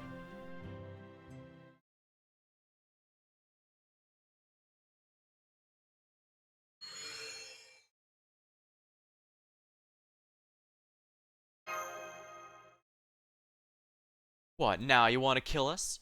What, because you're angry? That's nonsense. I knew you people had things all wrong. And what is it that you think we've got wrong exactly? Oh, getting so angry over a compatriot dying, grieving like that, it's absurd. Oslame would never do that. Death is normal to us, expected. We could never kill each other if that wasn't the case. Killing is only permitted for us because we see all life as equal. Oh, really now? So you don't mourn compatriots' deaths? Of course not. If we cared much for our compatriots, we'd never be able to wage war. You people of proper human history are so caught up in mourning death, it's like your salvation or something. Most intelligent beings would realize their enemies are just like them, and so be able to kill them. People with any care for others in their hearts don't wage wars. How could they? There's a reason war propaganda generally tries to dehumanize enemies in order to make what they're doing seem more okay, regardless of ideological reasons. You have to kind of have to. It's a necessity. The truth is, that's not how peoples do things at all. All that imagination, you can think of nothing but killing each other. How can you explain away a contradiction? You're fundamentally flawed even before we start talking about things like good and evil. I can't argue with that. Original sin or not, humans certainly remain imperfect. So what about you, Slame, then? Are you truly jaguar warriors that know nothing of love or hate? Yes, we're nothing like you monsters from human history. Our emotions are reserved for our god, Tezcatlipoca, and him alone. His joy is our joy, his grief is our grief. In the face of anger, we can only tremble in fear. His anger, we can only tremble in fear. No matter how many of us die or how many of our enemies we kill, our god will rage or mourn as he chooses. That is what war is meant to be waged. Otherwise, human's existence would be too sinful to suffer. Is that your excuse for... Pathetic. Is that all you have to say for yourself? Fine, if you're obsessed with the gods, I'll kill you with my own two godly hands. What?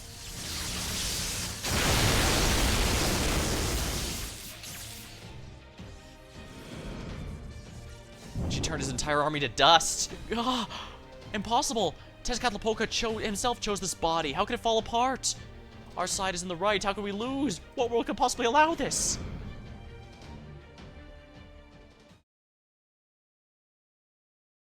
Huff, huff.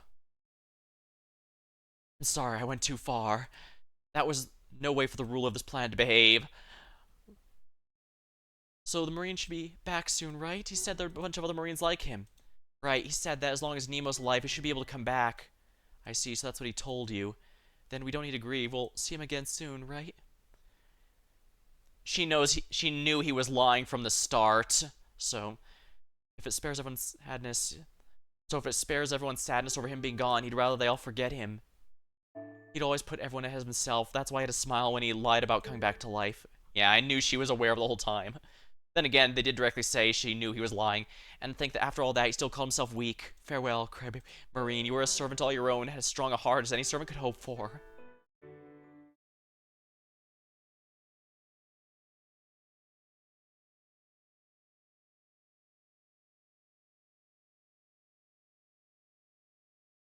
I'd say my only regret is that I didn't get to take him out myself, but I have to keep my eyes on the prize, as they say. The one truly behind all this is Tezcatlipoca, the arms dealer Tezcatlipoca, not the kid running Chichen Itza. I'm not sure if they're two halves of the same point or two different versions of him. It's hard to say. There's a lot of ways that they could possibly have explained. There's a lot of ways this could be happening, so I'm not going to bother speculating. For now, we have to find the Grand Servant one and kill him, though, because none of this madness can end until he ends.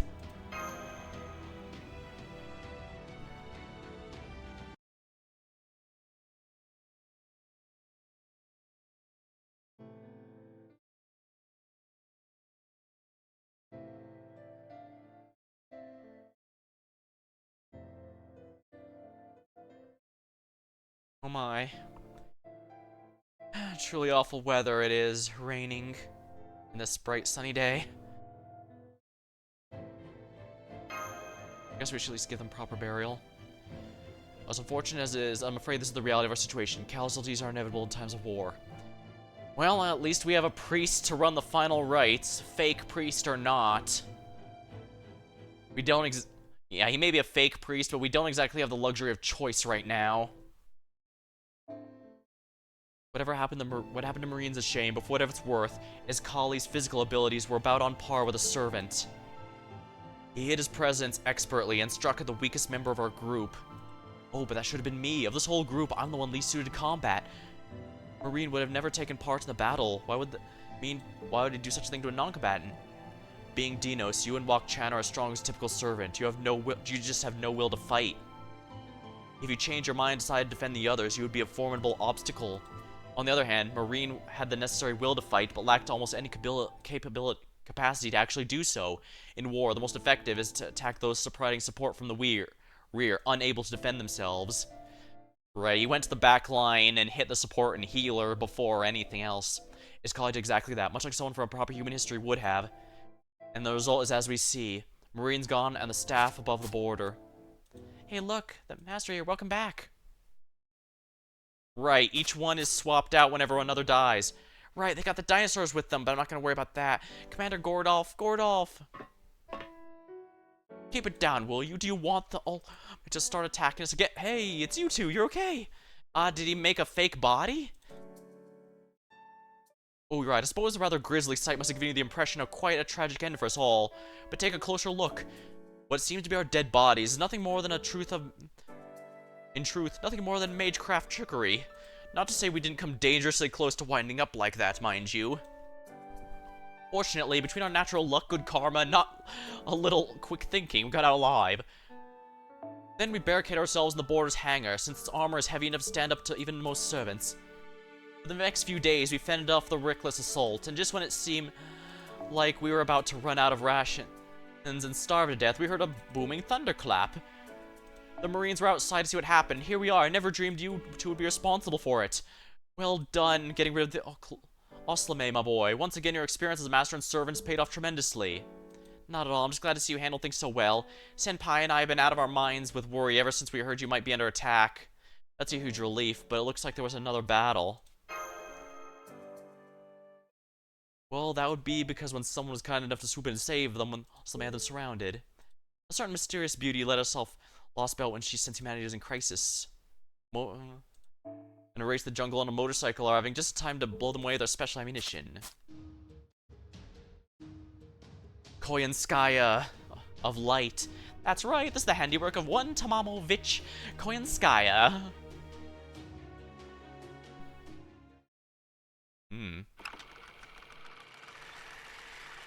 Well, I do get what they were using Nitocris for. It does really suck that, we barely get much of her. Like I said, a big issue with some of the servants in this game is a lot of them are kind of entirely glued to another at the hip. You can never have Nitocris without Ozzy, and you can never have Nikola Tesla without Thomas Edison. And that does usually... Now, granted, Edison does have the advantage in that he's basically a stand-in for American leaders, since there's no American president servants. He's basically the stand-in for all of them. But Nikola Tesla's not so lucky. He and Helena Blavatsky's end up in the same boat.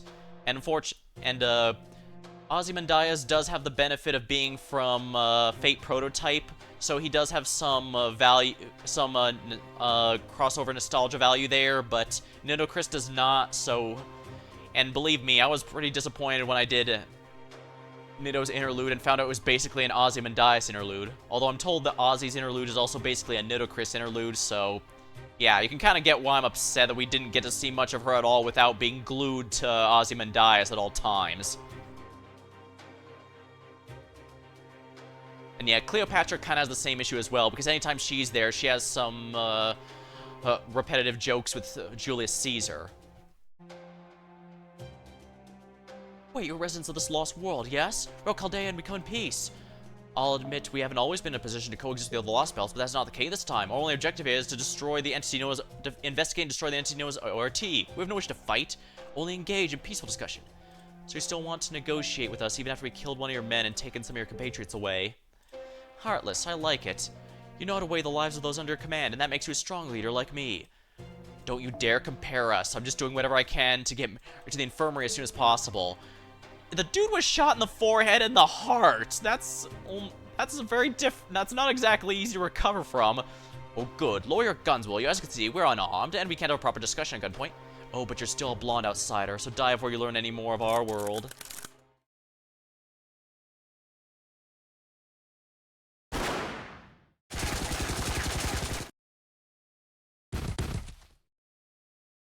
What was that?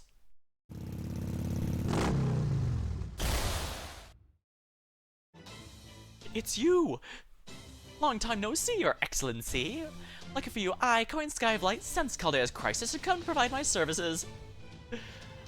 Huh? What? Don't look at me like that. I got here as fast as I possibly could.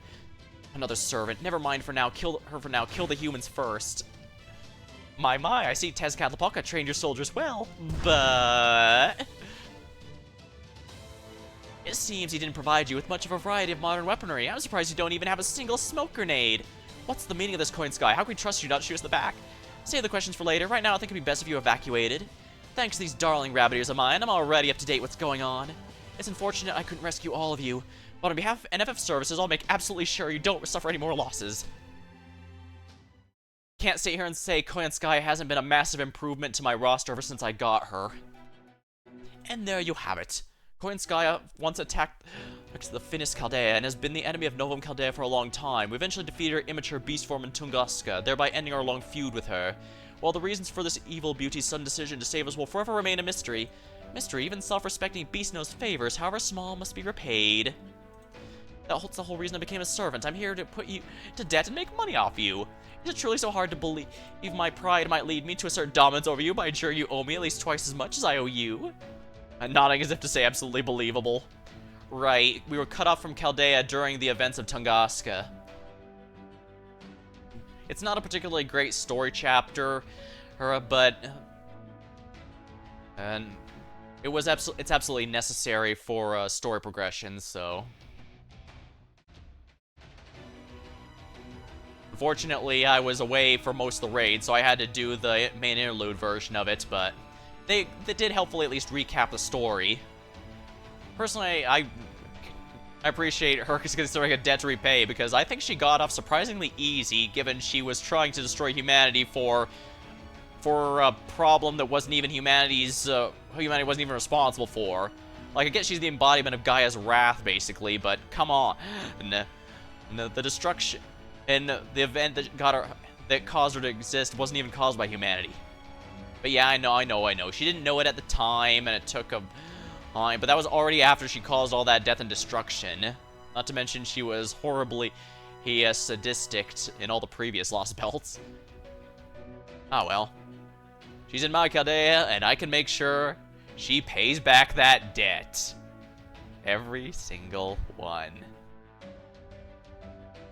Not sure I'd buy that coming from a fox, beast, whatever that is, to return a favor. So now that, well, technically she's a bunny, but... So, now that we've covered your reasons, how are you actually going to go about doing that? Maybe you have the ability to manifest somewhere on your own, but you still shouldn't have been able to show up here without some sort of connection. So what the heck could you use to manifest here? What would I use? Why, of course, that would be... Your shirt's glowing, Director. What are you looking at me like that? Yeah, my jacket, inside of my jacket pocket's a bit warm, but... nothing to see here. Nope, nothing at all. Quit staring, would you? Commander, your right pectoral is glowing bright red. A laser pointer? Nothing you need to concern yourself with. You still have that lipstick, Director? From the events of Lostbelt 3? Why, you... you stupid thing. Oh, I just remembered Sion mentioning something about this. She had the lipstick you threw, never showed up in the trash can. Yes, that's right, I snuck back and grabbed it later. You might think foolish of me, believe me, I do too, but it didn't feel right to throw it away simply because it had been a trap. One day you two will understand. Waiting to hold out something turned out to be just because you remember how happy you felt falling for it. Or how it feels to have an object remind you when you're popular with the ladies. Now please, just leave it at that. I get it, hey, without the lipstick, you gotta... I get it, I think, but either way, it turned out to be a good thing that you kept it. Indeed, if I hadn't held on to that, Your Excellency, I'd be dozing off in the Tunguska woods, completely blissfully unaware Chaldea was in danger. So now you understand why how I'm here? Yes, in many ways, I'm just as responsible for the attack on Finis Chaldea. Eventually, I'll need to make amends for that. But right now, we need to have an emergency dealt with, all hands on deck, whoever they might belong to. I understand you may have difficulty trusting the shady servant, but we're giving her a chance. Funny you should say that. What do you mean? Hello, Mr. Gordoff. I believe this is our first time speaking to each other since Chaldea. Allow me to come to the point. I've agreed to join the Master on his adventure. I look forward to working with you. Rasputin, have you lost your mind? I don't know what kind of trap he's laid for you this time, but you want him to join us? I hope you're not truly ready to begin doubting the Master's sanity just yet, for you see... He's also recruited a much bigger and far more wonderful guest than myself. Olga Marie?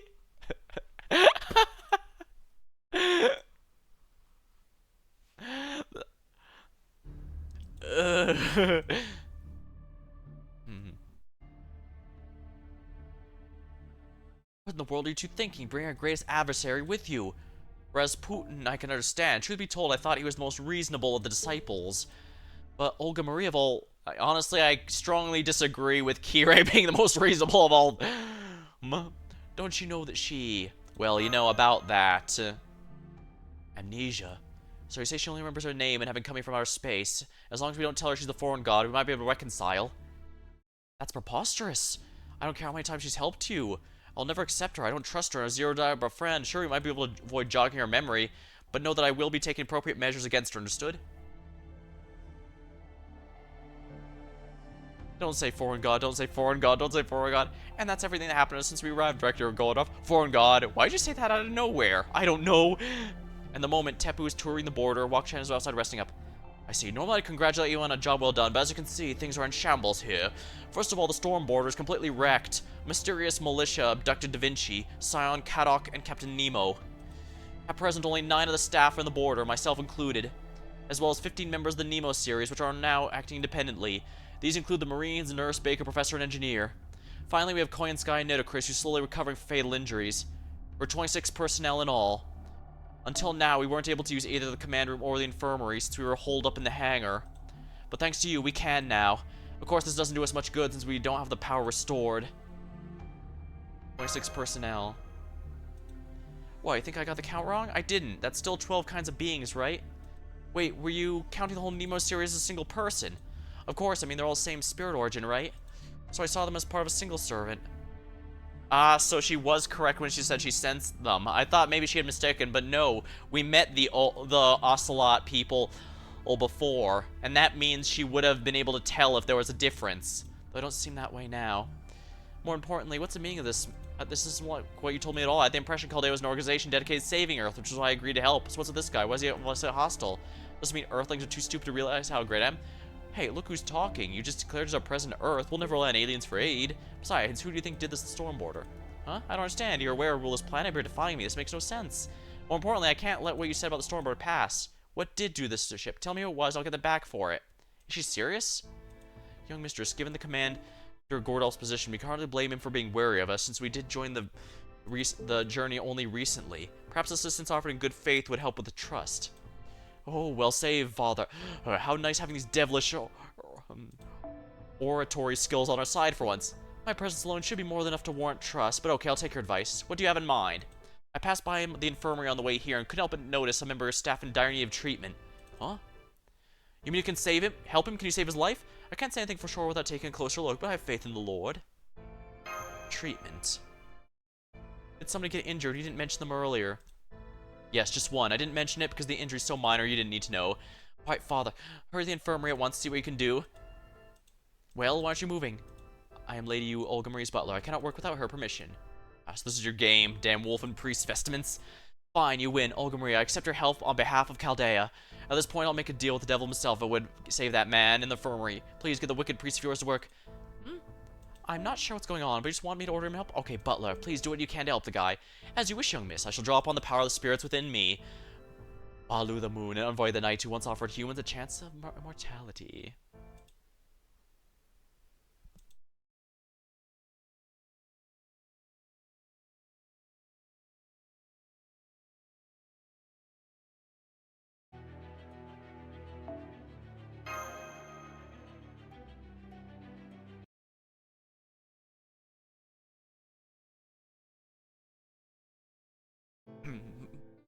I've done all I can for him, but he was shot through the heart as well as the head. There's only so much my healing hands can do. Ah! What the heck kind of moon spirit main treatment was that? It hurt so much I thought I was gonna die. Wait, no, I did die. You know, using sheer pain to prod someone awake isn't the same as resurrection. Nere, you're alive. We're alive. What the hell? Is Kirei really that powerful of a healer? And I highly doubt it's Rasputin that's giving him that power, because first of all, we already know Rasputin left that body ages ago. It's purely Kirei in there. And more importantly, Rasputin's legend is mostly just on how big of a massive diehard he was. As he had no healing power. He had no healing powers, nor was he known for healing. So this has to be from Kirei and Kirei alone. Although I guess he could also be getting some power of healing from Olga, I guess. You're back. I knew you'd make it. I was never worried about you as Chubbs was. Yeah, we're here, so it's good to see you alive. Oh, right, I must have heard about what happened when you're gone. Still, how... Remember, that was 4 days prior. Hey, come on, cheer up. It was my fault. I shouldn't have been so careless.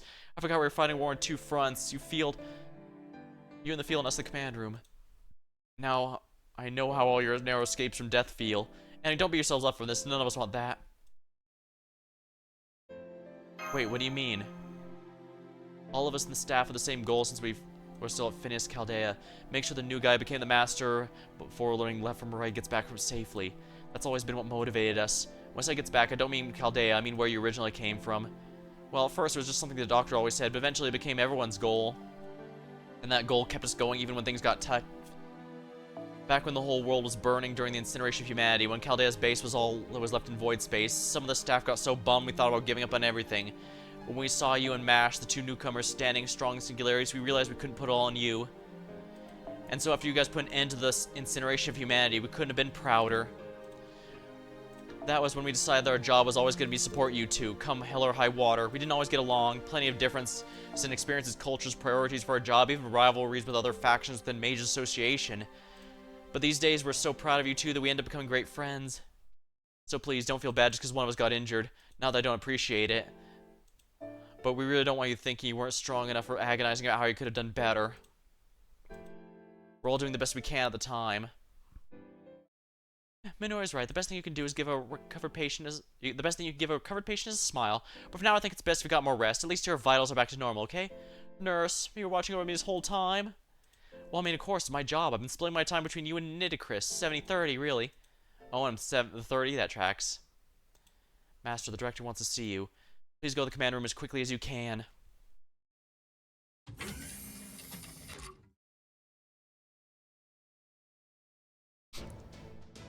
It's time to decide our next mission objective. Shortly after we encountered the 7th Lostbelt, we were attacked by a mysterious light and forced to make an emergency landing. During that attack, the Master and Mash fell out of the ship and began operating on their own. But now they successfully rejoined our team here in the Storm Border. Well done, you two. Unfortunately, in the time it took them to arrive, we encountered a mysterious militia called the Oslame, apparently led by a man named Kali. They were also joined by an unidentified arms dealer who is called Tezcatlapaka. Truth be told, we cannot determine if he is truly the god from Aztec mythology or just using that name. However, whoever he is, we know he's our enemy, and an enemy of proper human history. And in another unfortunate turn of events, the enemy forces have abducted key members of our team. Our next mission will consist of Master, Mash, Habitrot, and our newly acquired allies, Tepu, the Yu-Ogamari, Rasputin, and Skaya. Your mission is to rescue the personnel abducted. Now, go get Da Vinci-san, Kadak, and Nemo. Your destination is the capital, Mexico City. Oh, you already seem well informed about Mictlan, Doctor. Why, there's nothing weird about it. Who do you think I am? I was all interested in the Molostia department back at Clock Tower. Mikla, Danos, and Oslame, I'm fully aware of all the current going-ons in the Lostbelt. He is because I gave him a lecture while we were being besieged, at an additional cost, of course. Oh my, you must have paid through the nose for that. If only you'd waited for us to arrive, we could have filled you in for free. Ah, that's right, Coin Sky had me in my wallet in her clutches yet again. Alright, I understand the new mission parameters. Will you be evacuating to Chichen Itza then? No, we'll stay... No, we'll stay at work repairing the border. In fact, I just negotiated a guard detail with Wak-chan earlier. You want me to guard the flying boulder? Okay, I can do that. I'd rather go along with Olga if I could, but I'm also kind of pissed that I just stood back and let them kill your friend. So if you need someone to help keep the Oslame away, I'm your guy. Go ahead and rescue your friends. The dinos are great, they're rational, and best of all, I love how they're all herbivores. I'm ashamed I was ever afraid of them just because they look scary. If our technical advisor would hear, she'd have been jumping for joy to meet them. I agree, I'm sure Da Vinci would have been very happy to befriend the dinos. This is in reference to the summer event where her little Da Vinci befriended a bunch of dinosaurs. It was the first one where her Doman was the main villain. What about Nitocris? Is she still unable to fight? She is, that's why I had to refuse her offer to accompany the Master. She'd only just gotten back on her feet. It's too much soon to let her fight. But I'm not worried. I guess the good thing about Nitocris... Ah, so she is still alive, yeah. I forgot to mention. I guess since she was summoned at full power instead of usual, she was able to survive for long enough to get for help to arrive. And I guess to be fair, it would be a bit silly if she didn't make it while Minere did, because Numere is just a normal human and had clearly Bluntly, he should have been instantly killed from those shots. Although I guess Tezcatlipoca did mention that his aim was off. So it's truth be told, I thought he was saying that just to be an asshole, but it's also possible that his aim really was so shit he missed. Unless he was intentionally trying to make sure he lived to suffer for longer, but I don't know. I'll worry about it later. The point is, we didn't suffer as many casualties as we were worried, but we still lost the Nemo Marine. You know who. In terms of sheer servant power, Dacer were stronger than we've ever been. Good, His Excellency. Are you prepared to fight? Oh, I guess you didn't hear, Coin Sky. I'm on the medical team. I can't help with combat. But you needn't worry. Someone far more dependable than me will be joining you. I'll be leaving matters of combat in her capable hands so I may focus on everyone's mental health. How lovely. Of course, I'd sooner die than accept any therapy you have to offer. I can't speak to as who he is, but Father Kome is a well-respected member of the Holy Church. Yeah, and anyone who's seen Fate Stay Night knows how well that went for them. Or if you've seen Fate Zero, that also tells you how well that worked for them. I expect he'll do a lot to lighten the mood with his bitty banter should you find yourself in a tight spot. He certainly did so for me on our way. Then let's leave right away and get this job going. Oh yes, one more thing. Do you have any idea where Foe might be? I thought he'd be taking up space in the storm border, but I haven't sensed him anywhere. Wasn't he with you, Carelight? No, we haven't seen any sign of him. I assumed he was still on the border. I see. That little mongrel wants to stay far away from anything connected to RT. I thought this would be a good chance to take his resources for myself, but he must have sensed me first and made himself scarce. Well, next time I find him, I'll have to step on him extra hard for payback. Guska. Well, I guess in that case I'll have to make sure he steps on her extra hard in return. Oh, don't worry. I'm sure Foe's out there on the surface having the time of his life chasing tumbleweeds or something. I'm sure he'll come tripsing back like nothing ever happened once you've exercised the Lostbelt.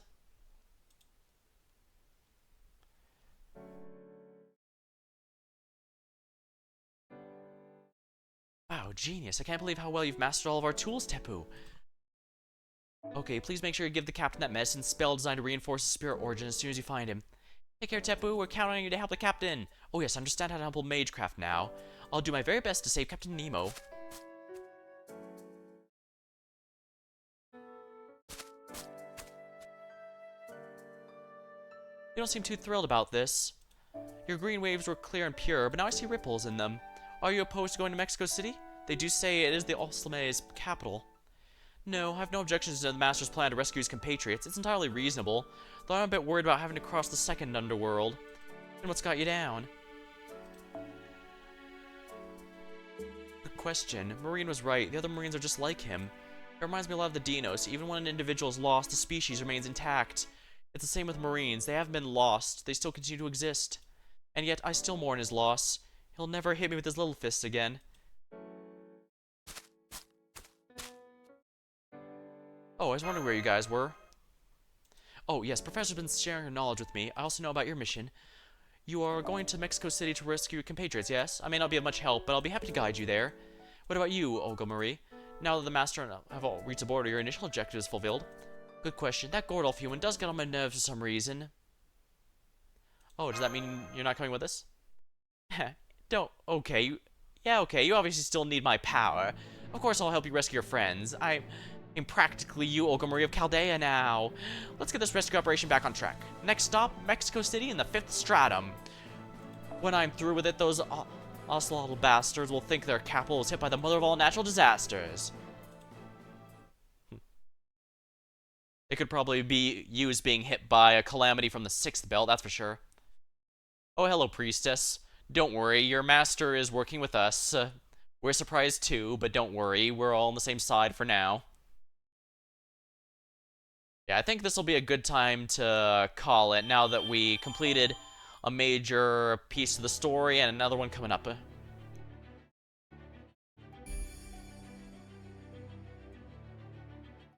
The 4th Stratum. We need to make it to the 5th for this one. And I'm pretty sure we're going to be going through all of them before the end. I guess we're throwing 9 circles of the underworld. But that's going to be for next time. Until then, thank you for watching. Hope you had a good time. I'll see you next time.